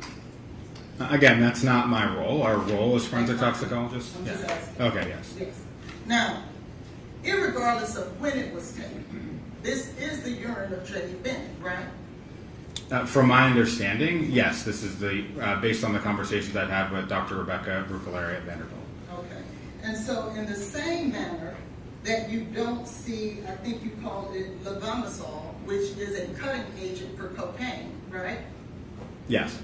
The same way you don't see levamisole in your initial testing of 202300092 is the same manner for which you don't see cocaethylene, right? Yes, as I explained before, in order for us to have a positive result, there needs to be enough of the drug or the metabolite in the urine sample to meet a threshold for us to detect it. So it is possible that they were present in the urine, however, below our thresholds to detect it, so therefore we would not report them as a positive result. Nonetheless, you have those two different metabolites that weren't present in your first results that are present in the second. Yes or no, sir? That is correct. However, I think it's important to note that these are not replicate samples, so we don't expect to have the same results in both urine samples. These urine samples are collected at different times. We have different results because we know that there were drugs that were administered in the hospital that we don't expect in the first sample that we do expect in the second sample. We wouldn't expect for Vanderbilt to give someone something that would cause them to test positive for cocaethylene, or would we? So again, depending on whether or not cocaethylene was present but below our detection limits in that first sample, or whether or not the cocaethylene was formed after, that's not something that I can speak to because we don't have information about that, but it could be really either of those scenarios, or potentially either of those scenarios or others. Okay, the statement that you just made was that Vanderbilt had treated Ms. Benning, and so that's why you'll see a difference in what is present in her urine in this later sample than you would in the first sample, right? Yes, I said that referring to the drugs that would be administered in the hospital, things like levetiracetam, fentanyl, lorazepam, those substances that are medical grade drugs. Are they administering cocaethylene, do you believe, at Vanderbilt? No, I would not believe they would be administering cocaethylene at Vanderbilt. And so, if we see this in her system, then it is safe to say to this jury that she had to get it from somewhere other than the treatment she received at Vanderbilt. Wouldn't that be right? And I apologize if I hadn't explained this well, but cocaethylene is really not a substance that's available out there. People don't go out on the street and buy cocaethylene. You can't sort of get it as a prescription drug. Cocaethylene is something that's formed in the body when someone uses cocaine and ethanol. So again, this wouldn't be something that could be administered. This wouldn't be something that is ingested. It's something that's formed through those two substances. Exactly. That person would have had to have ethanol and cocaine in their system at the same time. Yes or no, sir? Correct, yes. Now, so what we do know, and the reason I gave you the hypothetical of the heroin is because the only reason that it's going to show up positive is because there was alcohol and cocaine taken at the same time from Ms. Benning, right? That's why your testing came positive. Yes or no, sir? So I don't want to confuse the terms ethanol and alcohol. Ethanol is a small molecule. Alcohol, while we refer to drinking alcohol as alcohol, alcohol is really a class of substances. Methanol, for example, is also an alcohol, and there's other alcohols as well. So what I'm saying is that cocaine and ethanol come together to form cocaethylene. The source of that ethanol, as I previously testified to, is unknown, but there are different sources as to where that ethanol could come from. Right. You said that it could have come from the vanilla extract that she put in her cookies.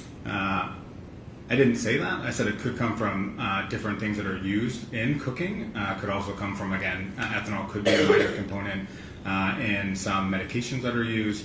I didn't necessarily say it came from a certain a certain place. We don't necessarily know where that ethanol may have come from. Well, actually, the prosecutor actually asked you, could it come from the vanilla extract? And your response was, yes, it could have. Correct. She said could, and I said yes. And that was my question. You just said earlier that it could have come from vanilla extract.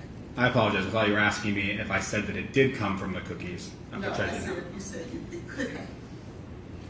But it also. Hypothetically, It could have come from her having a drink and then also taking cocaine, couldn't it? Yes, that is possible, again, depending on the amount of ethanol consumed. Ethanol can come from, as I mentioned, those other sources. It also can come from drinking alcohol as well. Now, do you know what a screen test is, sir? Yes, I do. And what is that? So in forensic toxicology, typically we do two tests. Historically, we referred to them as a screen and a confirmation. Screen is a way of saying, okay, well, I've tested this substance, usually for I tested this sample, usually for a large array of substances, and then we know what's present, and then we take that through a confirmation test, which is then usually quantitative in nature. So typically in forensic toxicology, you would do those two tests, a screening test and a confirmation. And so, is it fair to say that you don't go, a lab would not go past a screen test to a confirmation test unless something is coming up positive in that screen? Is that correct? Yeah, so the field of forensic toxicology has really advanced in recent years. Historically, when we thought about screening tests were usually things that were not very accurate. They may have tested for a class of drugs and you would get a positive result and you have to figure out why you got that positive result. A good example would be if you tested for benzodiazepines and got a positive result for benzodiazepines, you may have to do a confirmation to say, well, what exact benzodiazepine am I looking for?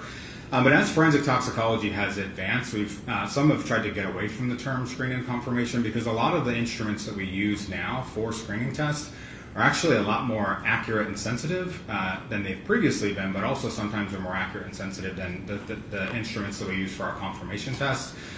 So typically, now you really have to understand what specimens were provided to the forensic toxicology lab and really understand what their methodology for testing was. It's not as easy to paint it with a broad brush to say, oh, absolutely this was a screen or absolutely this was a confirmation. Well, you're not telling this jury, sir, that your laboratory would be using something that you can't rely on and or is not credible, are you? Are you saying that? I'm not sure what you're referring to. No, I'm not saying that. Okay. And so I would assume and hope that whatever immunoassay testing or whatever testing that you are performing at your laboratory would be one that is credible and reliable for you to represent to the community and your clients that trust you. Is that right?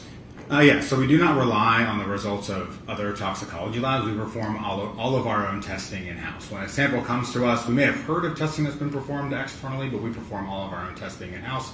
And then yes, to your point about our methods being accurate and reliable, we validate our assays, we run quality controls and different checks during our testing to make sure that the results that we are reporting meet a level of high forensic reliability. And so your assay, the ones that you rely on and the ones that you deem credible, tested positive for this cocaethylene, right? Correct. The second urine specimen. Now, in regards to the NMS lab, you see, if I can draw your attention to the 889, and we just talked about that you don't move on to a confirmation test unless there was something that was positive in the screening test, correct? Yeah, again, to Yes try. or no, sir? Well, so I think that you're trying to use the terms screening and confirmation for the tests that we performed. Our laboratory really does not define them as a screen and a confirmation. The test that we perform, we define as a drug identification. So we did not perform two tests. We performed a single test, a drug identification of these substances. I would not characterize it as a screen or a confirmation. I wasn't speaking about your test. I asked you to look at 889 of NMS. Oh, I'm sorry. I apologize. When you use the 4 numbers, I thought you were referring to my report. Yes, and I do not have a copy of NMS Lab's report. Okay, can I?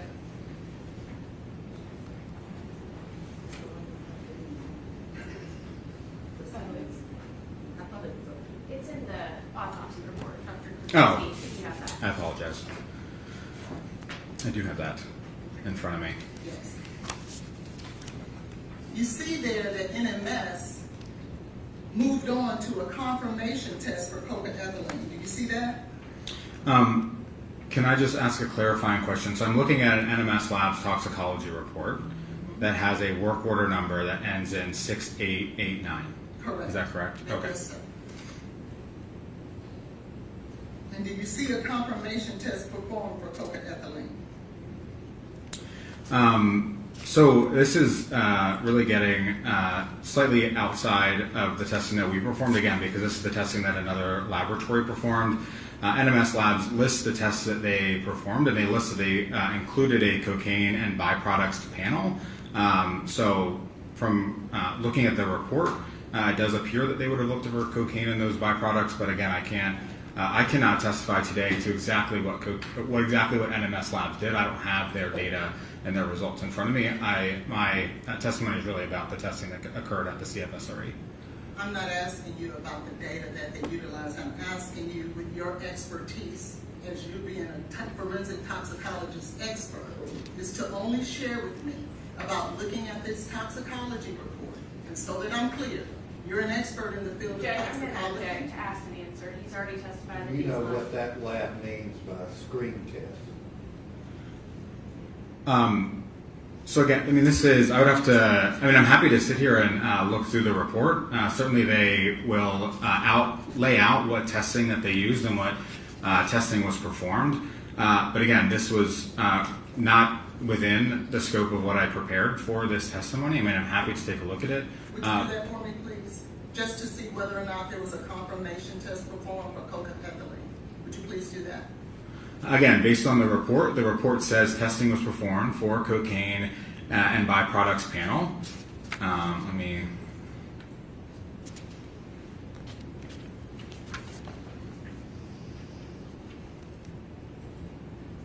And if you look then to 2 pages later where they describe what's in the cocaine and byproducts panel, it does list cocaethylene as an analyte within the scope of that testing, yes. Thank you. And that's for the scope of testing on the confirmation, correct?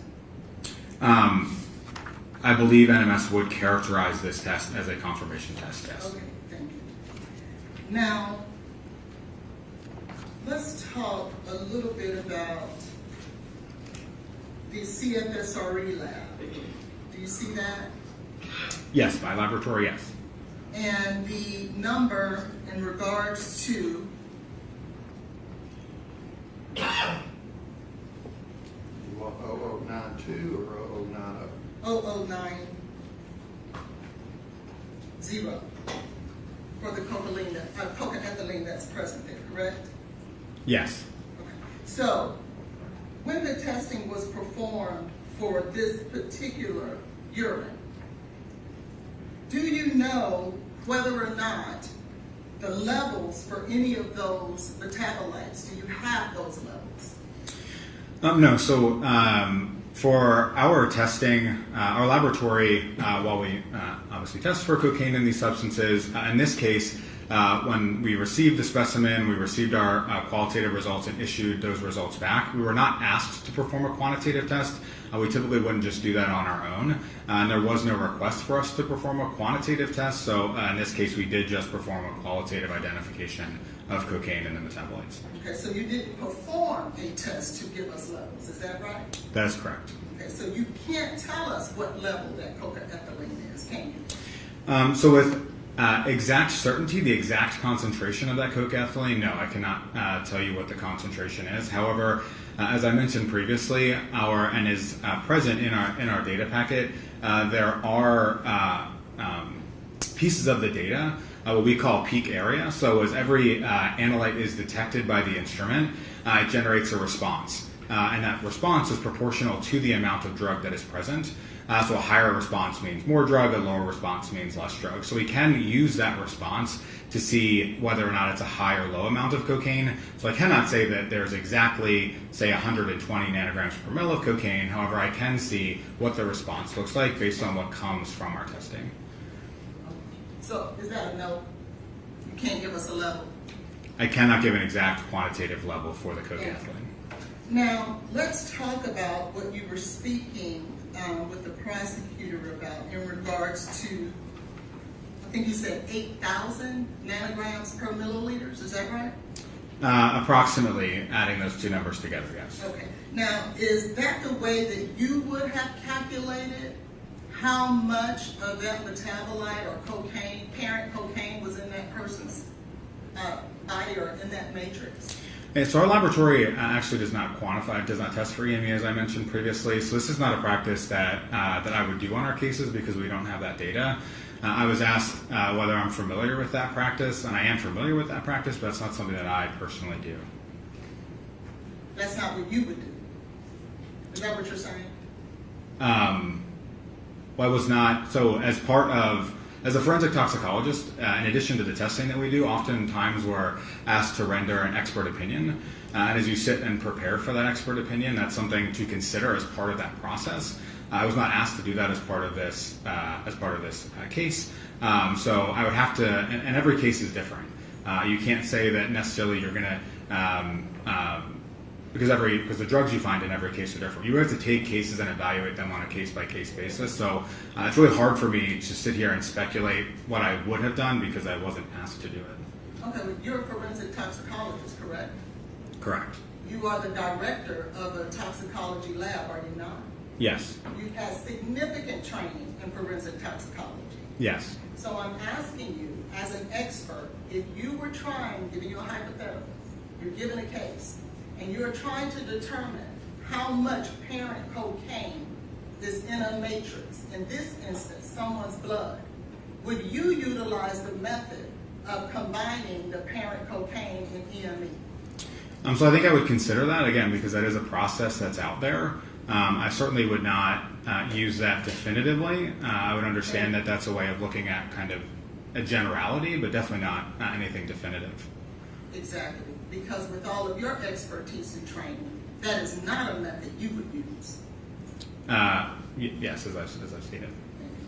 Now let's hypothetically utilize that method and come up with a number of 8,000 as apparent cocaine in someone's blood, okay? The pharmacokinetics that you would utilize to try to determine how much cocaine that person took at a certain time, how much cocaine would that equate to, sir, if we were to go back 24 hours? Yeah, there's not really a way to correlate the amount of drug in this case to the amount that an individual would take. It's not, you can't say just because there's 8,000 nanograms per ml of cocaine there's not, or there was X amount of dose that the person ingested originally. That's not something that we would do in forensic toxicology to try to back calculate a dose. So then are you telling this jury that you cannot so first you said that's not a method you would use. And so you're now saying that there would be no way to try to ascertain how much cocaine that person originally took. Is that what you're saying? Yeah, through the training that we have as forensic toxicologists, we generally do not train individuals on how you would calculate a dose of a drug that someone used. Certainly through someone's expert opinion and training, they may try to do that, but that's not something that we typically do in forensic toxicology, to try to calculate a dose. So what is pharmacokinetics? So pharmacokinetics is the way that your body processes a drug. So it's broken down into 3 different areas: absorption, which is how the drug is absorbed into your body; distribution, which is how it's distributed throughout your body; metabolism, so breaking down cocaine to its metabolites; and then excretion through the kidneys into the urine. So pharmacokinetics is that process of what's happening in the body to a drug, and it's a very vast field. There's a lot of other parts of pharmacokinetics as well. What is it used for? So in forensic toxicology, a lot of the substances we deal with are not legal. You can't give them to humans. So a lot of times when we think about pharmacokinetics, especially for substances of abuse, we would look at pharmacokinetic studies generally in maybe a rat, and we'd see, well, how much drug was given to the rat, how much drug we were able to detect if we collected the rat's blood, how much of the drug was excreted through the rat's urine. There are some substances that are used in humans, like cocaine. I mentioned previously that there were studies looking at individuals ingesting capsules of cocaine, and through that same process you can look at then peak plasma concentrations, as I mentioned, metabolites, all those different aspects. So you'll agree with me then that pharmacokinetics is sometimes used to try to determine a dose amount? I would not say pharmacokinetics is used to determine a dose. That I don't think that would be the correct way to state that. Well, how would you state it? So I mean, the only time that this is really done in forensic toxicology is with alcohol. So you can look at, and you may be familiar with this, but you can look at, based on the amount of ethanol in someone's system, you can back extrapolate to potentially how many beers or how many shots or how many glasses of wine they took. The reason we can do that with alcohol is because of its pharmacokinetics and its linear elimination from the body. In the world of other drugs on humans, I'm really not aware of any pharmacokinetic properties or calculations that you would do to correlate those drug concentrations back to the dose. And in this case, the blood concentrations of cocaine back to an exact dose of cocaine consumed. So you're stating that it is never utilized to try to determine a dose, pharmacokinetics is never utilized in your field to try to determine a dose of cocaine? Is that your testimony, yes or no, sir? So I am not in a forensic case like this. I am not aware. I said, ever. Is pharmacokinetics ever utilized to determine a dose of cocaine?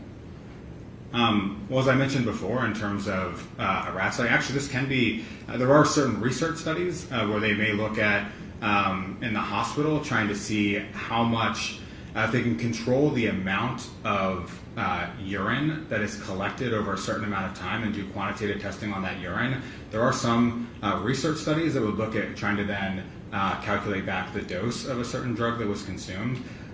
So there are aspects of forensic toxicology where that may come up. But in terms of a case like this, where you're looking at drugs for a legal case, that's a whole different realm from what we're talking about today. So your answer, the answer to my question is yes, it has been done.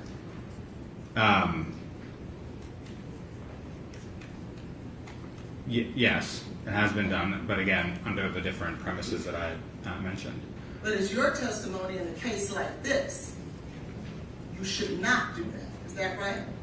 It is my opinion that if I was asked to calculate the dose of cocaine consumed, that is not something that I would do. And so then, based on your testimony, there is nothing we can do to try to determine the parent amount of cocaine that was in her system at the time of ingestion. Well, now you're asking two different things. The dose of cocaine would be the amount of cocaine outside the body that is then ingested in whatever form you want to ingest it. The amount of cocaine circulating in blood is a whole different thing from the dose. That's not the dose. That would be the circulating concentration of the cocaine. I wasn't speaking about this, sir. I was speaking about trying to determine the amount of cocaine that Ms. Benning would have had to take in order to have the numbers that we see in her blood. I'm asking you a simple yes or no for this jury. Is there a way to try to make that determination, sir? Yes or no?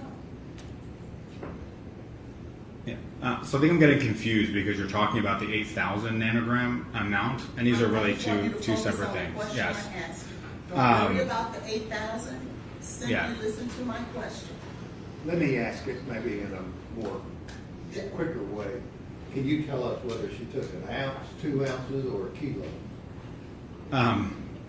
There would be calculations to potentially rule out really large amounts or really small amounts. I don't think that there is not a calculation to get an exact amount in the middle, to answer the question. And so there are calculations to make an assumption. Yes, and in a hypothetical world, to make an assumption, yes, I believe someone could do that. And what would they use to do that? Yeah, I mean, there's a lot of factors. I mean, there's factors in terms of, right, you'd have to look at you'd probably take some sort of concentration that you're starting with from what we would detect. There'd be different parameters within the body, understanding, was this a larger or a smaller individual? Did they have potentially a lot of blood, a little bit of blood? What is their different physiological parameters of them? Time is a really important thing. I'm not asking about the factors. I'm asking about what would you call it? If it's not pharmacokinetics, in order to get to that answer, what would you call it? Okay, so I would call it that it would be some sort of pharmacokinetic calculation, but it is not the entire field of pharmacokinetics. Well, so then you can use pharmacokinetics to try to get to an assumption as to what amount of cocaine she took, correct? Sure, yeah, somebody could, in theory, do that. Thank you. So, in regards to that, have you done that calculation for this case? No, as I previously stated, that would not be something that I would consider doing.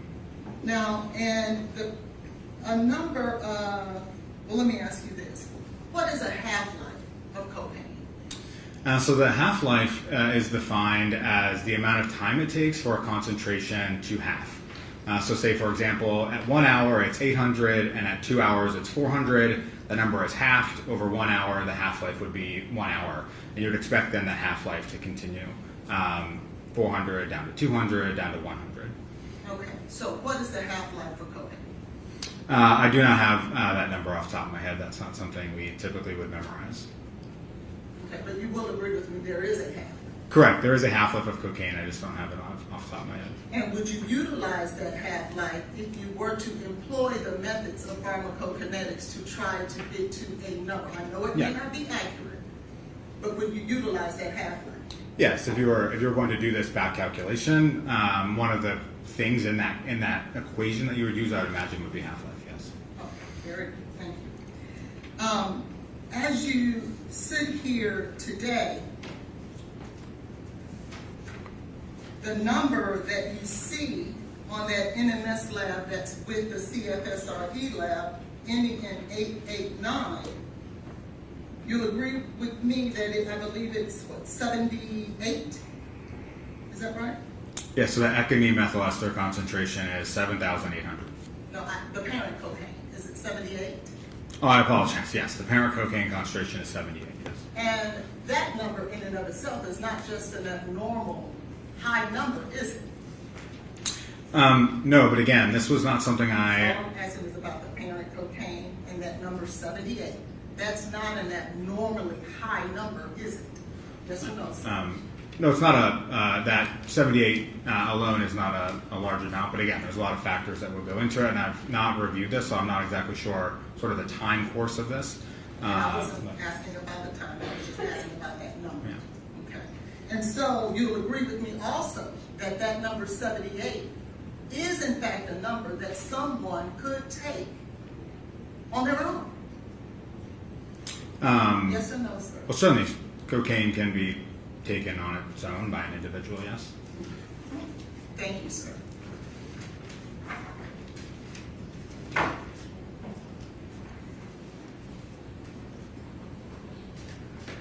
Dr. Krotulski, Dr. Carney had testified that she adds the EME to the parent cocaine to estimate the total amount of cocaine level before it began creating the NE or breaking it down. Do you agree that that is a common method to use to estimate the value? Yeah, so one thing I didn't explain, cocaine is a very unique drug. It's actually quite unstable. It can go through different processes of breaking down by enzymes or through hydrolysis. And it can break down to things like benzoylecgonine and econyl methyl ester. So because cocaine is sort of so unique, there have been different research studies looking at saying, okay, well, because we know it's an unstable drug, is there a way that through different calculations we could potentially estimate how much cocaine was present at the time the blood sample was collected rather than a few days or weeks or months later when that cocaine broke down? And your testimony as a toxicologist is that you would not estimate that value because your testing is very precise, but you don't disagree with Dr. Carney using that. Correct. method. I'm not disagreeing with Dr. Carney. Right. And the state never asked you to calculate a dose, but you can't calculate the dose Ms. Benning ingested. Judge asked you about an ounce or a kilo, but it could have been much smaller than that, especially if it was dissolved in a liquid. Is that fair? Yeah, I mean, one of those factors is, as I mentioned previously, time. There's also, a lot of times if you're going to do some of these pharmacokinetic studies, there's assumptions you're going to make. One assumption being that this was likely a healthy individual, normal processes, their heart was beating, their blood was flowing. If you're outside of those normal processes, some of these calculations start to break down. So again, I was not asked to do that, and again, it's a very complex process, and I just don't believe that that's something that would really be I don't think you could probably do it with the information that I have and the understanding I have. That's what I was about to ask you. You cannot calculate the dose, Ms. Benning and Justin. Correct. Thank you. Those are all my questions, Your Honor. Now, you stated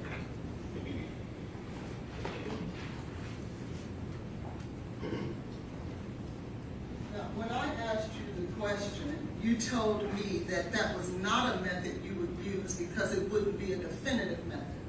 Are you changing your answer now?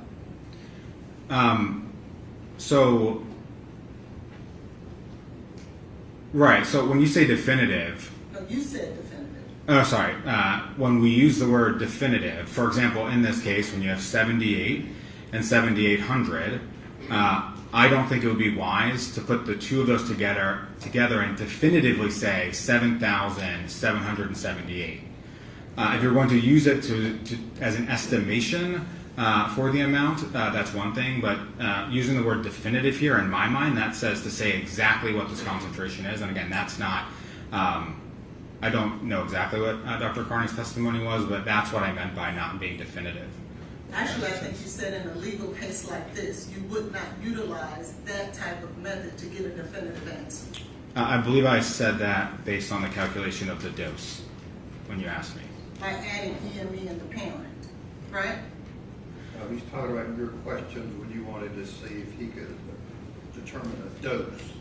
No, my question was to determine the parent What is your amount question? of cocaine. I want to be clear that you're saying if we were trying to determine the parent amount, we would not take the EME and the parent amount and put them together. So again, I want to just make sure we're taking these two things apart, and we're not talking about dose. So now we're talking about circulating amount of drug in the body, and in this case, taking the parent amount of cocaine and then the substance that the cocaine broke down into, understanding that those two substances are related, and doing an estimate based on that is something completely different. And that's what I was just asked by the prosecution. Again, this is completely separate from the question of dose, how much someone ingests. And when you were talking about the CFSRE record that did not show the fentanyl, and that would be 202300092, this was an opiate screen, was it not? So our testing for Yes or no, so was this an opiate screen? so One, you're way beyond what was asked on redirect. So number two, let him answer the question. So the testing that we performed on both urine samples includes opiates and opioids. So this was in fact an opiate screen?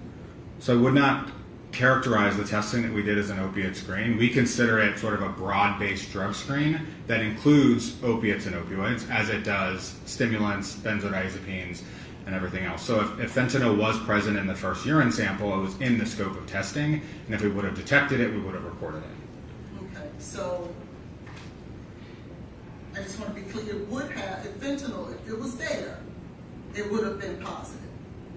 If fentanyl was present in the first urine sample, case 20230092, if it was present at levels detectable by our analysis, yes, it would have been reported. So it could have been there, but it just wasn't at your detectable level. Yes, that's how forensic toxicology testing works. As I mentioned with the levamisole and the cocaethylene, if something is below our threshold for detection, right, we would not be able to detect it, therefore not report it. I just wanted to be clear so that the jury What is your understood question? is that it was possible it was there, but it just wasn't above the level.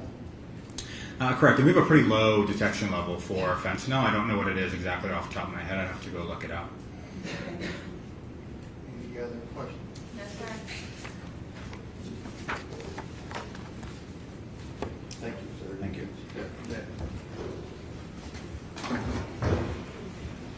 And can Dr. Tucholsky be excused? This stage is done with Dr. Kwiatkowski. We will say subject to recall. Your Honor, if we can approach about that. Okay.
how many other exhibits does the defense have some issue about chain of custody, if any? We don't, I believe. Okay, Yeah. then they don't have an issue about Detective Reese. Well, I think she's trying to, he's the one that collected it from the hospital, so I believe she's just, are you talking about 227? You just heard what she says up here. They've got a third sample they want to get into. Do you have issues about I that? don't know which sample it is. There are a bunch of tests in this case. It's the one that Detective Reese collected on February 27th, 2023. It's 1600. It's technically 1604. It's the urine sample. It went to the MPD crime lab. They sent it From on what to MS. time? February 27th, 2023 at 1604.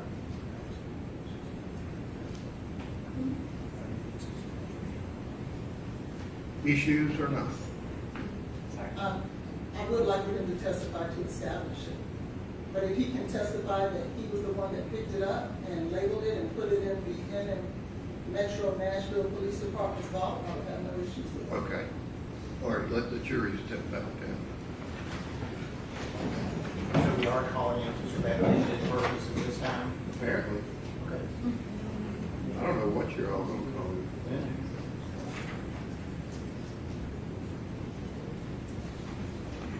Would Dr. Brugaleri know when the second sample was taken?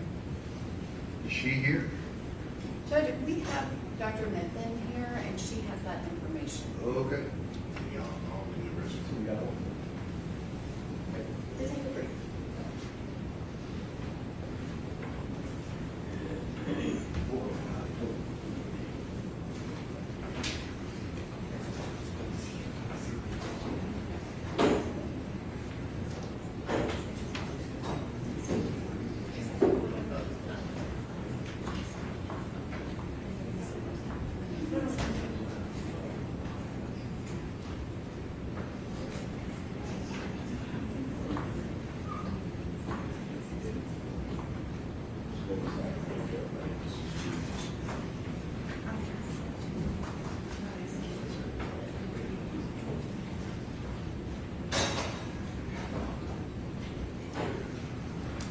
Just have a seat back there. The jury's taking a short break.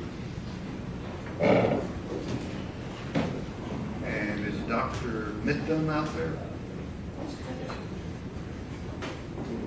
Yeah, bring her back in so we don't have to take another break about the comforter.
Yes, yes, step up, raise your right hand. You swear to tell the truth, so help you God. I do. Have a seat.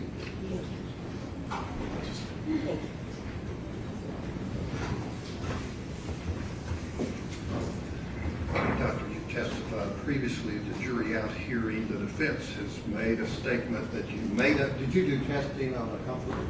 I did. They've made a statement that you made up that test. Is that accurate? No. Do you have questions about whether she made up a test? Yes, briefly. Okay, go ahead. The testing that You you can, so we can hear it on the I'm mic. sorry, thank you.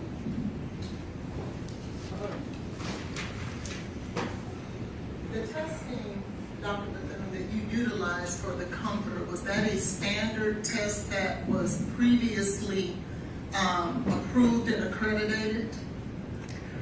So the physical testing on the instruments is, On the comforter? yes, but The preparation of the sample is unique, so how we figure out where to sample on the comforter, and then we do an extraction method to pull biological fluids and samples off of that inanimate object. But once that is extracted off of the comforter itself, it's run under the same methods that have been validated in the laboratory. So the testing itself is the only step that's unique is that initial preparation step. And the preparation would be the gathering of the matrix from the actual comforter. It's selecting the portion of the, in this case a comforter, but selecting where you're going to be pulling samples from and testing. And then we prepare control samples in parallel along with the unknown sample being tested to show that the extraction is working properly, that all the steps in that process are working properly. So it's still following all those same scientific methods. Once you get the actual matrix to test, but in order to remove the actual substance to test, that is something that is unique, correct? It is unique in this case, yes. And that is something that... Why is that? Why is that? Because they're so rare that we get these kinds of cases, and each case is different. It could be a bloodied t-shirt. It could be a bloodied napkin. Off of an undergarment. I mean, we don't do DNA testing, but we only do the drug testing, but it's... So you cut something off of something that was on the comforter? We cut, squares, sample squares out of the comforter where stains were, and in other locations where there were no stains. Is there anything in that process that affects your findings?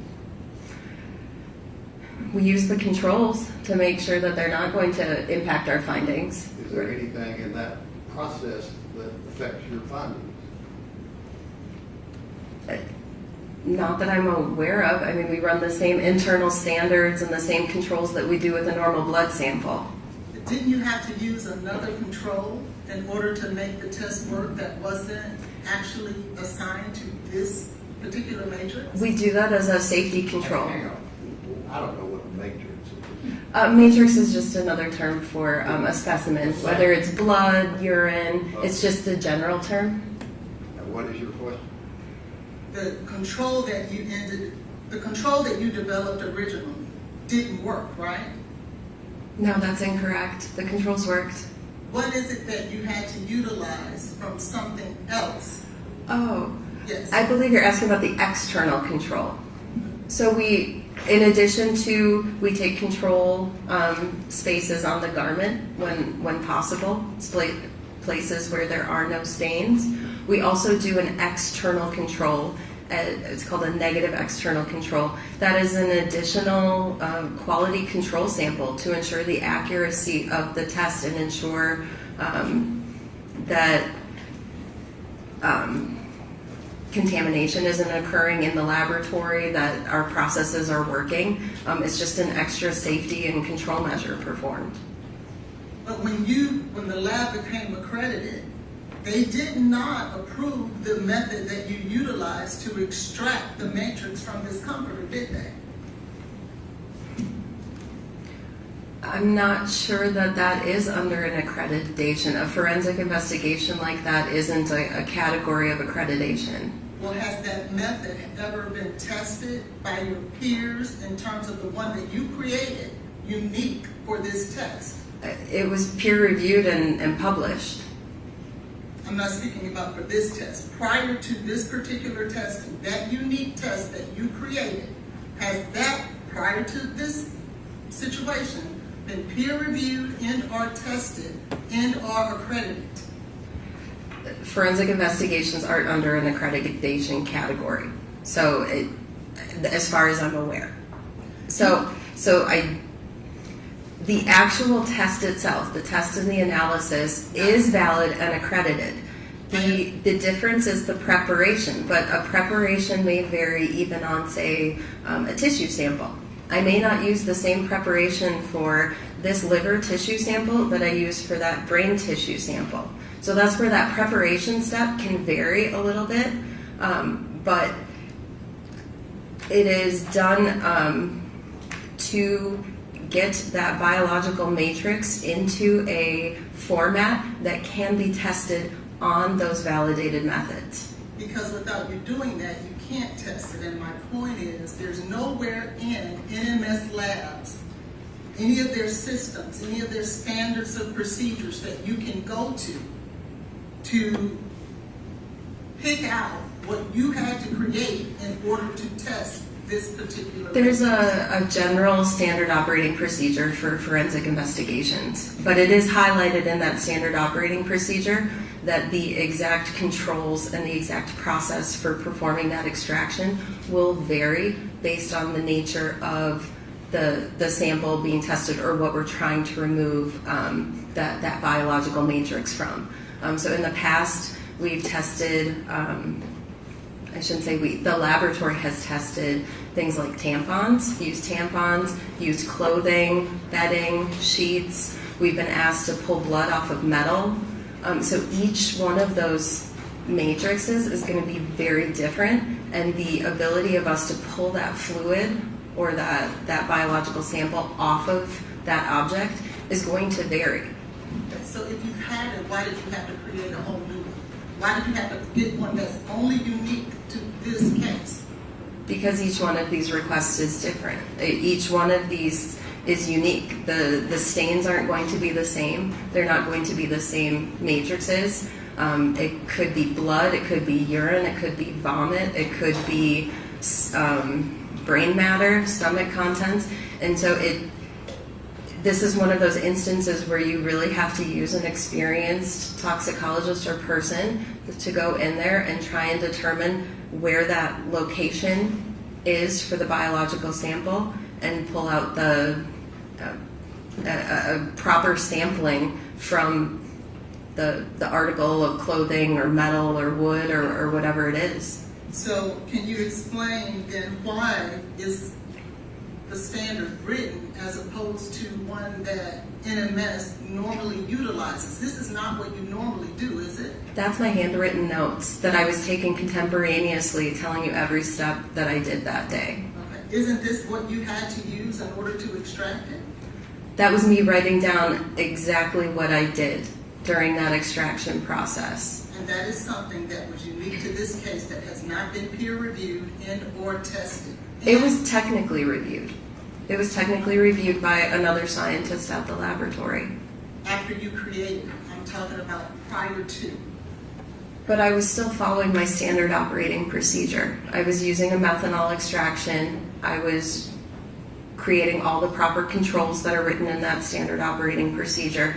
I was following the method, but that method or that procedure gives me some flexibility in how I need to do that. So I was giving you very specific documentation of how I specifically did that.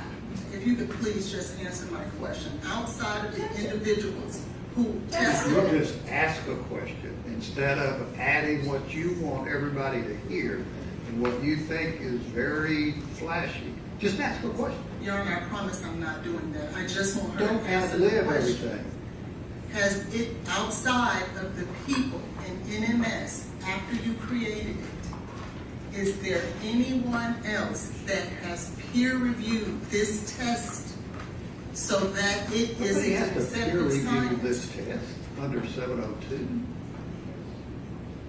If the court feels that way, I'm fine. I just want to be able to ask the question. How could they peer review it when it just happened? And that is my point as to why we were objecting to the Have validity. you ever had you personally, had any samples taken from a comforter that you found vomit on with some drugs in that you published or had peer reviewed I mean, so this was included in a publication afterwards? after the test was performed, along with other forensic investigations that our laboratory has performed. What you're saying is unique is taking it from a comforter. It's not even that part is unique. It's just the having to do some extra steps to really prepare that sample is unique. I can't treat it just like a blood. So what you did that makes your results unreliable. I don't believe so. Okay. Anything else? No, Your Honor, we would object ask for a ruling from the court as to that. Object based on what? That it has not been peer reviewed What or hasn't tested. been peer reviewed? The methods that she had to create in order to perform this, in order for it to You've move. never done any samplings from any garments or blankets or The- blouses or? The laboratory has, that's what I'm trying to say, and we published on it. We share those duties. So I performed this one physically on a comforter. Other toxicologists within the company have performed them on other items of clothing. And so we did write up this unique preparation. It's not, and I wouldn't say it is unique to NMS. It's a similar method that's used for other types of unusual matrices. So dried blood spots, that's a very common test that's used in toxicology. It's a similar technique to that. You've done that? Dried blood spots I actually have in a previous job. Does the state have any questions?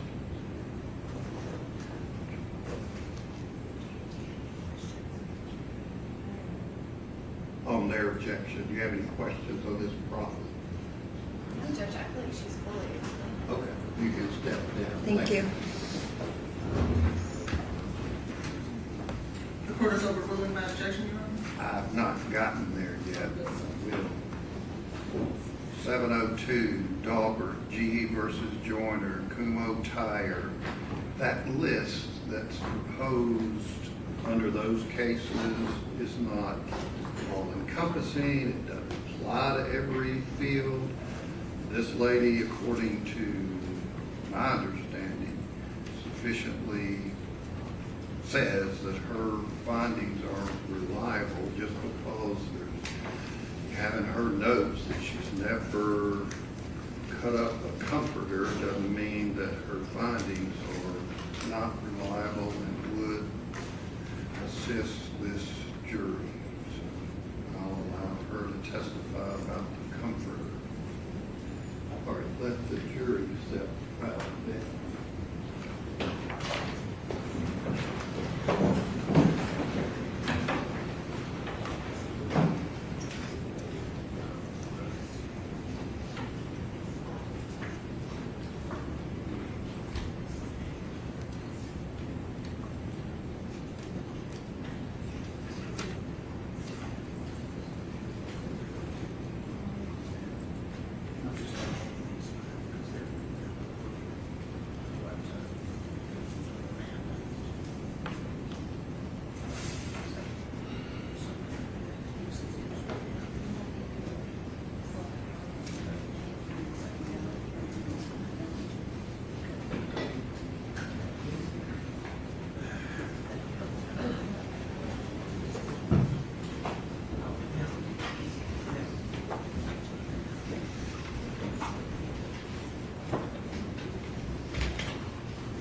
All right, if you'll sit down for us just a second.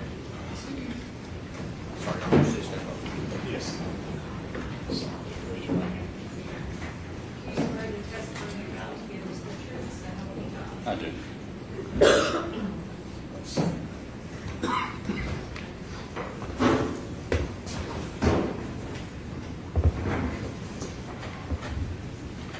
Sir, would you please tell us your name and spell your first and last name for us?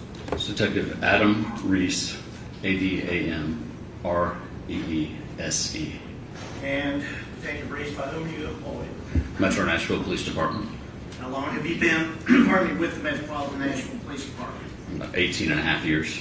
And were you working in that capacity in the month of February 2023? Yes, I was. What were your duties or assignments in February of 2023? I'm a detective in the homicide unit and was at that time. Get to the point of why you're here on the stand at this particular time. On about February the 27th of 2023, had you become involved in an investigation concerning a young lady named Jade Benning? Yes, I had. And pursuant to your duties and responsibilities in respect to that case, did you have opportunity to go to Vanderbilt University Medical Center to collect an item of evidence? Yes, I did. Okay. And you recall approximately when that was? It was on the 27th at approximately 4 p.m. And where did you go when you arrived at the hospital?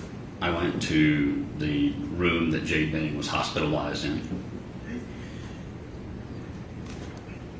What was her condition, at least as far as you physically seeing her?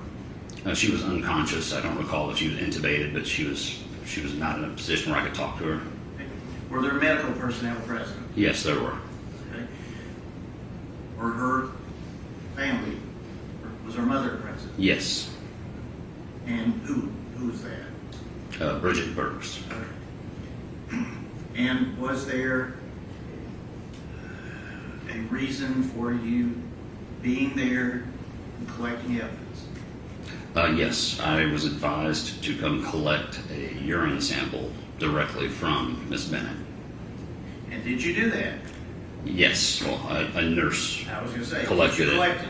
in my presence and then handed it to me. And how was that collected in your presence? Just what did the nurse do? She collected it from a catheter bag where Miss Benning's urine was collecting. And what, if anything, was it collected in? It was collected into a specimen cup. And what did the nurse do with that specimen cup? She put a lid on it and gave it to me. And what did you do with that specimen cup? I placed it in an evidence bag, sealed it with the adhesive, evidence tape label, and initialed it, dated it, and wrote the time down that it was sealed. Okay. And was there documentation of that generated? Yes, I mean it was. Paperwork. Yes, there was what we call a Form 110, which is a property and evidence submission form.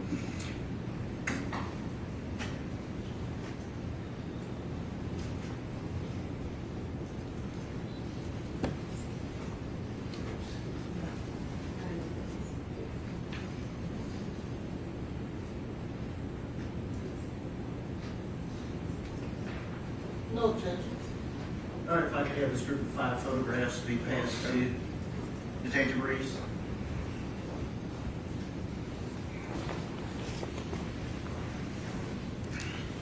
Detective Reese, you're being handed 5 photographs. Would you look at those and see if you recognize what is depicted in each of those?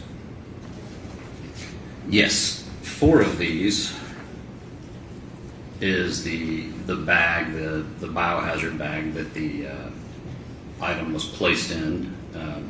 From 2 of them are before it's placed into an additional bag, and then the additional bag looks like it was probably applied by our property and evidence clerk that I gave the sample to.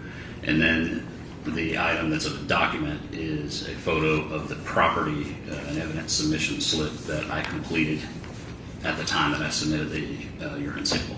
All right, I would tender those as the next numbered exhibit, athlete 36. All right. And of course, permission, could I publish them briefly and ask? You want these? I think just here would be. Okay, Cool. let him.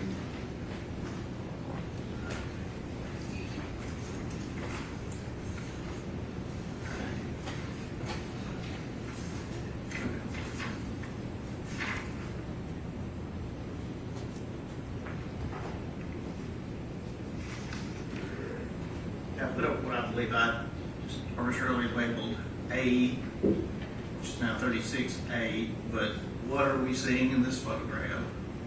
That is the property and evidence bag with the sample of urine that I just talked about placed inside. Okay. And I believe you referenced there may have been additional labeling as the case went on from the property room. Correct. So I placed it in one bag initially that was labeled for biohazard, and I sealed that with evidence tape. And then when I took it to the property room, they put it in an additional bag, and this barcoded label you see here is applied by them. So is that the same specimen cup of urine that you watched the nurse get out of the catheter bag? Yes. And this is letter B. I might need to zoom in a little bit on that, but can you see anything that you recognize as being your handwriting? Yes, there on that blue evidence tape, it's a little bit washed out by the light, but I can read it. It's a AR, which is my initial, and then a 2/27/23 for the date of February 27th, 2023, followed by 1603 HRS, which is 1603 hours military time, 4:03 p.m.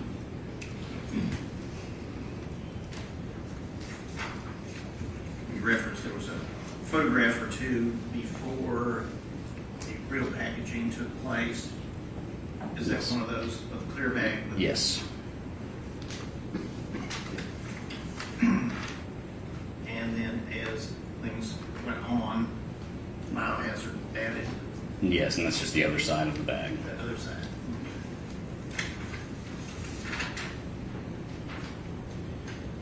And is this the one that indicates collection time, case number, when it was submitted to the property room? Correct. Right. And when you took it to the property room, what did you do with it, this item of evidence? I actually handed it directly over to one of the property evidence clerks. And is that what generated this document? Yes, 36? I completed that document on the computer, submitted it, printed it, and turned it over to them, and they placed it in cold storage.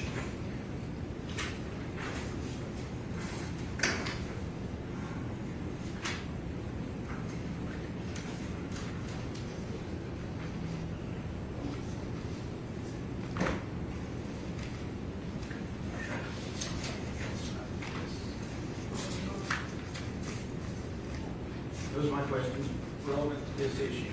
Okay. Any questions from the defense? No, Your Honor. Thank you. Who's the next? Amanda Sweet.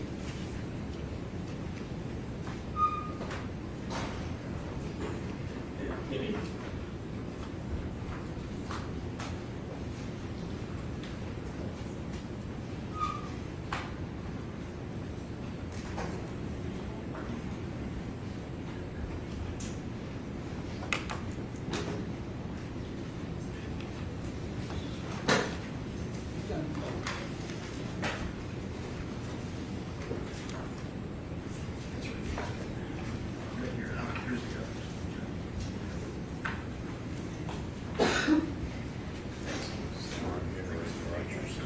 You swear to testimony you're about to give us the truth, so help you God. I do.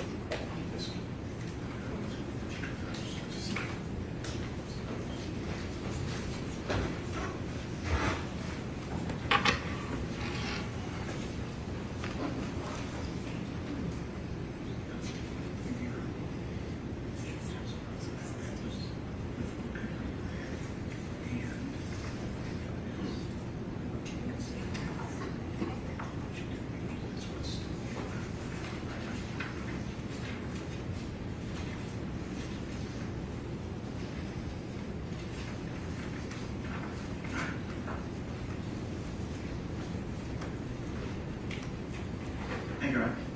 Could you please tell us your name? Amanda Sweet.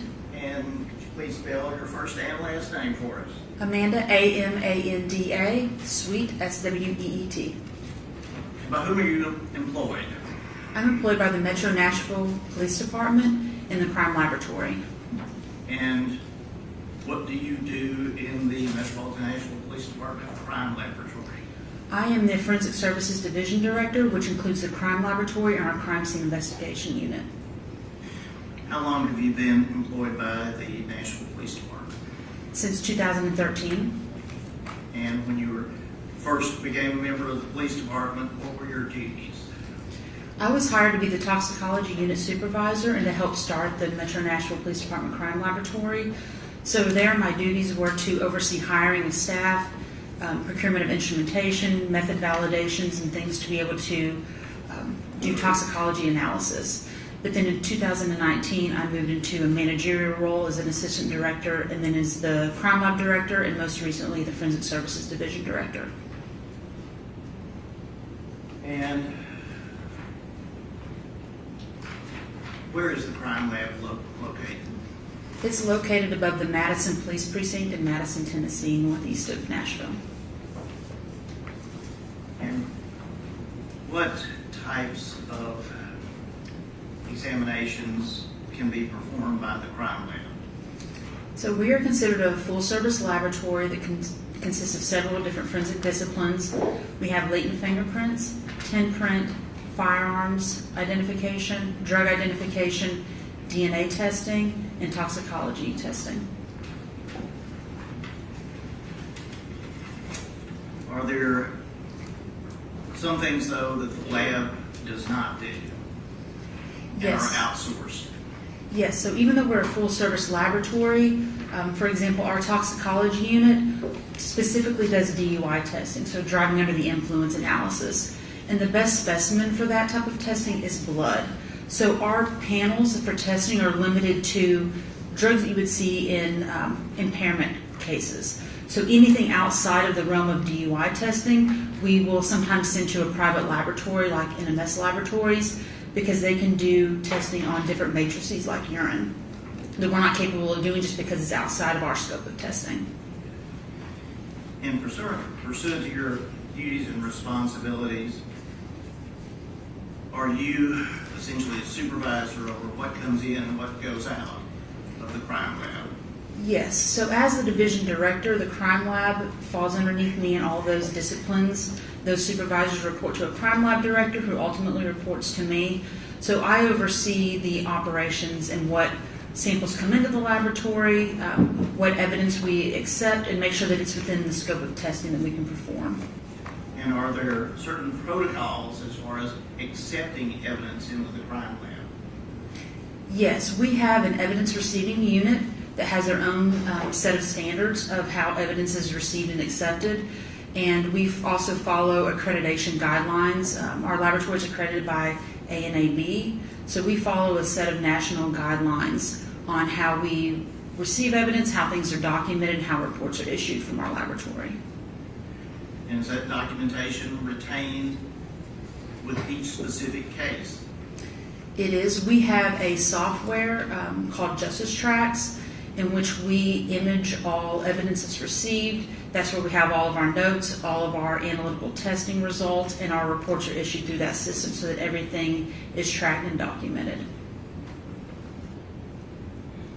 And specifically, with respect to your laboratory case number 23-001060 involving Ms. Jade Benning, have you reviewed the materials and chain of custody, everything to do with that case as far as the crime lab is concerned?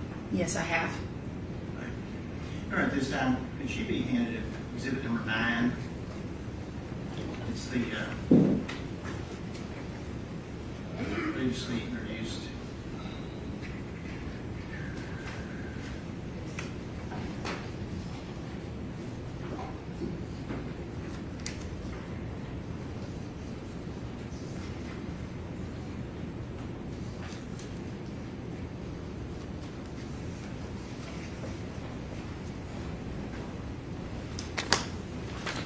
Is it Miss Sweet, Officer Sweet? Miss Sweet, I'm not an officer. That's what I was going to ask. Are you a sworn officer or a...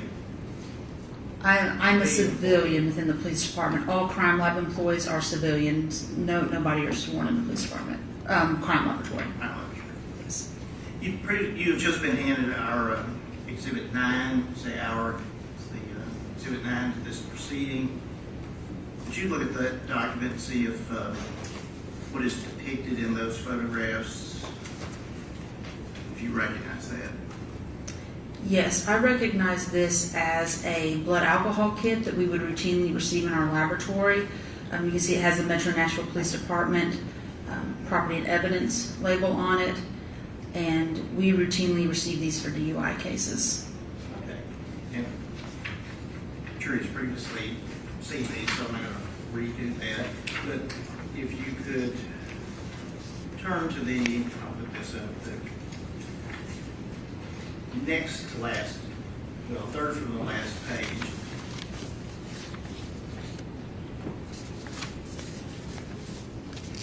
Alcohol.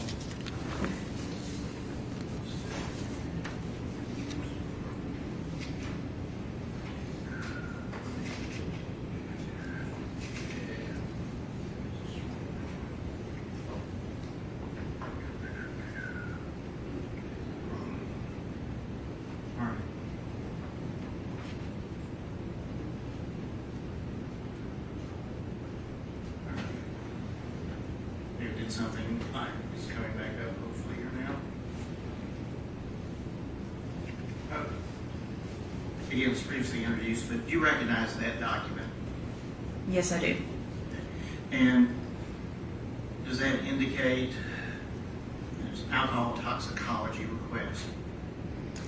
So this is a form that is located in the kit that we request the officer submitting the kit fill out that has some information regarding the case. And in this case, you can see where there are 2 blood tubes that were received with the specimen date collected and time collected. The registered nurse that collected the blood sample, and they are requesting an alcohol and drug screen on this case. Now I'm going to go down to where it says for laboratory use only.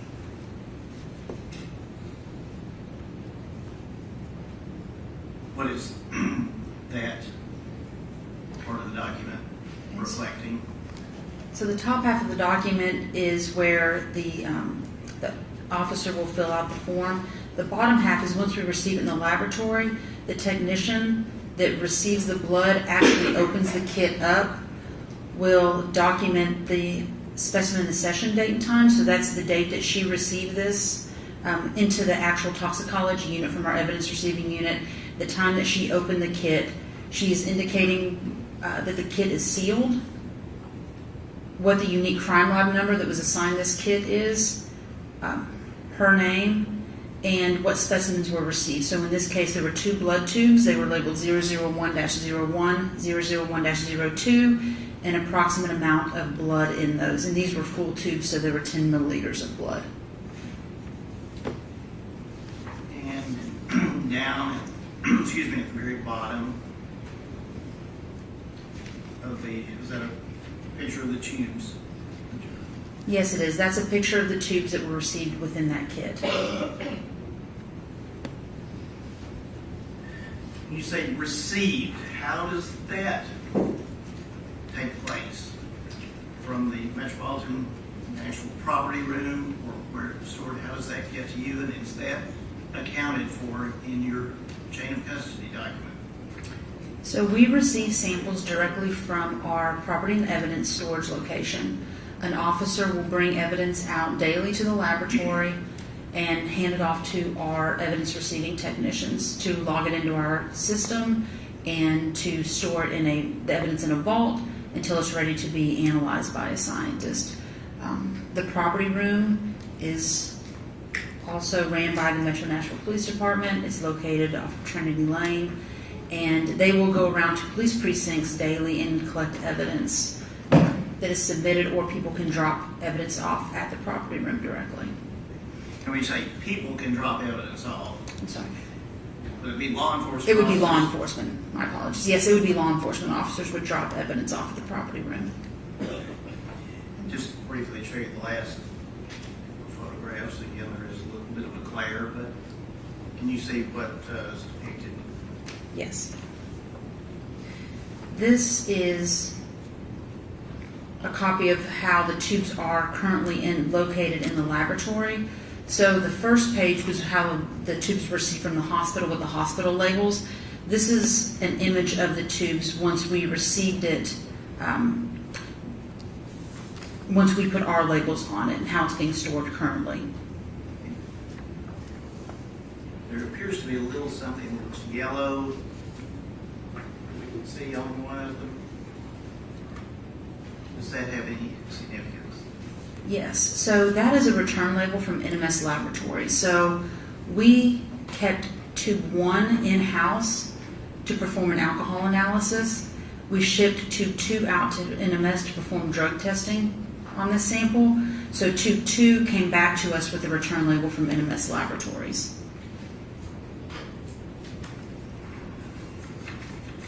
I think that's all I was going to ask you about that, if you want to set it aside. But do you have your chain of custody report, a copy of it with you? I do.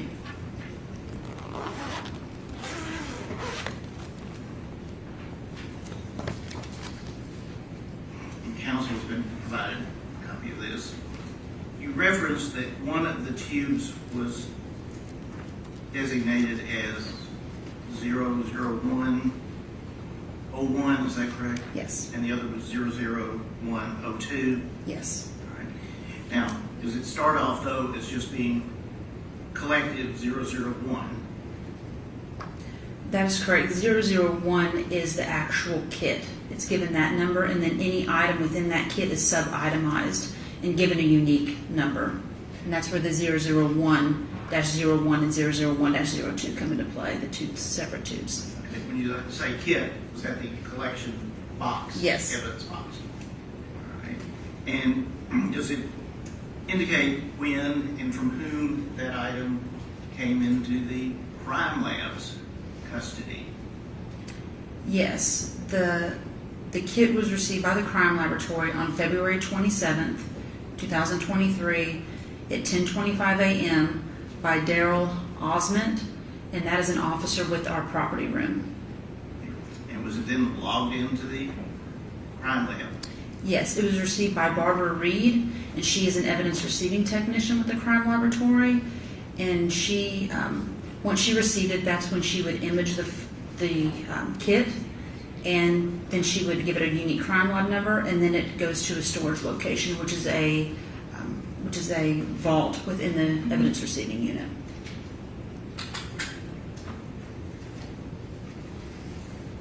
As far as security, what type of security is there on items of evidence that come to you for examination? So our crime lab has essentially 3 levels of security, the vaults being the most secure. There are other people within the police department that have access to the crime laboratory hallways, but the units are locked down specifically to crime lab employees. And the vaults are specifically locked down to people that work within that unit, myself and the crime lab director only. So it is very limited access. Now, does the chain of custody indicate that 001-01, what happened to that tube after it was removed from the box and separated? Yes, so those tubes, once Jessica Brooks, who works in the toxicology unit, she's a senior scientist there, she retrieved the kit from our evidence receiving unit, and that's when she took custody of it to actually open the kit, verify that it was sealed before she opened it, and to take the images that we have already referenced of the blood tubes and the form that was within the kit. And then after that, she puts it into a refrigerator that's located within the toxicology unit, also in a vault location that only is accessible to the people in that unit, myself, and the crime lab director. And what happened to that? Was it relabeled the 001-01 and the 001-02 at that time? Yes, when Jessica took possession of the kit and itemized the blood tubes, at that point they received our unique crime lab label with those with that description on it. And would it also be with your unique crime lab number? Yes. And what, if anything, occurred with 001-02?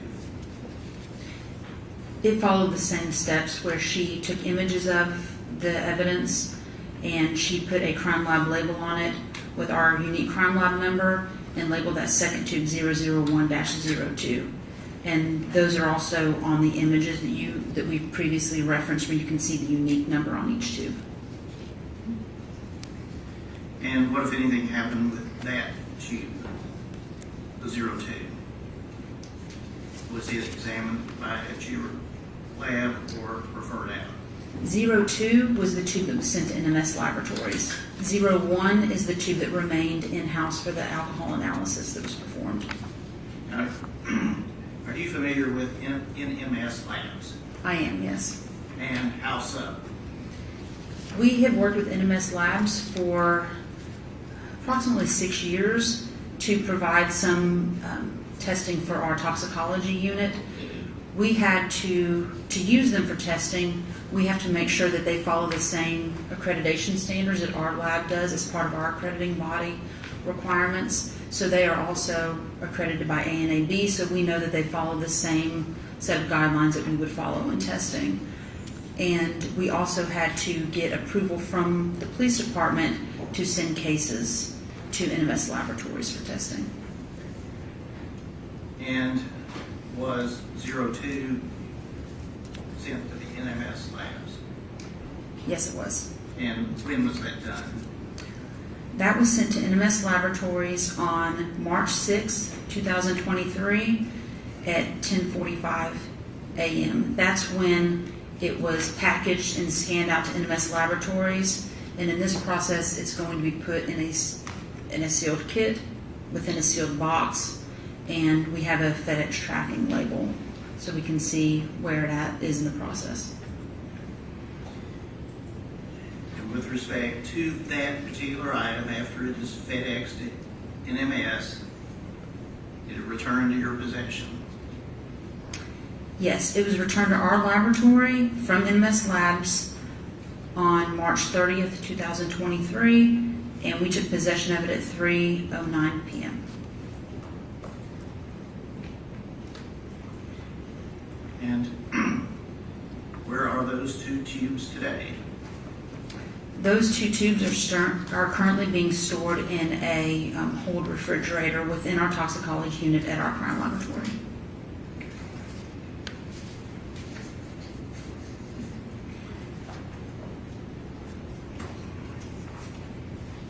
Were there other items submitted to the crime lab with reference to Jade Benning's case? Yes, there were. Yeah. Was one of those a urine specimen collected by Detective Reese?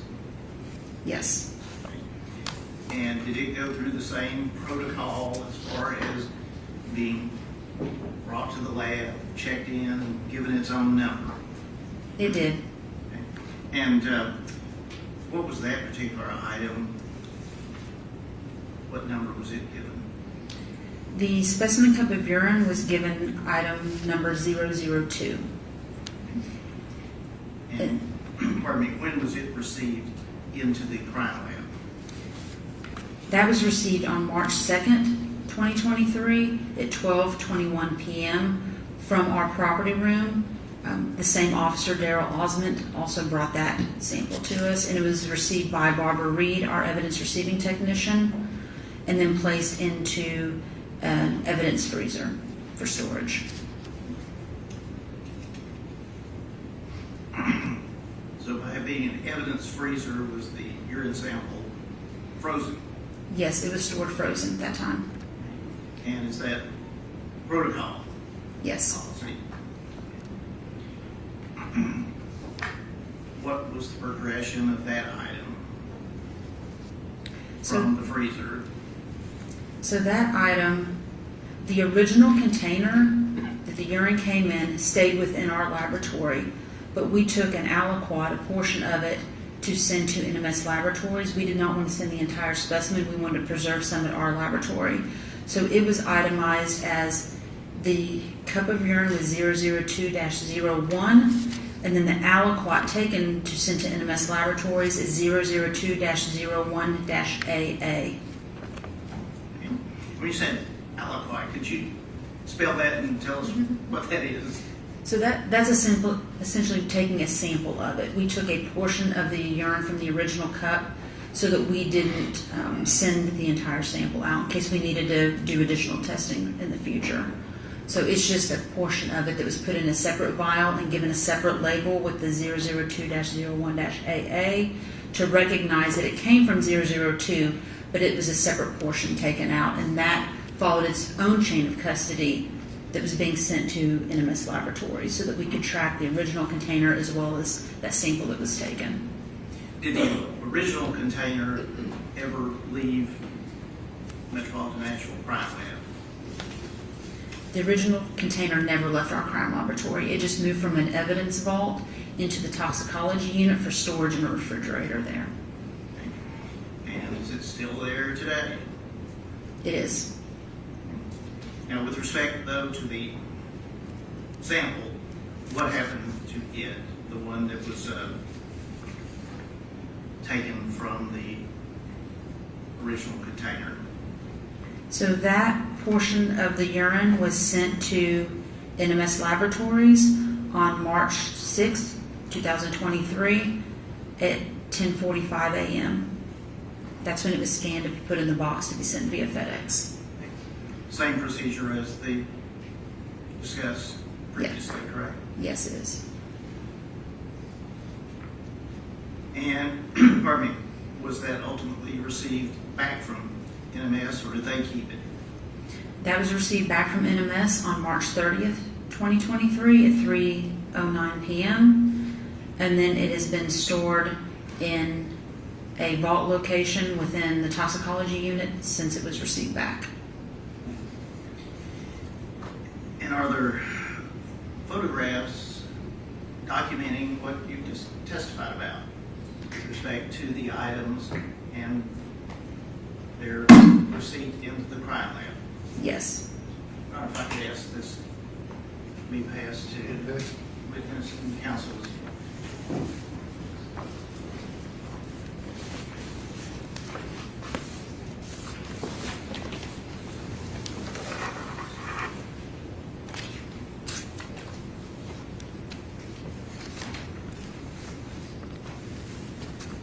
This is what you look through them and see if you Yeah. recognize.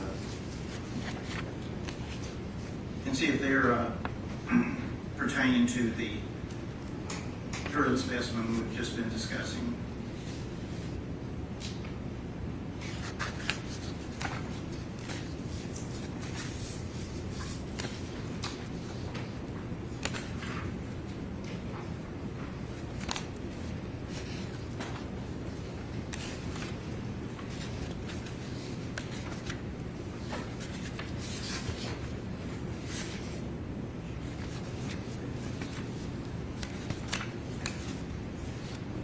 Yes, it is. Or can you give those back? Yes, Your Honor. If I could ask that those be marked as the next way to exhibit and allowed to publish. 30 seconds. Go ahead and Oh, make thank you. 30s. That one. Drew's already seen one or two of these, but I'll just.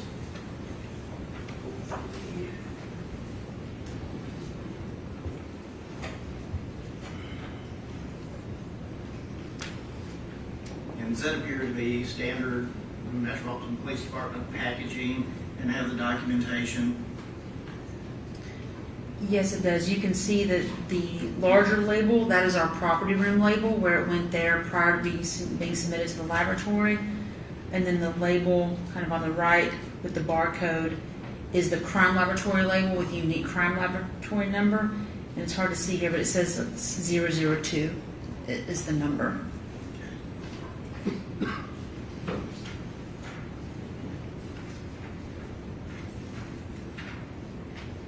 And is this picture of the backside of the bag? Yes, it is.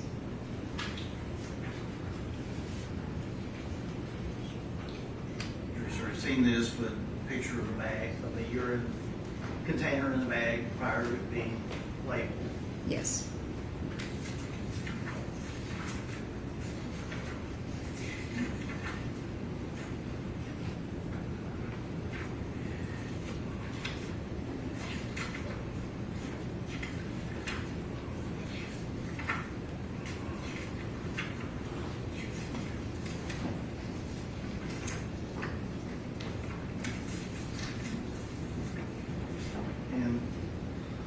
referenced barcode and the identifying information. Does this also contain the crime lab number, case number? It does. That is our crime laboratory label with our unique crime lab number. And you can see now the outer packaging was labeled as 002, but then now the sub-item for the actual urine is 002-01. So that's the label that went on the actual urine. The one that went into the freezer? Yes.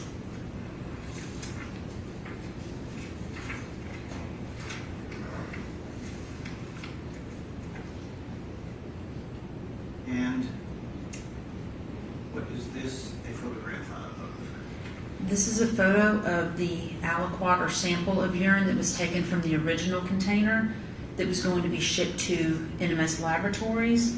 So you can see it now has a crime lab label that the submission is 002-01-AA to represent that it came out of that original urine container, but that it is a separate sample so that we can track its movement specifically to NMS Laboratories and then back to our laboratory.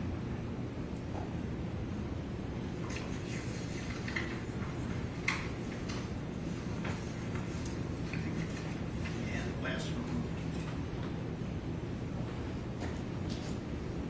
Is this That is the same urine now with an NMS. That is NMS's barcode that we're looking at there. And is that how it would have looked when it came back to you from NMS? Yes. So once NMS receives it, they will place their own label on it, and this is routine how we receive samples back from them with their label. Temper this back. 37. I believe you previously said when that came back, it went to the cold storage. Is that correct? Yes, it's in a storage location within the vault within our toxicology unit. And how, if at all, do you know that it is still there? I, last week, went back and I visually looked at it to verify that it was in there. I also asked a evidence tech or a forensic scientist within the unit to take photos of that evidence and to show the state that it is currently in the laboratory. So on June 18th, I asked her to re-image everything in the case to show that it was located in this refrigerator number 6. But before she did that, I went back in the refrigerator and looked at the evidence to verify that it was in that location. Is there any standard retention period for, let's say, blood that comes in for a DUI case? For routine DUI cases, we will keep samples for 1 year, and then after that year, they will be destroyed unless we receive a hold request.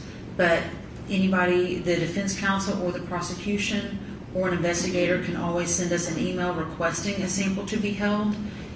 If they think that court might be coming up, it might take longer than that 1 year. So we will routinely hold cases upon request if necessary. And was there such a request made in this case? Yes. And you referenced having someone take pictures of the items that you visually saw were still there. Yes. If I could have this counsels.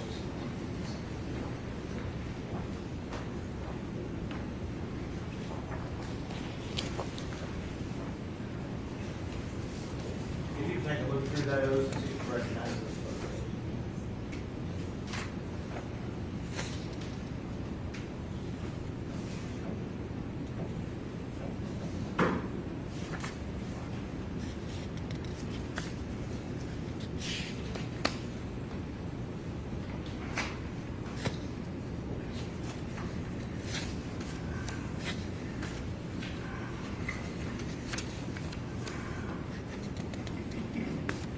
Yes, I do. I believe that would be 38. Publish at least one or two of these to the Where is the refrigerator located where these items are? It's within the vault of the toxicology unit. Is it in a secure part of the building? It is. It's badge access only, and only the individuals that work within the toxicology unit, myself and the crime lab director, have badge access to that vault location. Put up one, and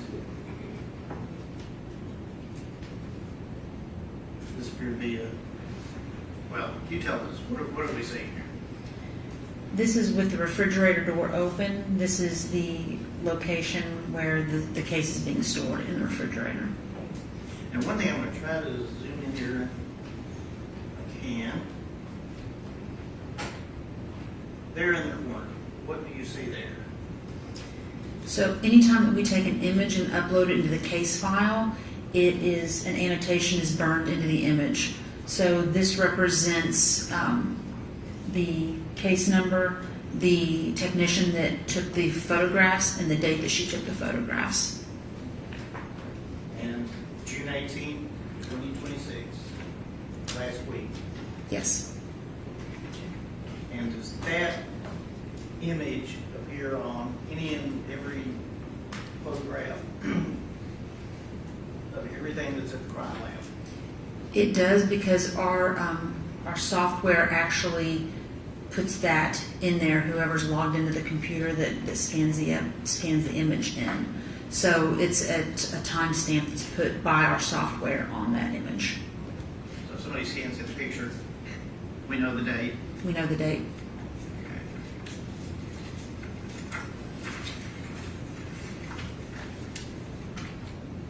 Show this one just for the sake of.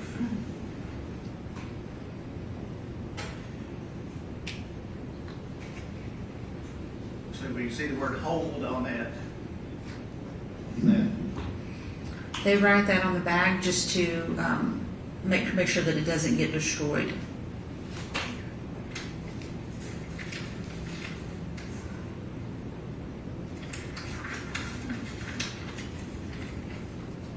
This one we can see not only the hold. Does this also appear to be what you talked about, the tubes that are still there? Yes, and you can see the actual crime log number, the CL-23-001060. You can see that on the labels within that bag, within the hold bin.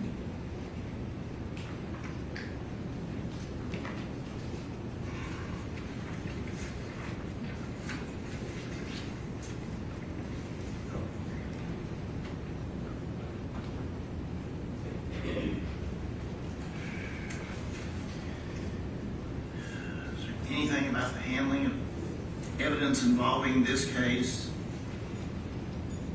out of the ordinary as far as using FedEx, NMS lab, retaining the evidence? Was it handled according to your protocol? Yes, this was handled according to our protocol. I've thoroughly reviewed our chain of custody and have seen no issues or discrepancies with our ship date, when NMS received the samples, when they shipped them, when they returned back to us. And we routinely use NMS laboratories, so we will make shipments to them almost every month, routinely. So this is a very common process for us. And would that be true for any other items that may have come into the crime lab regarding this case and then gone out for further testing? Yes, we also outsource cases for DNA to another laboratory, and they follow the same standard protocols.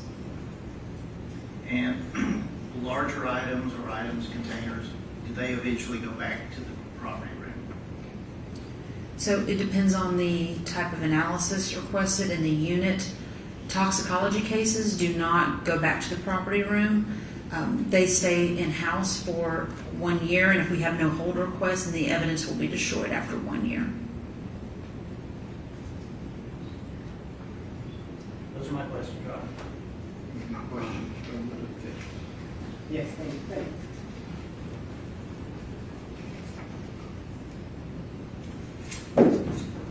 Good afternoon, Ms. Sweet. Good afternoon. Saw a whole bunch of pictures that just came up, and I'm not going to ask you about individual pictures, but one thing I was kind of noticing as they were coming across is we're talking a lot about labels and how things were labeled, and that seems to be a very important part of what you do and what the crime lab does. Is that right? That's correct. So you take a lot of care to make sure things are labeled accurately. Yes, we do. And there's a lot of different kinds of labels too, is that right?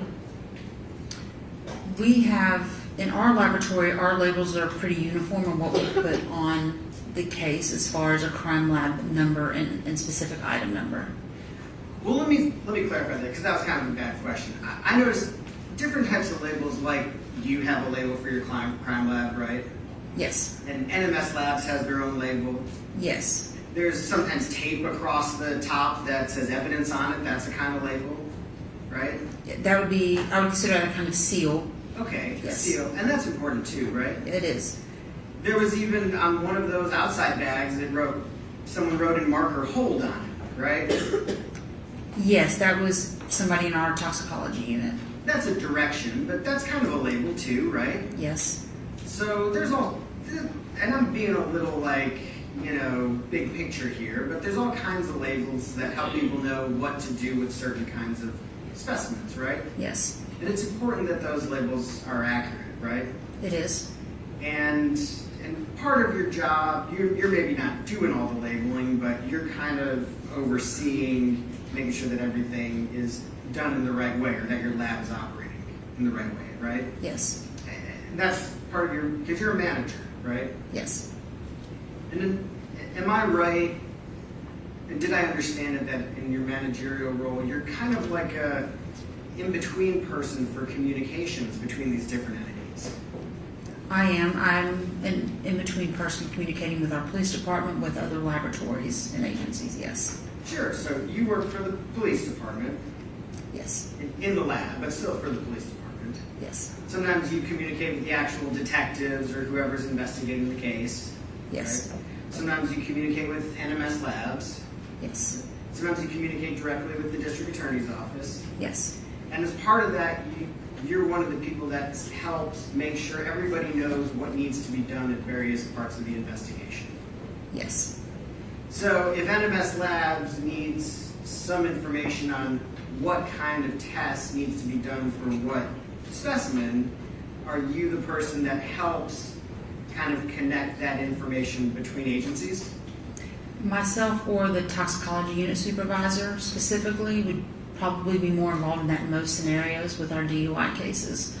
But they are the ones responsible for what testing panel is being ordered. So, for example, and let me know if you remember this, I think we even maybe had a call about this several months ago. There was a situation in this case where there was some testing requested and some testing not requested.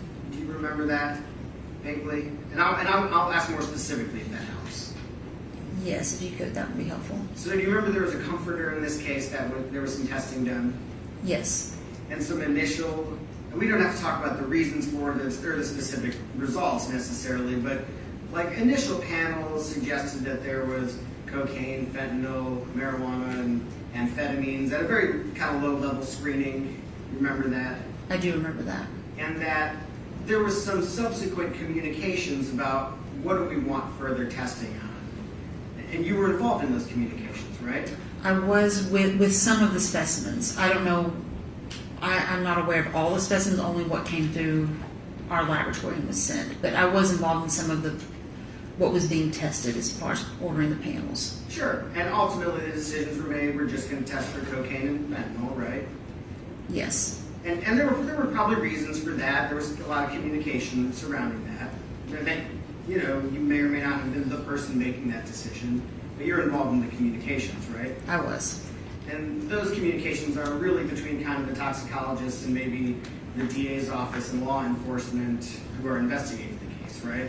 Yes. And you are kind of involved in coordinating that. I was.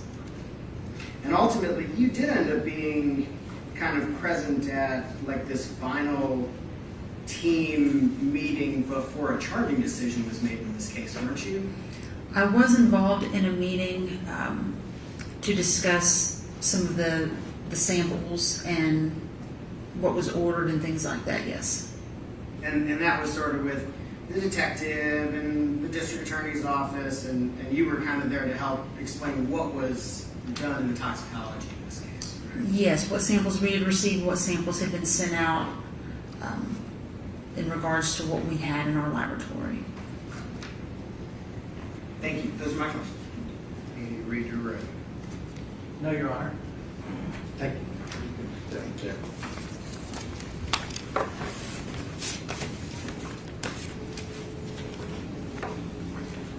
Who would the next witness be? Judge, the next witness would be Dr. Mitton. I do recognize the hour. If I might suggest a possibility, she could clarify the collection time for the 2 CFSRE reports. Okay. If you're ready to call her as a witness. I am, but Okay. I am also understanding of the time. Oh, we'll go till we finish. All right, ladies and gentlemen, if you'll step down the hall, we haven't taken the break that you did, so we'll take a short break and then come back with this last witness for the day.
and be subpoenaed. Do you swear the testimony you're about to give is the truth? I do.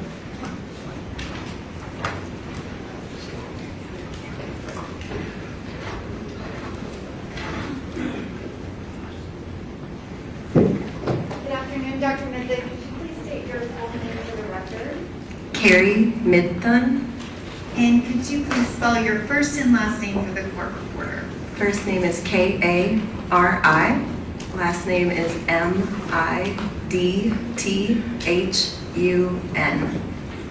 Where are you employed, Dr. Mitton? NMS Labs. And can you describe what is NMS Labs? NMS Labs is a large private toxicology laboratory. They specialize in both forensic toxicology, so driving under the influence of drug investigations, postmortem toxicology testing, specialty testing for things like metals, volatiles, special matrices like hair, neonatal testing, and then they also perform clinical testing. So testing forwarded from hospitals, testing forwarded from reference laboratories, things of that nature. And what is your position at NMS Labs? I'm a forensic toxicologist. How long have you been in that position? I've been at NMS for more than 6 years, but working in forensic toxicology longer. Where were you at before NMS? Immediately prior, I was at a company called United States Drug Testing Laboratories. It's out near Chicago. It's also a toxicology lab. And then in addition to that, I worked for several years as a forensic scientist at the New York State Police Forensic Investigation Center. And what is your background, kind of training and experience to be a forensic toxicologist? So the training is very specific and on the job, but then in addition to that, I have an educational background that includes bachelor degrees in both chemistry and biochemistry from the University of Wisconsin at Madison. And then in addition to that, I've earned a Master of Science and PhD in chemistry and chemical biology from Cornell University in New York. And can you approximate how many specimens that you have analyzed over the course of your career? At the bench, thousands. In the capacity of a case reviewer, tens of thousands. And have you been previously qualified as an expert in toxicology? Yes. And have you, how many states have you been qualified as an expert? I have no idea off the top of my head. It's more than 10. This year alone, I've testified in California, Montana, Florida, Pennsylvania. Trying to think if I did any video testimonies. I did a video testimony with the state of Washington. And you were qualified as an expert witness, is that correct? Yes. Did you analyze samples related to Ms. Jade Benning? I did. And at this time, I would tender Dr. Mitton as an expert in toxicology. No objection. Okay. All right, again, ladies and gentlemen, this witness will be allowed to give an expert opinion. You can place such weight as you choose to upon it. Okay. Dr. Mitton, are you familiar with CFSRE? Yes. And can you describe what kind of experience do you have with that lab? So NMS Labs and CFSRE, which is the Center for Forensic Science, Education and Research, they are owned by the same family of companies or families. So the NMS side is more of the for-profit routine testing side. So individuals and agencies submit their samples. We perform the testing as a for-profit. The CFSRE side is more academic and research-based. So it's just a separate side to kind of two different heads and for different purposes. And are you familiar with Dr. Alex Koltuski? Yes. Did you forward any samples to him during the process of analyzing different samples from Ms. Benning? The laboratory did, yes. Not you personally? Not me personally, correct. And can you describe, how does that work? If someone wants to have some type of sample tested, do they request a certain person? Like, do they request that it be sent to you? Or how do those assignments get made? It can happen in many different ways. It can happen during the course of testing for an NMS case where we've identified a possibility that there's a drug or something in the background, and we don't have the capabilities to perform the test, but we think CFSRE might have that ability. So then we would ask permission from whoever submitted the sample. If they are willing and okay with it, we can then proceed to assist with transferring the sample or a portion of the sample over for the additional testing. Sometimes the request is made without us having to reach out. They just indicate that they would like that sample sent over. It happens organically, it just depends on the nature of the case. And how many scientists from NMS worked on different samples related to Ms. Benning?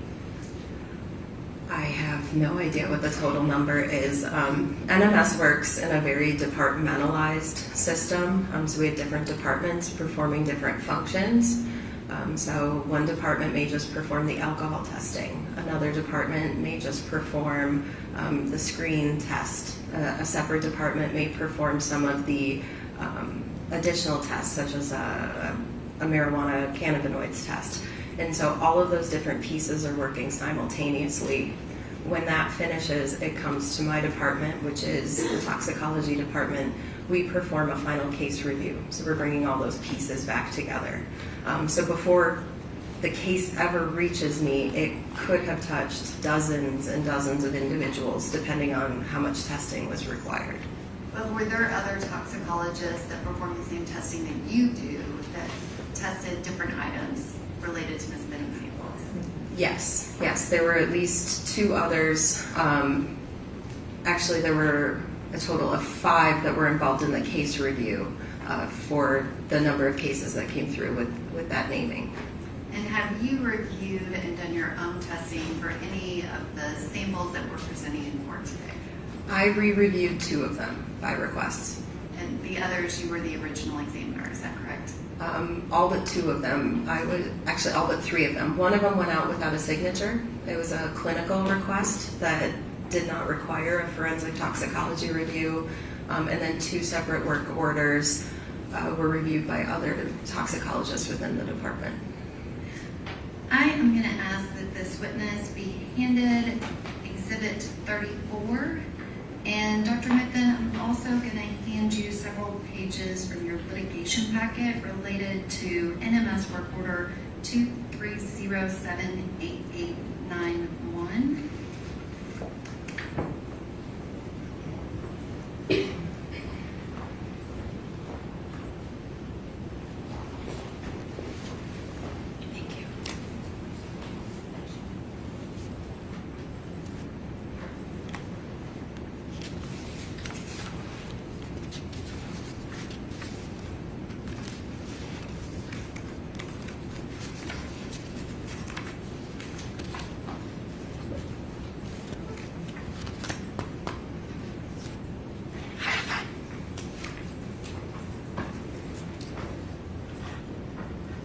Dr. Mitton, do you recognize those 2 items? I recognize the NMS final report. And does the NMS final report for work order 230788891, does that match the CFSRE report? There is an indication here, yes, that they refer to each other, yes. And there were samples from NMS that were transferred to CFSRE, is that correct? Yes. And these 2 things correspond?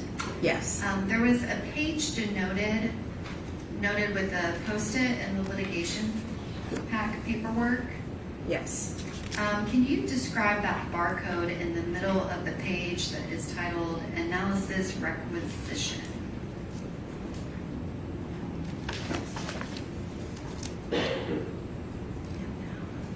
I'm sorry, I'm not seeing analysis requisition. On the page with the yellow Yes, at the top of the page, does it say analysis requisition? Oh, I'm sorry. Yes, it is. I thought the sticky note was pointing me towards something. So yes, the top of the page. The note is on the page that has that title. Oh, good. The sticky note is right under the barcode. Can you describe what is that barcode? So this was a barcode placed on the requisition or submission form by the agency prior to it.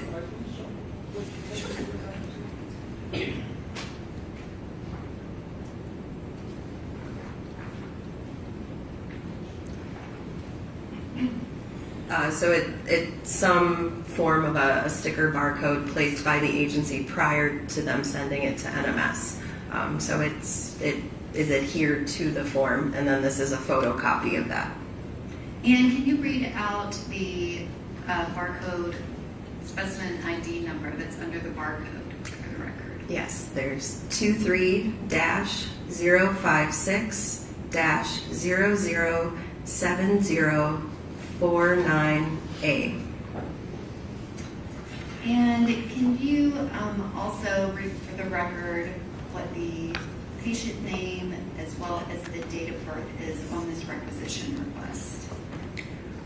So the sample ID patient name was listed as Mayotte, VUH, with a first name of Stat Feb.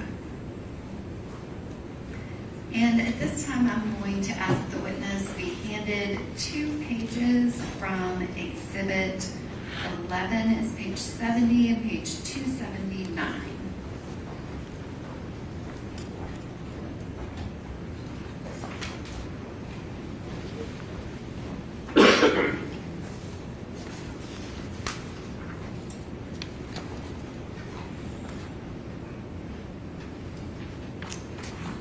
There is a sticky note on the first page.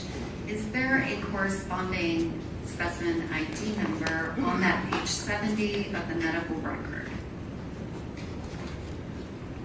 So there is a specimen collected with a test ID noted that matches that number I just read from the barcode, which matches the same number that was on the sticker of the requisition form.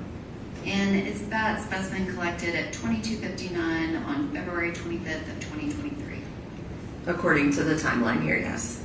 And that was submitted to NMS Labs for the NMS work order 230788891, correct? Yes. And then that sample was then transferred to CFSRE, is that correct? Yes, no testing was performed on that sample at NMS. It was transferred directly over. And Your Honor, at this time, I would ask that the NMS litigation packet be entered as the next numbered exhibit.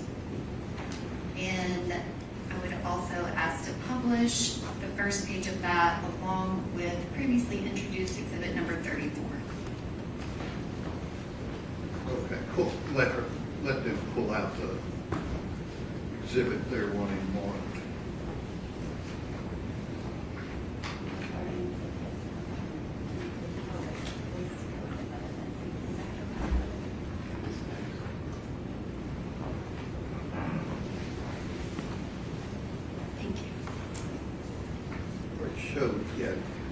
Is that the one you're wanting more? You said you wanted the litigation package more. The one in your Where left is hand that? is the one that I would like introduced as an exhibit. All right, And then I that'll be just 39. wanted her to retain the 2 pages of medical record numbers so we don't have You to have do the that? wayfinder. Yes, I Okay, do. go ahead.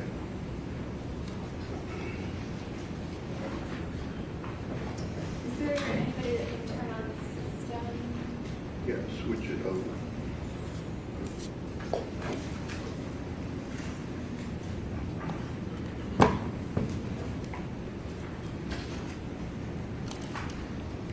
Switch it to, you want it on the card? I want it on the Computer.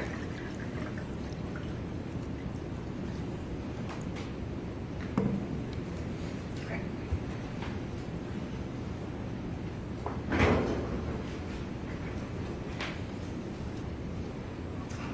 And Dr. Mitton, again, you have your work order on your report.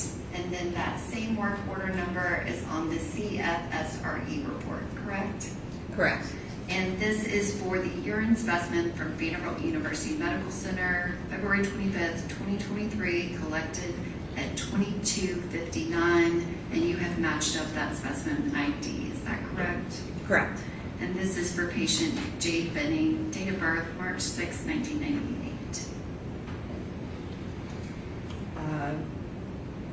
It's at the top of the medical record that you have. Oh, yeah, I'm sorry. For I was your going to say matched up it's not on either of the CFSRE or NMS lab reports at this time, but it does, yes, correspond to the same medical number on the top of the medical records for Jade Benning. And you have page 70 of the medical record that gives the collection time, as well as page 279 of the medical record that lists that same specimen ID, and it has a reference to the NMS Labs report and has your signature on it. Is that correct? Yes. Thank you.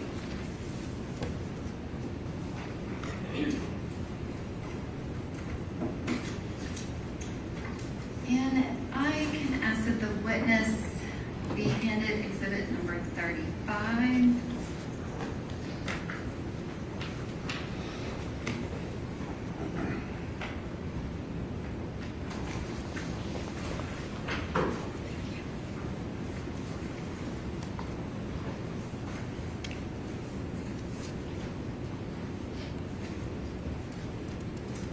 And if you could just retain that, I'm going to ask that you be handed NMS final report 2307889, as well as a portion of the litigation pack from that same report 2307889. It's pages 6 through 10 of the litigation packet.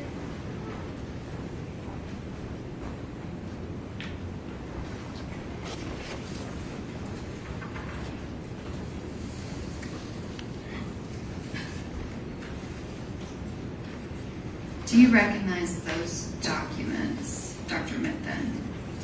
I recognize the NMS report and then pieces of information from the NMS litigation packet. I had not reviewed the CFSRE report prior. Which that's already an introduced exhibit. Is that the NMS report that corresponds to that work order number? Yes, they both reference the work order 230-78899. And is that work order, it is Dr. Kotelewski's report, exhibit 35. Do you recognize the work order on Dr. Kotelewski's report? Yes. And his case number is 2023-0090, is that correct? Yes, that's the CFSRE assigned unique number. And Your Honor, at this time I am going to ask that the NMS report be made an exhibit, but I would ask the witness to be able to retain it for a moment. Okay, go ahead. And may I publish that exhibit, which is now exhibit 40, along with previously introduced exhibit number 35.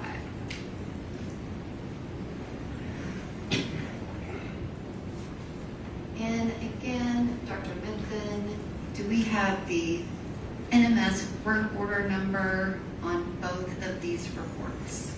Yes. And I am going to ask that Dr. Mitton be handed pages 320 and 321 from Exhibit 11. Okay.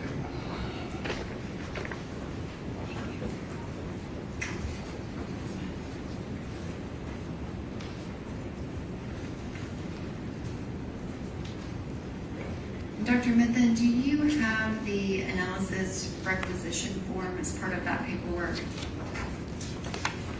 Yes. with the barcode? Yes. Perfect. Can you read out the barcode for that analysis requisition form? So beneath the barcode, the number is 23-057-004, I believe it's 143A. And the medical record that you were handed, the 2 pages, do you see that exact same specimen ID in those medical record pages 320 and 321?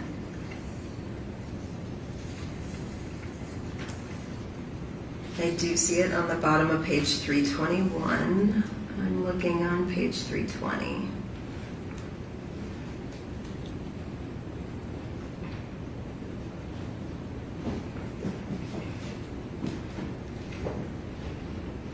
I think it's just on 321, those 2 pages just go together. Okay, I see it, yes. It is clearly noted on the bottom of page 321.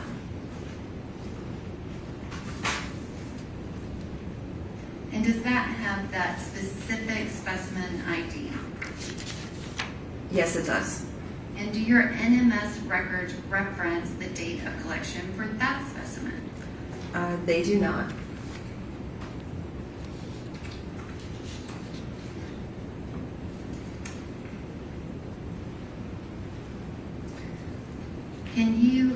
So you validated the specimen ID, correct?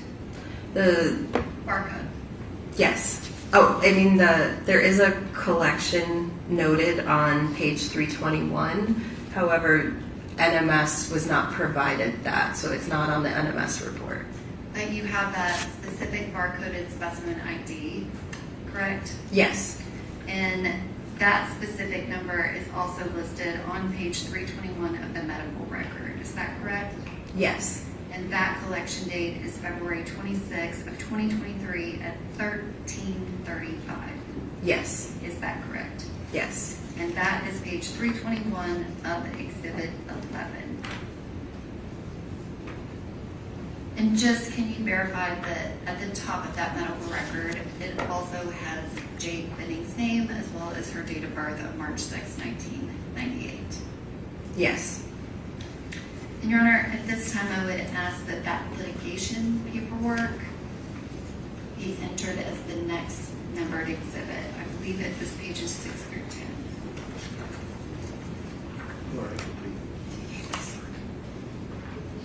Get her report, she was gonna hold on to it. It was gonna be 40, and then you want the package? To be 41. Okay. Right, yeah, get those to the clerk.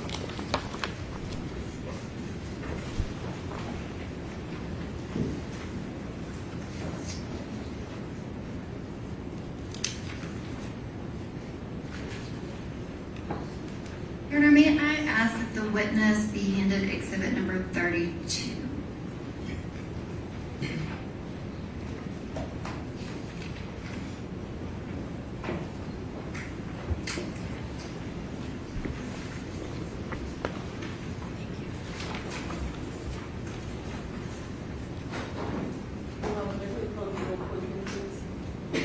Okay.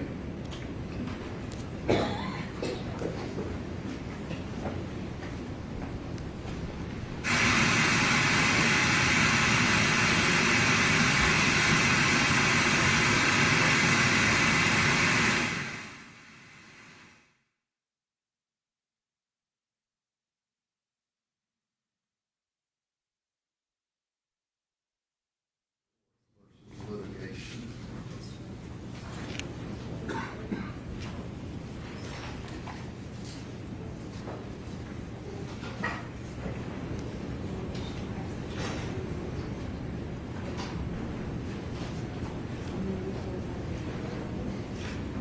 Okay, well, we don't need that.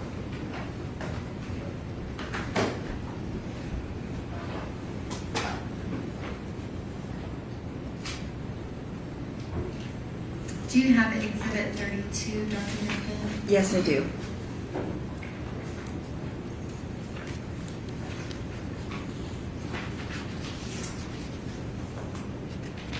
And can you turn, I apologize, I don't have the page number with me, but there's is an NMS report that is incorporated within Dr. Carney's autopsy.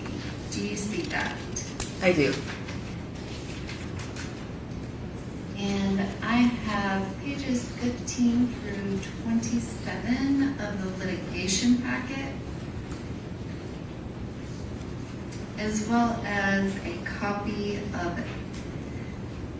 NMS report 23126889, report issued March 19th of 2026. I'm going to ask that the witness be handed these two items.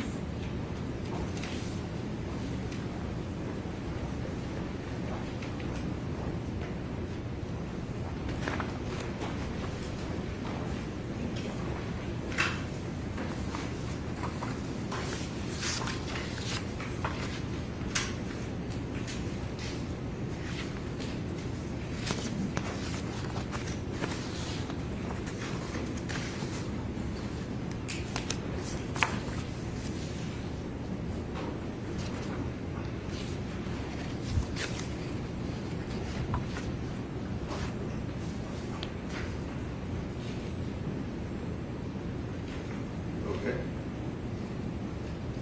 Dr. Mitton, do you recognize the litigation packet as well as the report that is dated March of 2026? Yes, I do. And did you complete that March of 2026 report? Yes, I did. Are you familiar with the report that is in the autopsy of Dr. Aaron Carney? Yes, the original report from May of 2023, yes. And who did the original report? So the original report was reviewed by, at the time, Megan Ringel, now Hessler. And can you describe what, if anything, did you do regarding the samples that Megan Hessler previously analyzed? So I performed a re-review of the case, but I performed it from fresh. I looked at all of the data on my own fresh, didn't rely on her report to generate my report. And so based on my review of the findings and then all of the data generated, I created this secondary report. It's labeled corrected because it is different and separate from the original that was issued. As part of our process, we have to notate if there's any difference or if there's a second report ever issued. And so the NMS system of doing that is to label this as a corrected report because the signature changed. My signature now replaces hers. And did you do your own independent analysis? Yes. And did you come to your own independent expert opinion? I did, yes. And did you reflect that in that corrected report? Yes. Your Honor, at this time, I would ask that Dr. Mitton's report be entered as a next numbered exhibit. I would ask that she be able to retain it during testimony, but may I publish it to the jury? Okay. We were just ready to same objections. Okay. Or it'll be 42. 42, and then if I can have the litigation packet, it'd be 43 which corresponds. All right, where's the litigation packet? Or give that to that gentleman right there. You want that marked separately? Yes. 43.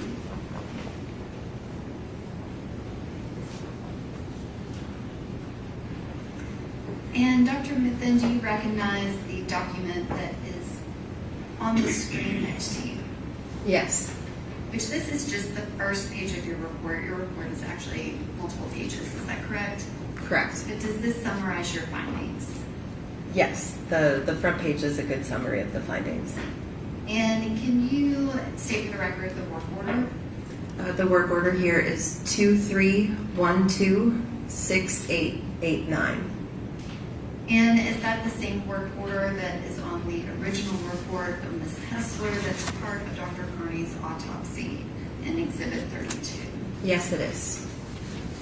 And specifically, can you describe what was the item in 001 that you analyzed? So 001 is a hospital tube. The collection date and time noted were February 25th, 2023 at 22:31. And who sent that in to NMS Labs? This was submitted through the Forensic Medical Management Services, or FMMS.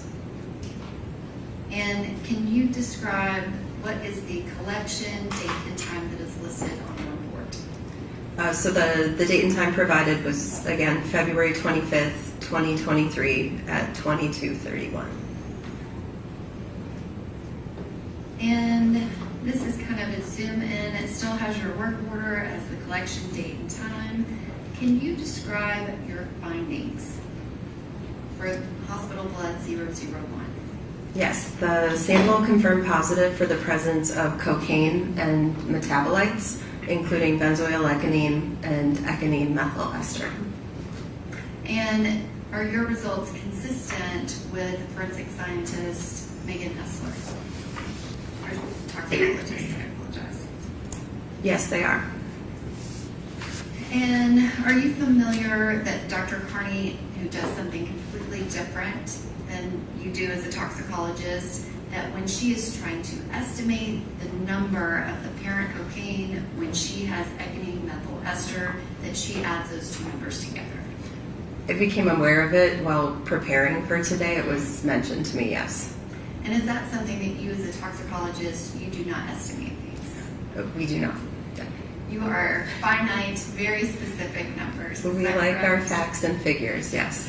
But are you familiar with forensic pathologists that they interpret toxicology results as part of their profession? They use it to add to the context of the case information that they have in order to perform their job, which is determining the cause of death. And so what you're doing and what she's doing are two separate things. Is that correct? That's very fair, yes. And can you just read into the record what the results were for the three substances related to the 001 hospital blood from February 25th, 2023 at 22:31? So the results were benzoyl-ecgonine at 1,800 nanograms per milliliter, cocaine at 78 nanograms per milliliter, and ecgonine methyl ester at 7,800 nanograms per milliliter. And the test that you ran, did it also test for cocoethylene? I believe so. 1 second. Yes, cocoethylene is within the scope of that test, yes. And did it also test for several other narcotic substances? A separate test was asked and requested to be performed for designer opioids. And were any found? No, none above any detection limits or reporting limits. Are these the only substances that were found in the blood that was tested from that first hospital blood? The only findings within the scope of what we were asked to test. And one of those was cocaine, correct? Yes. And then also designer opioids, is that correct? Yes.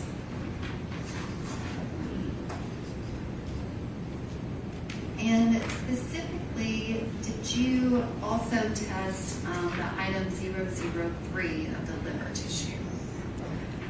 Yes, there was a homogenate of liver tissue that was tested. And that was also submitted by Dr. Carney with Forensic Medical Services, is that correct? Correct. And can you describe what was the positive result for that? So this is based on just a screen test. The other results where a numeric value is reported is actually the result of multiple tests, both a screen and a confirmation. So in this case, there's only a presumptive positive finding because only the screen test was performed, that initial test.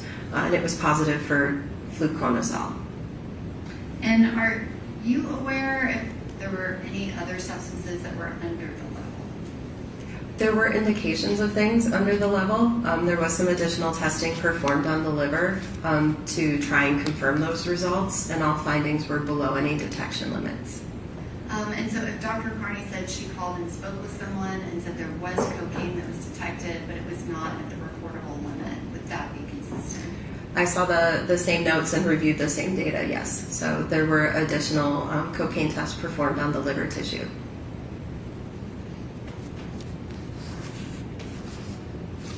Thank you, Dr. Mitton. I believe I asked that she be able to retain the last two exhibits, but if those could go to the clerk, I believe it's 42 and 43. Okay.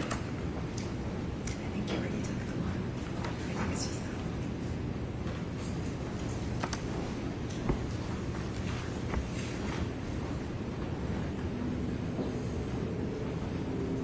I am going to ask that the witness be handed NMS work order 230-86183.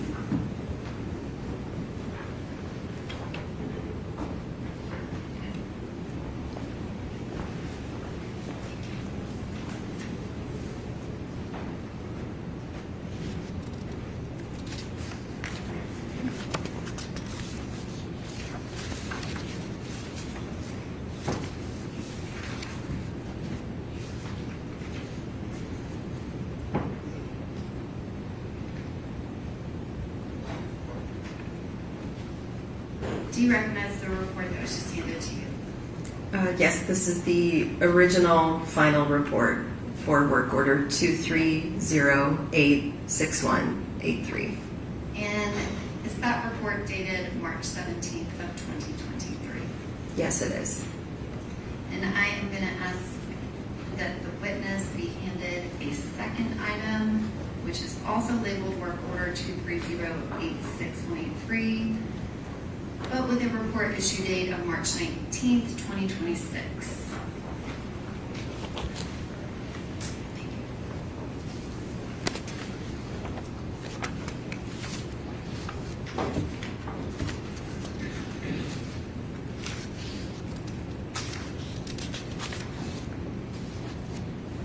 Do you recognize all of those items?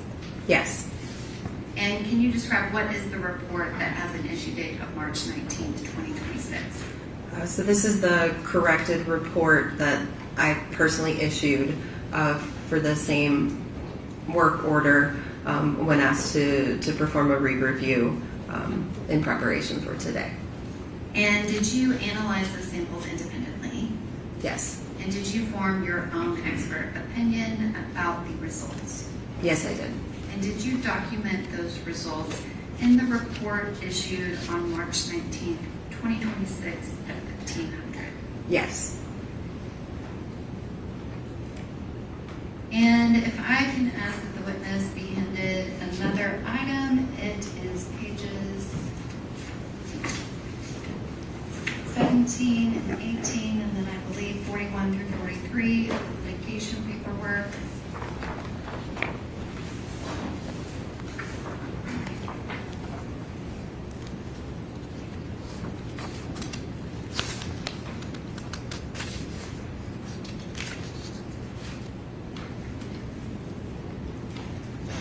Do you recognize those pages? Yes. And can you describe what those pages are?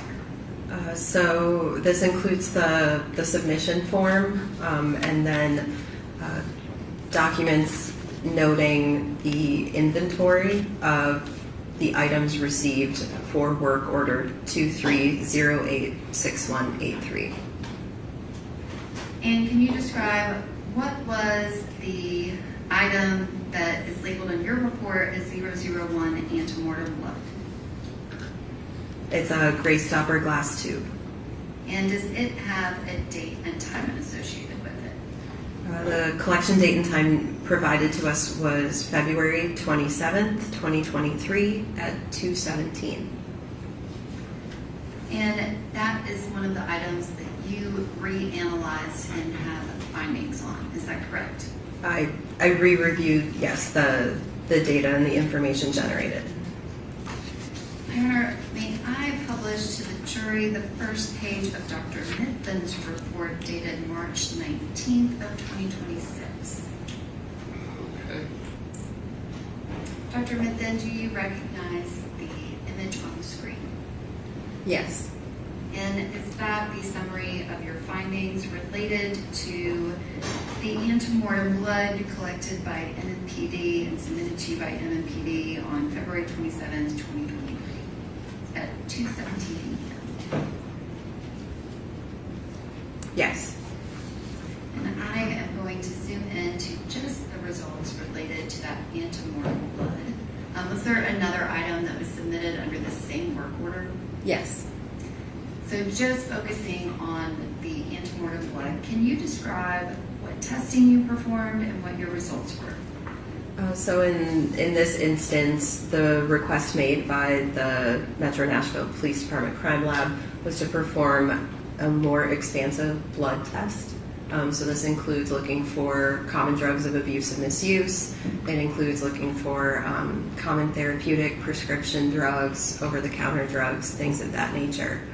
And I'm sorry, what was the second part of your question? So could you explain your findings of, I guess, what you were testing for, but then also what you found based on that testing? So this was a more expansive blood test that was performed. It did include looking for things like ethanol and various volatiles. And so the results concluded from the blood sample, they were positive for acetone, positive for lorazepam, which is a benzodiazepine, positive for cocaine and one of its metabolites, positive for a drug called levetiracetam, and then positive for fentanyl and its metabolite norfentanyl. And can you describe the cocaine and the BZE? Are those consistent results with the prior testing that was done on Ms. Benning's blood? From the autopsy report that had an earlier, thank you, that had an earlier collection time, is that consistent based off of the collection time of this blood sample? I mean, yes, they're both present. So we're still seeing indications of the active cocaine, and then we're also seeing indications of that metabolite, yes. And is it, I guess, can you describe, like, does cocaine, is it going to dissipate over time, not all at once?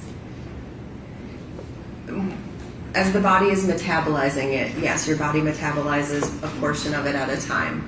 So we typically indicate that as a half-life, so the amount of time that it takes for approximately half of the drug to leave the body is one half-life. And it can take anywhere from 6 to 8 half-lives for a drug to fully eliminate from the body.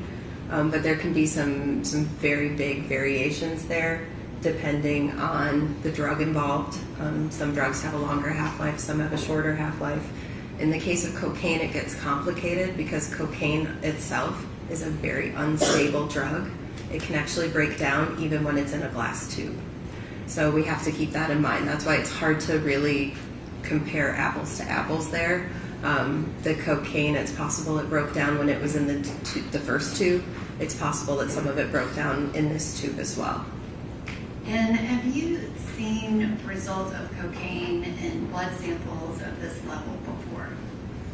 Because we do a lot of postmortem autopsy testing for all 50 states in the country, yes, I have actually. And this particular result, I guess I'll wait till we get to your final test to kind of connect the two things. Can you describe the acetone that had a positive result? What is that indicative of? The presence of acetone in blood or urine can indicate a couple different factors. The key part being that there's some sort of ketoacidosis going on, and so that is the formation of these ketone bodies like acetone and isopropyl alcohol in the body. But what is indicating, it could be from a variety of different reasons. It could be diabetic or alcoholic ketoacidosis. You can see it happen in trauma. You can see it happen in like a flight or fight response. You can see it happen during times of starvation when the normal way that the body digests food and metabolizes food isn't working, and the body actually starts to work on using its fat reserves as a food source. So it could be in there for a variety of reasons. And is it consistent with Ms. Benning arriving at the hospital dead, having to be intubated and then placed on a respirator to help her breathe. Your Honor, I'm going to object to this witness answering that line of question. She answered when she was being qualified that she is. Okay, do you want to rephrase that to see if she has an opinion about where that may come from? Dr. Mitton, is it major surgery or extreme stress that you would receive in a hospital if you're on a ventilator? Is that something that might cause asthma? It's possible. And if the person had not eaten food because they were on a ventilator, would that be that ketones that you were describing? Objection, Your Honor, same objection. Okay, I will rule objection. Go ahead. It is also possible, yes. And can you describe lorazepam? Is that something that you see when someone is in the hospital undergoing medical treatment? It can be administered. It is a prescription benzodiazepine. It's typically prescribed for conditions like insomnia or possibly to assist with reducing and limiting seizures. And you've already talked about the BZE and the cocaine, the next substance. Can you describe what is that positive result? So it's positive for levetiracetam at a result of 24 micrograms per milliliter. Levetiracetam is commonly known as Keppra, which I think people may be more familiar with and is definitely easier to pronounce. So that is also an anti-seizure drug that is commonly provided or administered during medical treatment. And the next two positive results are for fentanyl and norfentanyl. Are those also common medications when someone is in the hospital and on a ventilator? They can be. They can be commonly administered depending on the nature of the trauma or event that's happening with the individual. Fentanyl can also be used as an anesthetic during surgery. And if the medical records indicate that Ms. Benning was given fentanyl sometime on February 26, 2023, then this test on February 27th, or collection on February 27th, 2023 would be consistent with that. It would be very possible to still detect it, yes, depending on the dose provided. Well, she was continuing to get fentanyl from February 26th of 2023, I believe, up until the point that she was removed from the ventilator on March 6th of 2023. So if it's continuously being added, then yes, it's certainly possible to be able to detect it.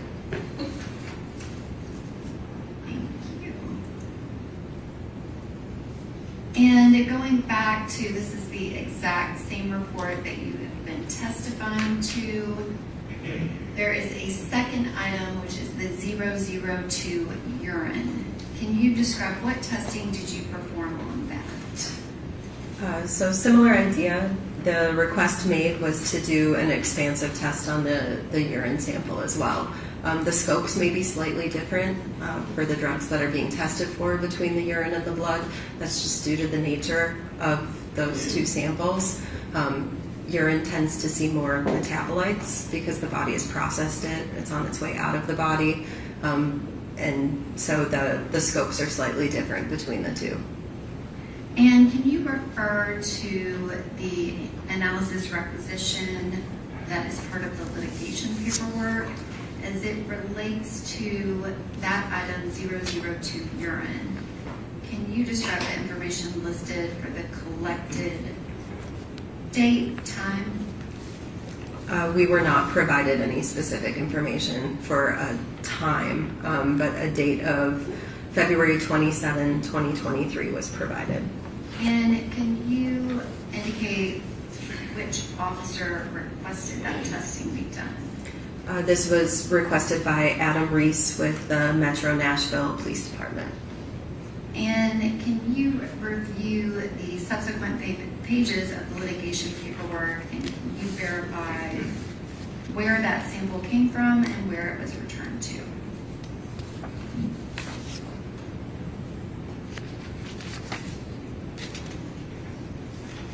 So it was received via FedEx courier from Metro Nashville Police Department Crime Lab. in Madison, Tennessee.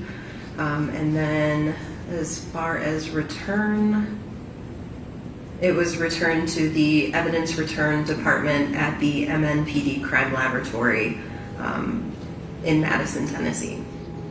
And are you familiar with Amanda Sweet? Previously, and then from professional organizations. She and I have worked previous cases as well. And she works for the Metro Nashville Police Department's crime lab, is that correct? Yes. And if that specific piece of evidence that there's been chain of custody on indicates that it was collected at 1603, you would refer to the actual piece of evidence for the time since it wasn't provided on your paperwork, correct? Correct. We'd have to refer to the physical evidence if there was a sticker on it or some alternate paperwork provided. But it definitely was February 27th of 2023. Yes, that's what was provided. And can you describe what testing was done on the urine and then also the results that you received? So an expansive urine panel was performed, and as you can see, there's a lot of findings, so we'll go through kind of one by one. For ANPP and naloxone were both reported presumptive positive based on a screen test only. The remaining findings all had both a screen test and then additional definitive confirmation tests performed. And so that includes acetaminophen, commonly known as Tylenol. We have several different benzodiazepines, including nordiazepine, nordiazepam, oxazepam, temazepam, lorazepam, and 1-hydroxymidazolam. Those are all in that class called benzodiazepines. There was also a finding of cocaine and its metabolite benzoylecgonine. There was a finding of levetiracetam, and then fentanyl and its metabolite norfentanyl. And I guess, can you explain why do we have additional substances in the urine that did not show up in the blood? Is it just a different type of testing? In this case, it also is possible that these were drugs administered a longer time ago, and the body is still working to flush them out. Urine keeps retained in your bladder for some time until you void it, so it's just possible that those drugs were administered longer ago. And in the instance of some of the benzodiazepines, it's very likely that some of these are metabolites based off of a different drug that was provided. And this is during the time that Ms. Benning is admitted to the hospital. Again, she was in the emergency department, but then she's placed on a ventilator, and so they could have given more drugs when she's first being worked on and then changed kind of that protocol. Would that be consistent with these results? It's definitely possible, yes. Okay.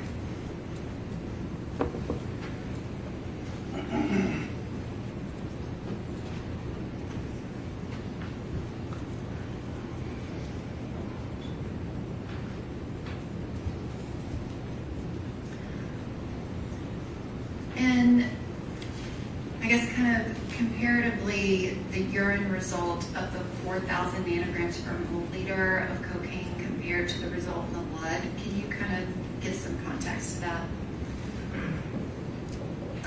Does it make sense to compare a blood result to a urine result, or are they different types of matrices? They're different types. If you think about the idea that urine can be stored in the bladder, you can have an individual who's dehydrated or who's drank a lot of water and kind of gotten overhydrated. That can really change the concentration in urine. So I would say we look at urine more qualitatively, typically, and look to see if there's a lot of a substance in there or a little of a substance in there. But we don't necessarily rely on the hard values, just because there can be a lot of variability there, depending on how often someone's going to the bathroom and voiding their bladder. It can really change those concentrations. And somebody that's on a ventilator, that's going to affect that as well? Yes.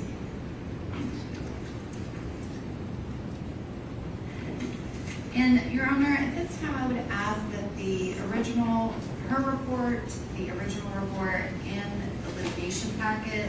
You need a collective exhibit 44. It's the one that I handed to y'all. 31926. I'm sorry. Yes, ends 23086-183. It has one litigation pack with 2 different samples. Okay.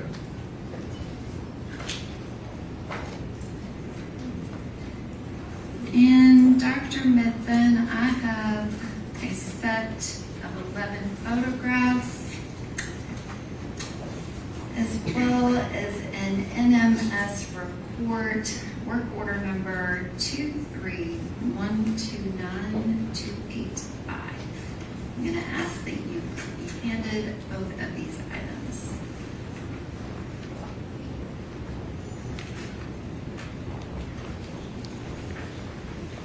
Thank you.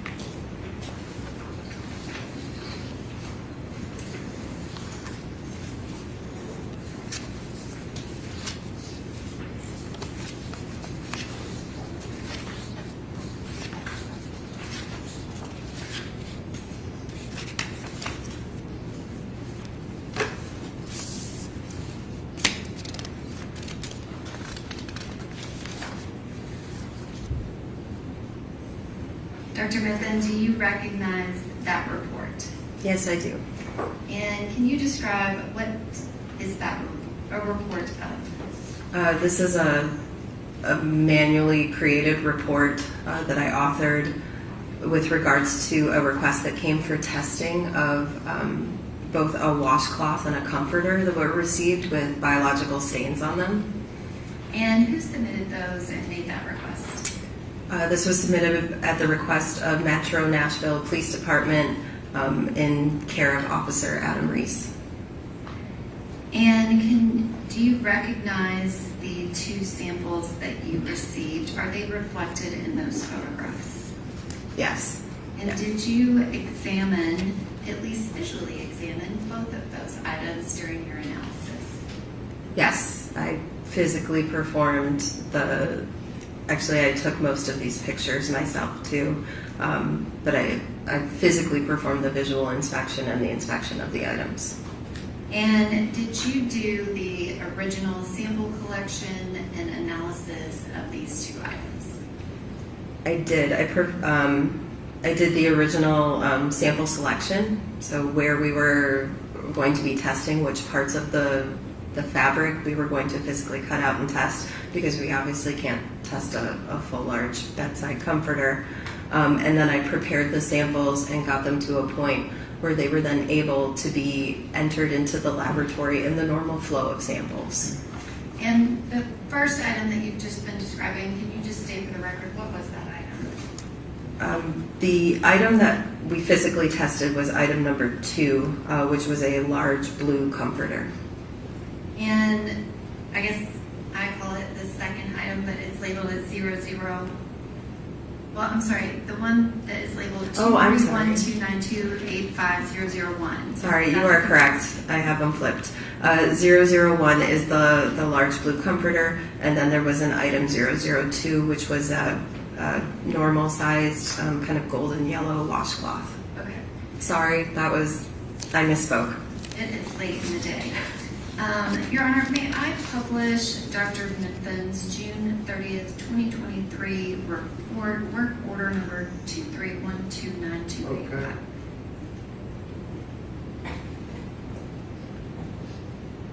Okay. And Dr. Mitton, this first page of your report, does it reflect those 2 items that you had just testified to? Yes. And are those 2 items located on this portion of your report? Yes.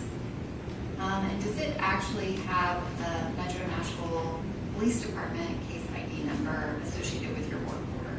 Yes, it does. And that is kind of midway through the page. Yes.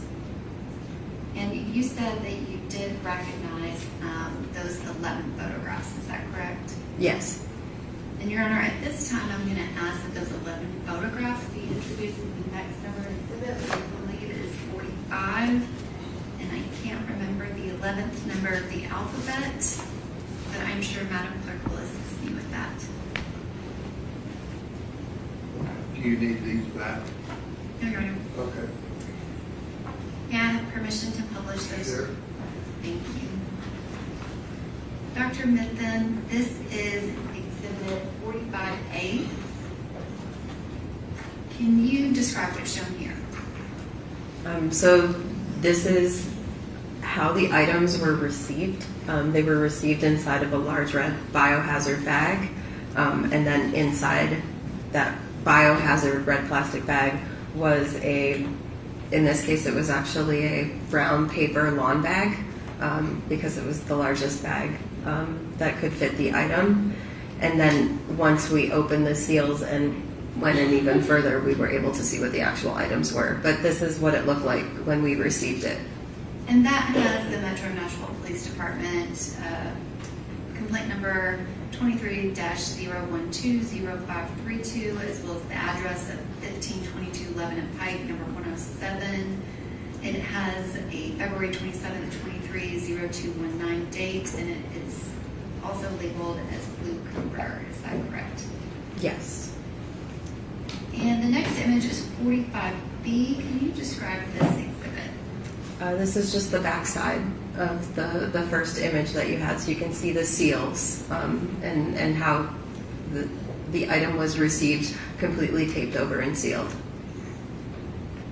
And the next image, which is a zoom in of the label from 45B, could you describe what's shown here in 45C? So this is a sticker applied to the outside of that lawn bag that was provided with Metro Nashville PD's information on it. So this appears to be their way of labeling their evidence.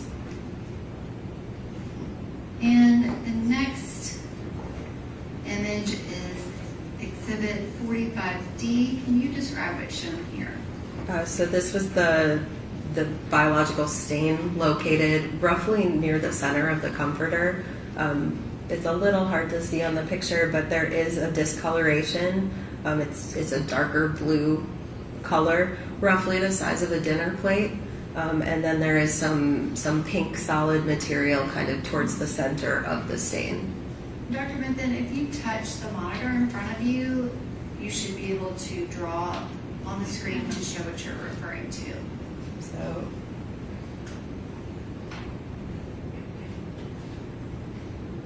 that's approximately, it fits within that. And can you describe, I guess, your visual examination of this blue comforter? What is the substance within that circle that you have circled? It was labeled vomit as we received it. So we believed it to be some sort of gastric contents, vomitus. It's unclear. We don't necessarily know when we receive items what they are, but it was labeled and told to us that it was some sort of a biologic. And the next image, which is 45E, can you describe what's shown here? Same picture of the stained area, but with a ruler added just to help with sizing reference. And the next image, which is 45F, can you describe what's shown here? So the first image was trying to get kind of the width of the stain. This is trying to provide the rough height of the stain, but same thing, trying to provide a scale for how large the stain size was. And the next image, which is 45G, can you describe what's shown here? So this is if you flip the comforter over. Some of the stain was actually visible all the way through the comforter onto the back side. So it was a smaller surface there, and so the ruler is provided to help with scale. And can you describe the process that you went through to analyze this particular item that was submitted to you? So These are a more unique type of testing that NMS can perform. It's called a forensic investigation. And so in order to perform the test, we have to identify where a stained area is. We also try to look for areas outside of that stained area that we can use as control samples, just to try and ensure the accuracy of the result. If there's some sort of response that we're receiving from the fabric, it should also be in those control samples. So it helps us kind of determine what is background versus what is this additional biologic material bringing to the case at hand. In addition to that, we also prepare some external samples that are external to this blanket. So we'll find some fabric that is unrelated to the case and use that and test that in parallel as well. So as part of analysis here, it's identifying the region where the stain is, and then identifying a relative size and area that we can actually cut out and excise from the stained area. That becomes our case sample for testing, and then areas external to that. So in this case, I chose areas towards the outer portion of the comforter that did not appear to have stains, that I could also cut and use as my control samples. And did you cut that portion of the comforter? We physically chose to cut the portion that we saw that was stained all the way through, just because we thought that represented kind of the most saturated portion, and had our best chance of trying to extract whatever that biological fluid was. So yes, that square directly was what we tested. And what type of testing was performed on, I guess, the sample that you collected? Once prepared and we were able to, using methanol, we were able to extract off what was in the fluids off of the comforter and the fabric and the batting. The test procedure that we used is just a general basic drug test. So it ran under what's called an immunoassay. Immunoassays are looking for general drug classes. So it'll look for things like cocaine. There's a test that can be performed for the drug class of cannabinoids or marijuana. Another test can be performed for opiates. So it's looking for very general common drugs of abuse and misuse. Specifically in this case, Metro Nashville police let us know that they were interested in having us test for fentanyl and cocaine.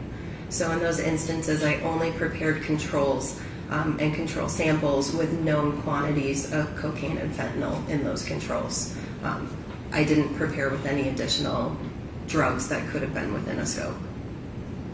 And can you describe, when you're testing, did you receive any results? Yes.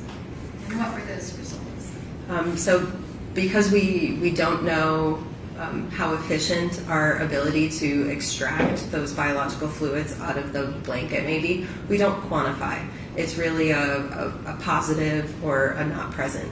And so in this case, we were able to detect the presence of cocaine and benzoylecgonine in the stained portion of or from that stained portion. We did not detect fentanyl or norfentanyl. So there was no fentanyl whatsoever, but you did have cocaine and the BCE. Not in that stained portion. And can you describe that testing process when you run kind of a first screen? Is it possible that the concentration of the sample that you're running is too high for the, I guess, testing equipment that you're using? Can you describe that testing equipment a little bit? One issue and limitation of immunoassays, just because they work like a lock and a key with antibodies. So the antibody is your lock. If a drug is present, it's the key, and it goes and binds in. And then it's called a sandwich assay because we have a detection molecule that then comes back on the other side, and so they sandwich the drug in between. And one limitation of performing a style of test like that is that if you have too much drug present, it can cause something called a hook effect and lead to a false negative sometimes. And that means that you have so much drug, it's binding to the antigen on this side and the detection molecule on that side, and they aren't able to fully form that sandwich. And so it can actually interfere with your ability to properly detect. And what was the, I guess, concentration level of the cocaine in this sample? Did you have to run it multiple times? We did have to repeat the test. The initial attempt with the cocaine exceeded the ability on our confirmation testing. It exceeded our analytical range. So when we create these tests in the laboratory, we set them up so that we can run them repeatedly, and they fit the vast majority of our case samples. So concentrations usually fall within a specific analytical range that we're looking at. In this case, the case response exceeded that original analytical range. So we had to go back and repeat it on dilution to ensure that we were getting an accurate result, that there were no interferences, that things were running properly, and we had an accurate response coming through on all of our indicators and acceptability for the criteria. And what is a typical BZE amount? The analytical range normally for that method runs from 50 to 5,000. And I guess what was the concentration of the first test before you diluted it? I'm trying to recall it, and it far exceeded the 5,000. We ended up repeating the test at both a 10-fold dilution and a 100-fold dilution because we weren't sure whether a 10-fold dilution would properly get it into that analytical range. So you diluted it 100-fold to be able to test it properly? We ran it both 10-fold and 100-fold. On the same run, we ran them together. And was the amount at 10-fold, was that too high to report? Is that why it was diluted again? I don't recall off the top of my head if the 10-fold result was acceptable, or if the acceptable result came from the 100-fold run. I'm sorry, I don't recall the exact. My notes based off of our many conversations about this particular test is that you diluted the sample 100-fold to get it down to a level that your machine could test. We ran it on the same batch. We were able to run both dilutions, and so that's where I'm fuzzy on if we accepted the 10-fold result. You can find that out by tomorrow? Yes, Okay. it's in. Go ahead. It's in my notes. Their notes are here? In the back of the room, yes. Wait, how long was Get it? her notes. Sure. Where are they? I believe the binder. Perfect.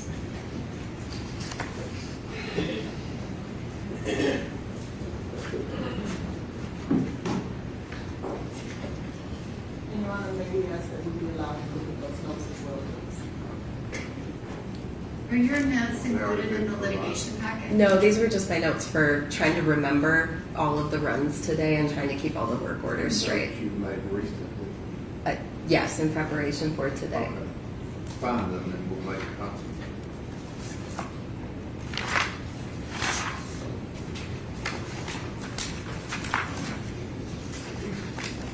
Oh, actually, I think they might actually be in there.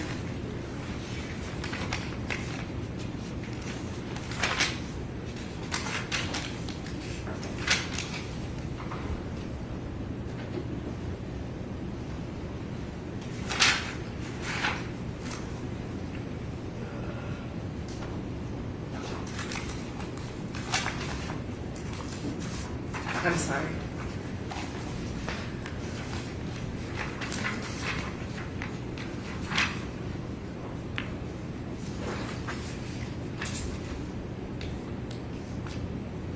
Okay, so in this case, we were able to accept the 10-fold dilution. The 100-fold dilution provided a consistent result with the 10-fold dilution. So the two results were very consistent with one another. Since they were consistent and the lower dilution was acceptable, we accepted that result. Okay. But you did both of them, correct? Yes. And you said that the results were consistent. Okay. 1 second. I'm gonna misstate that. That I misstated that. Both results, I was looking at the high control sample. Both results were accepted from the 100-fold dilution. And those were the ones that were reported. Both the cocaine and the BZE were accepted from the 100-fold dilution. Not the 10-fold. Not the 10-fold. I'm sorry, I misstated that. I was looking at one of the control samples.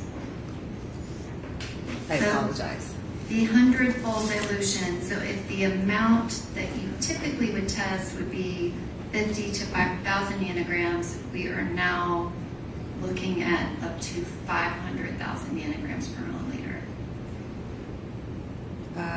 Yes, so 5,000 to, yes, 500,000. Yes. And what was the result?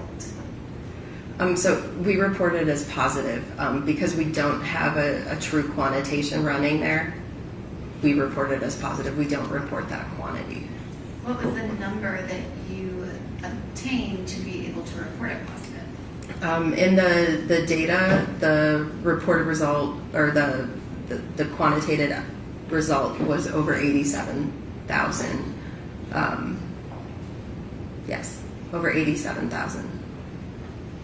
And 87,000, that is nanograms per milliliter. Sorry, yes. I'm going to object in her attaching a number, a quantitative number, because she has stated she could not do it. Okay, well, you can cross-examine about that. Do you want to ask any other questions about that?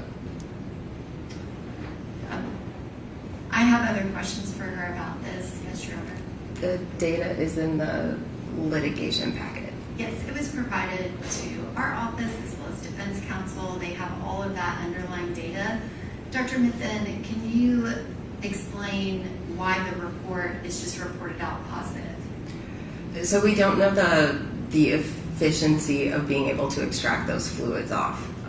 And so we were repeating on dilution to ensure that the sample fell within a proper quantitative range and that the ratios were acceptable and our acceptability criteria is met, but we do not report quantitative values in these instances because it would be hard to assign a number and a value to what's going on there. It's more a qualitative presence of was it present or not present.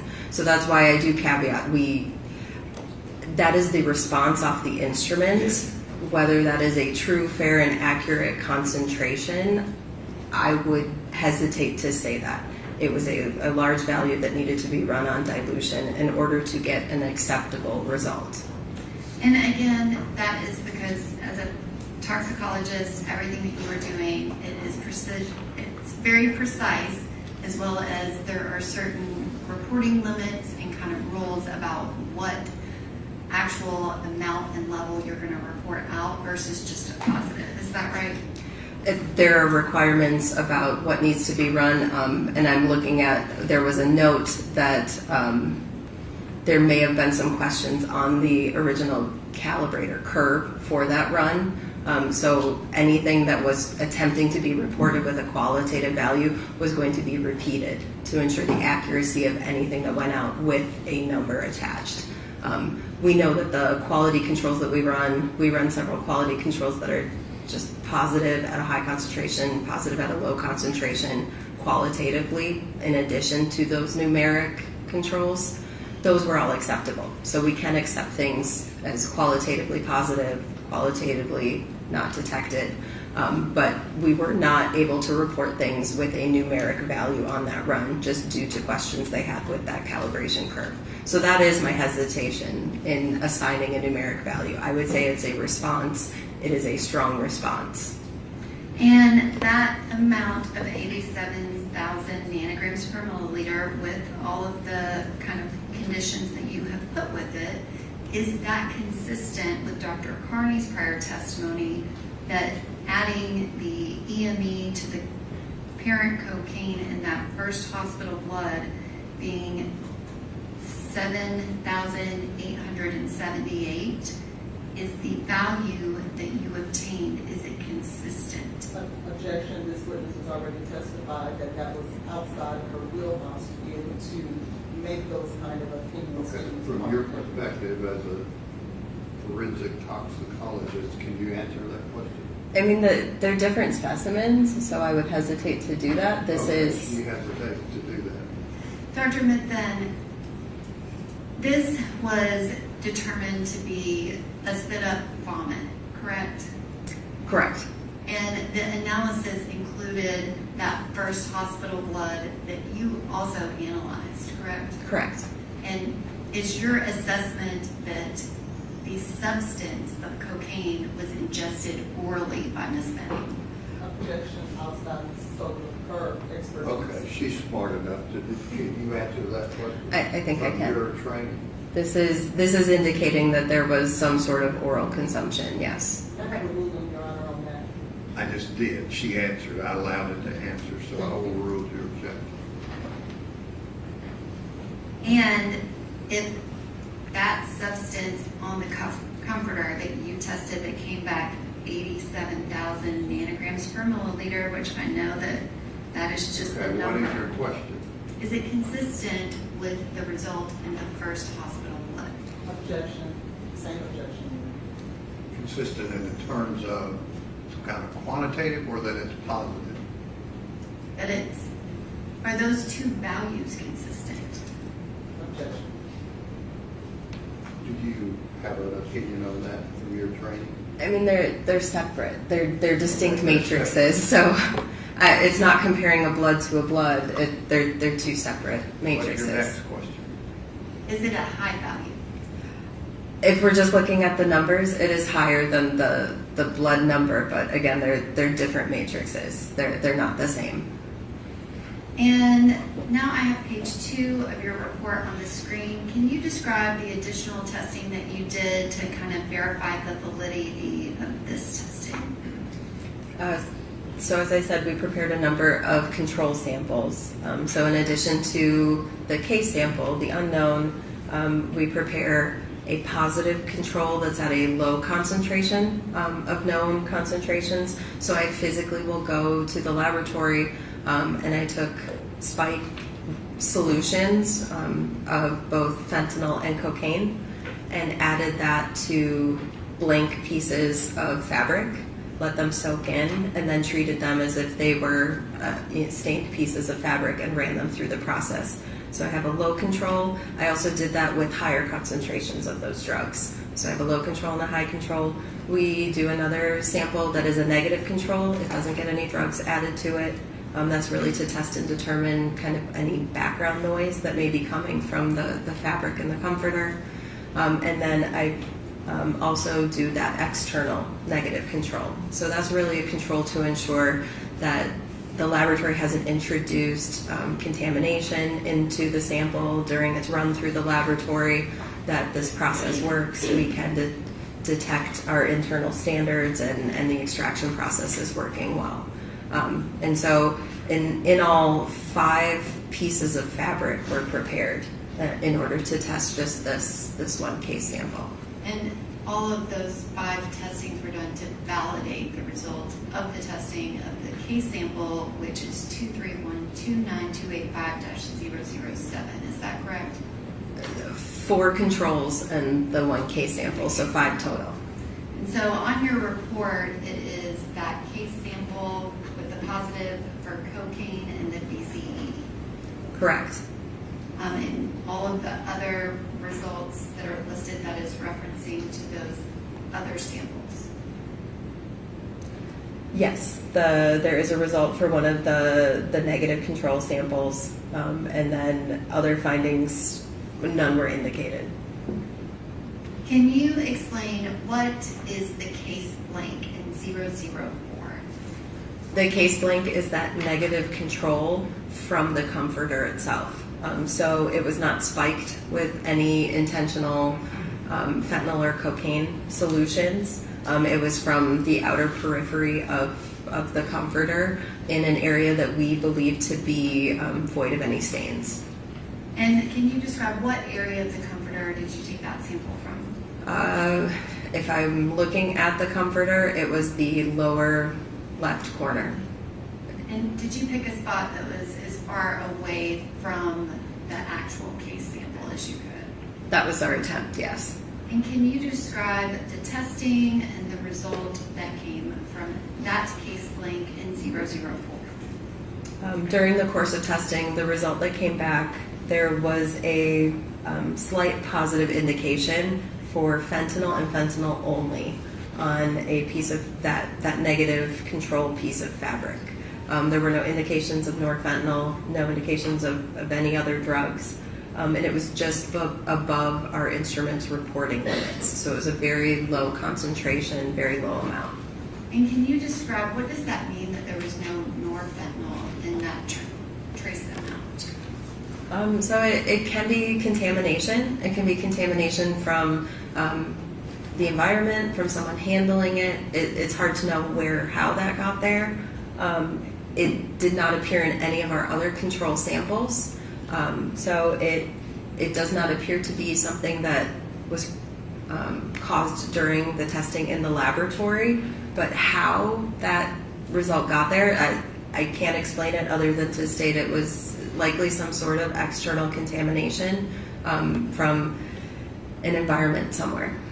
But there was nothing about that sample that indicated in any way that it had been consumed and processed by a human body. Is that correct? Nothing visible to our eyes.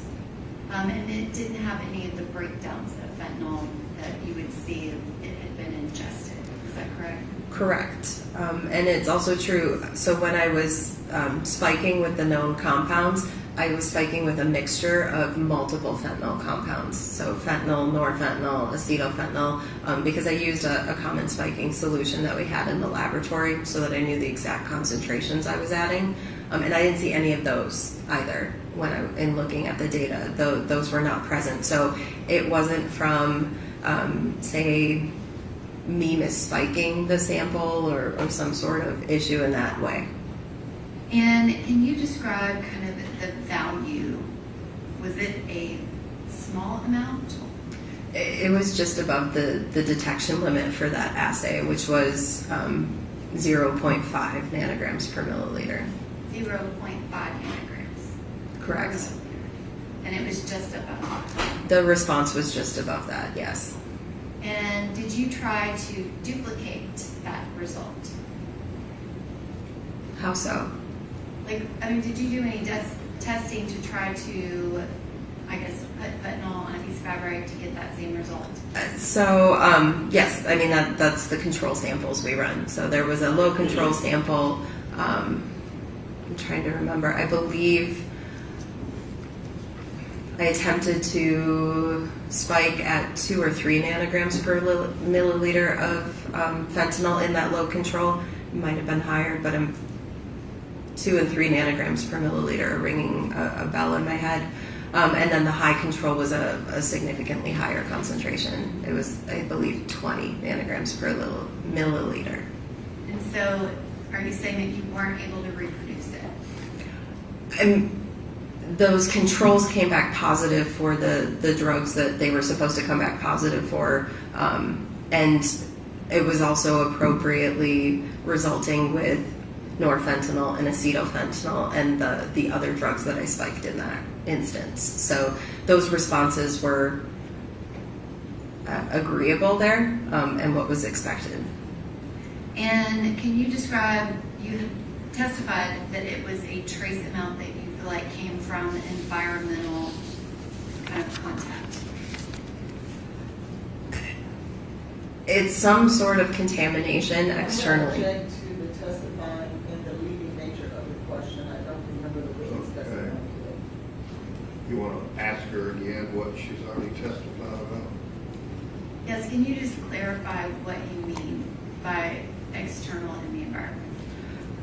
So it's somehow it was placed onto the fabric, and I'm unclear how that happened. There are a lot of ways it can happen, just from the movement of that object between different individuals and different environments.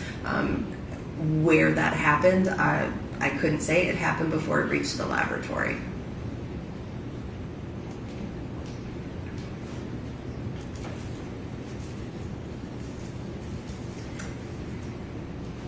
Thank you, Dr. Mitton. You have described that you also analyzed a second item, and I have 45H on the screen. Do you recognize that? Yes.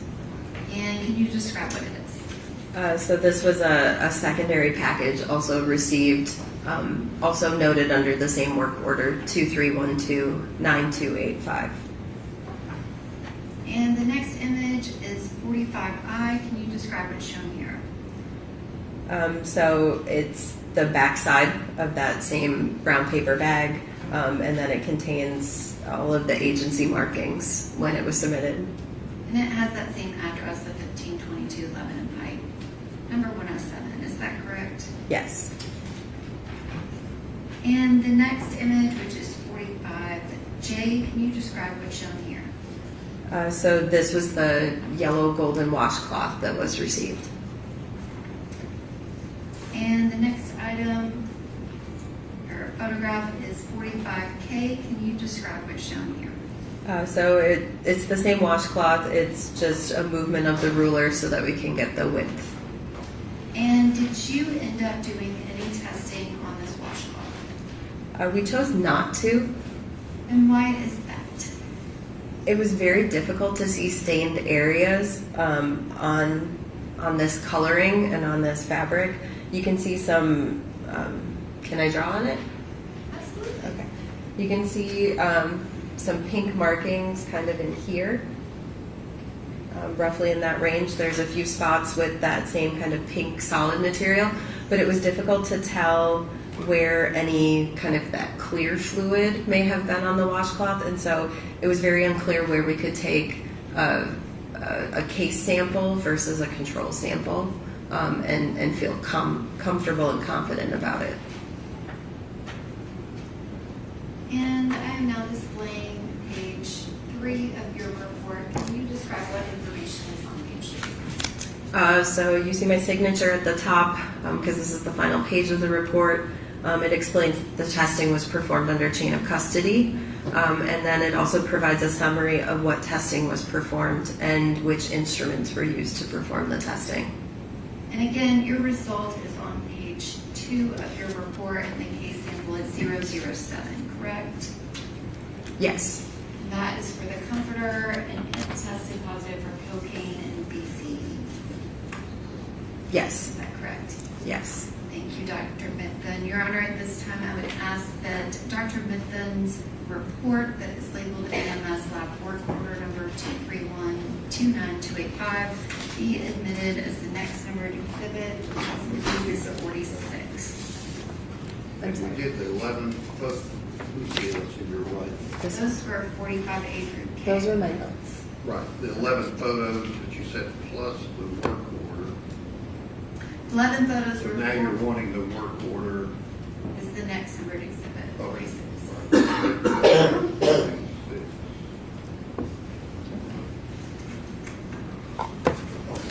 Any other questions?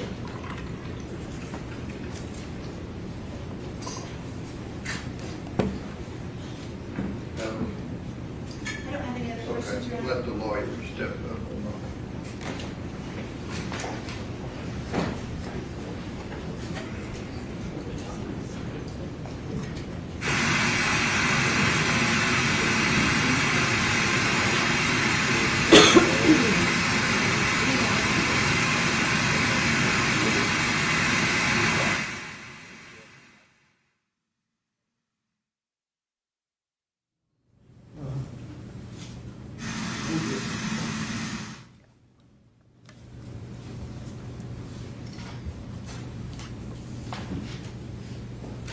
All right, ladies and gentlemen of the jury, we're going to recess for the day. Remember what I've said about not discussing the case, forming any opinion about it, looking anything up, watching any reports or anything media-wise. leave your notes up here tomorrow if you report like you did this morning, downstairs in the jury assembly room, 8:45, 8:50. Been pretty good on being on time. So thank you for your service, and we'll see you in the morning. You can step out with the court officer.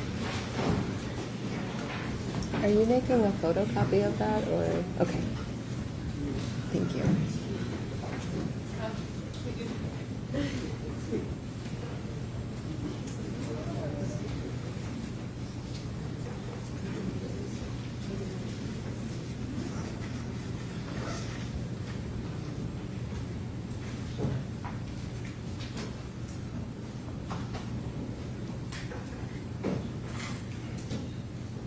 Okay, young man, see, we got fully through 3 witnesses today. The state, how many more do you have?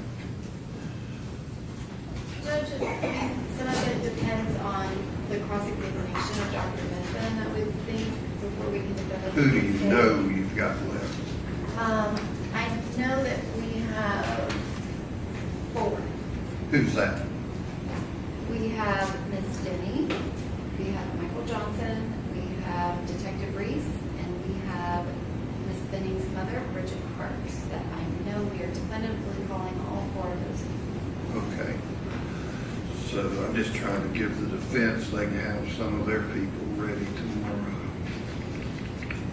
Judge, I have one thing that I need to address before we adjourn, if it's possible. Okay. There's been this issue about the iCloud. They filed a motion to suppress anything outside the range. Your Honor didn't rule on it. I was specific, we were not using it in our case in chief. I said, but if it comes up because they open the door on cross-examination or defense proof, then I would request Your Honor to. We had a discussion yesterday about the iCloud. Yes, we did.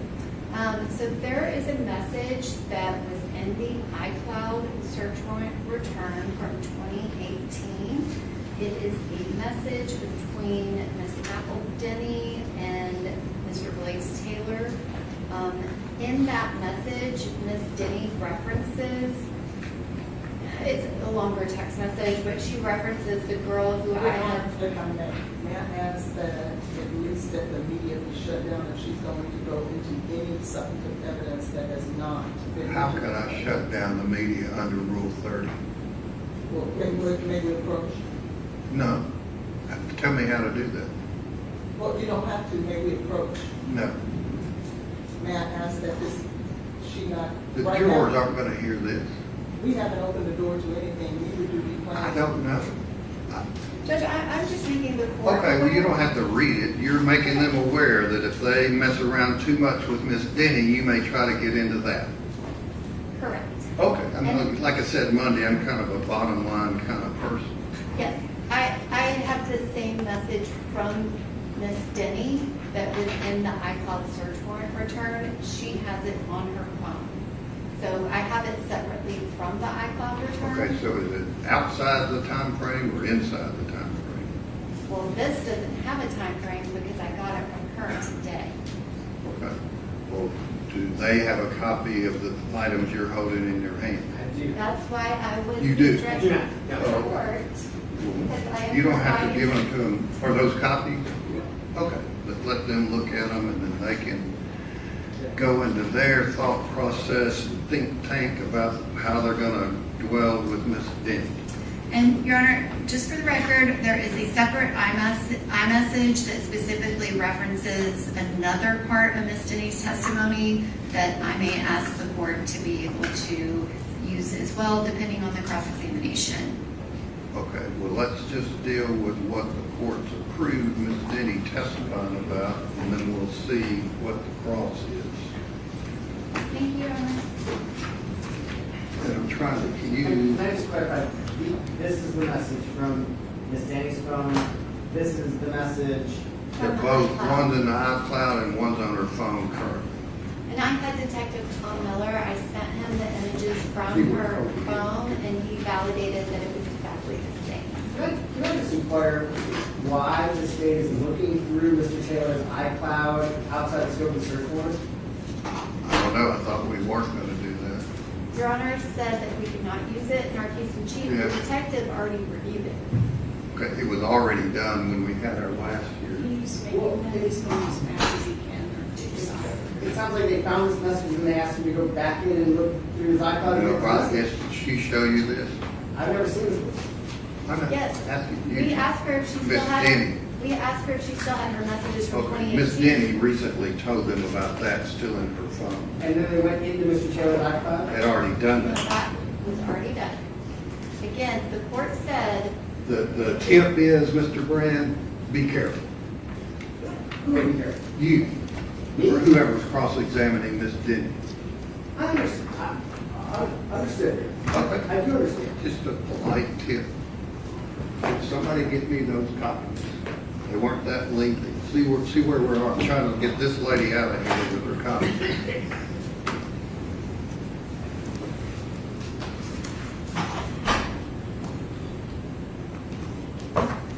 I guess then. Don't guess anything. If it comes up, it comes up. We'll deal with it after Miss Denny testifies.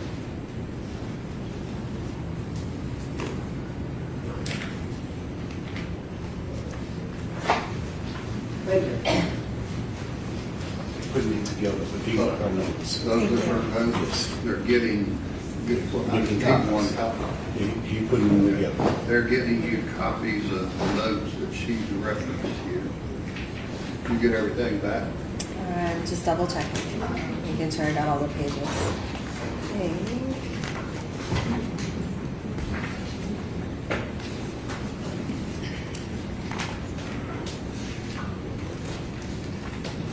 I think so, yeah. Oh. Our will be recessed until 9 a.m. tomorrow.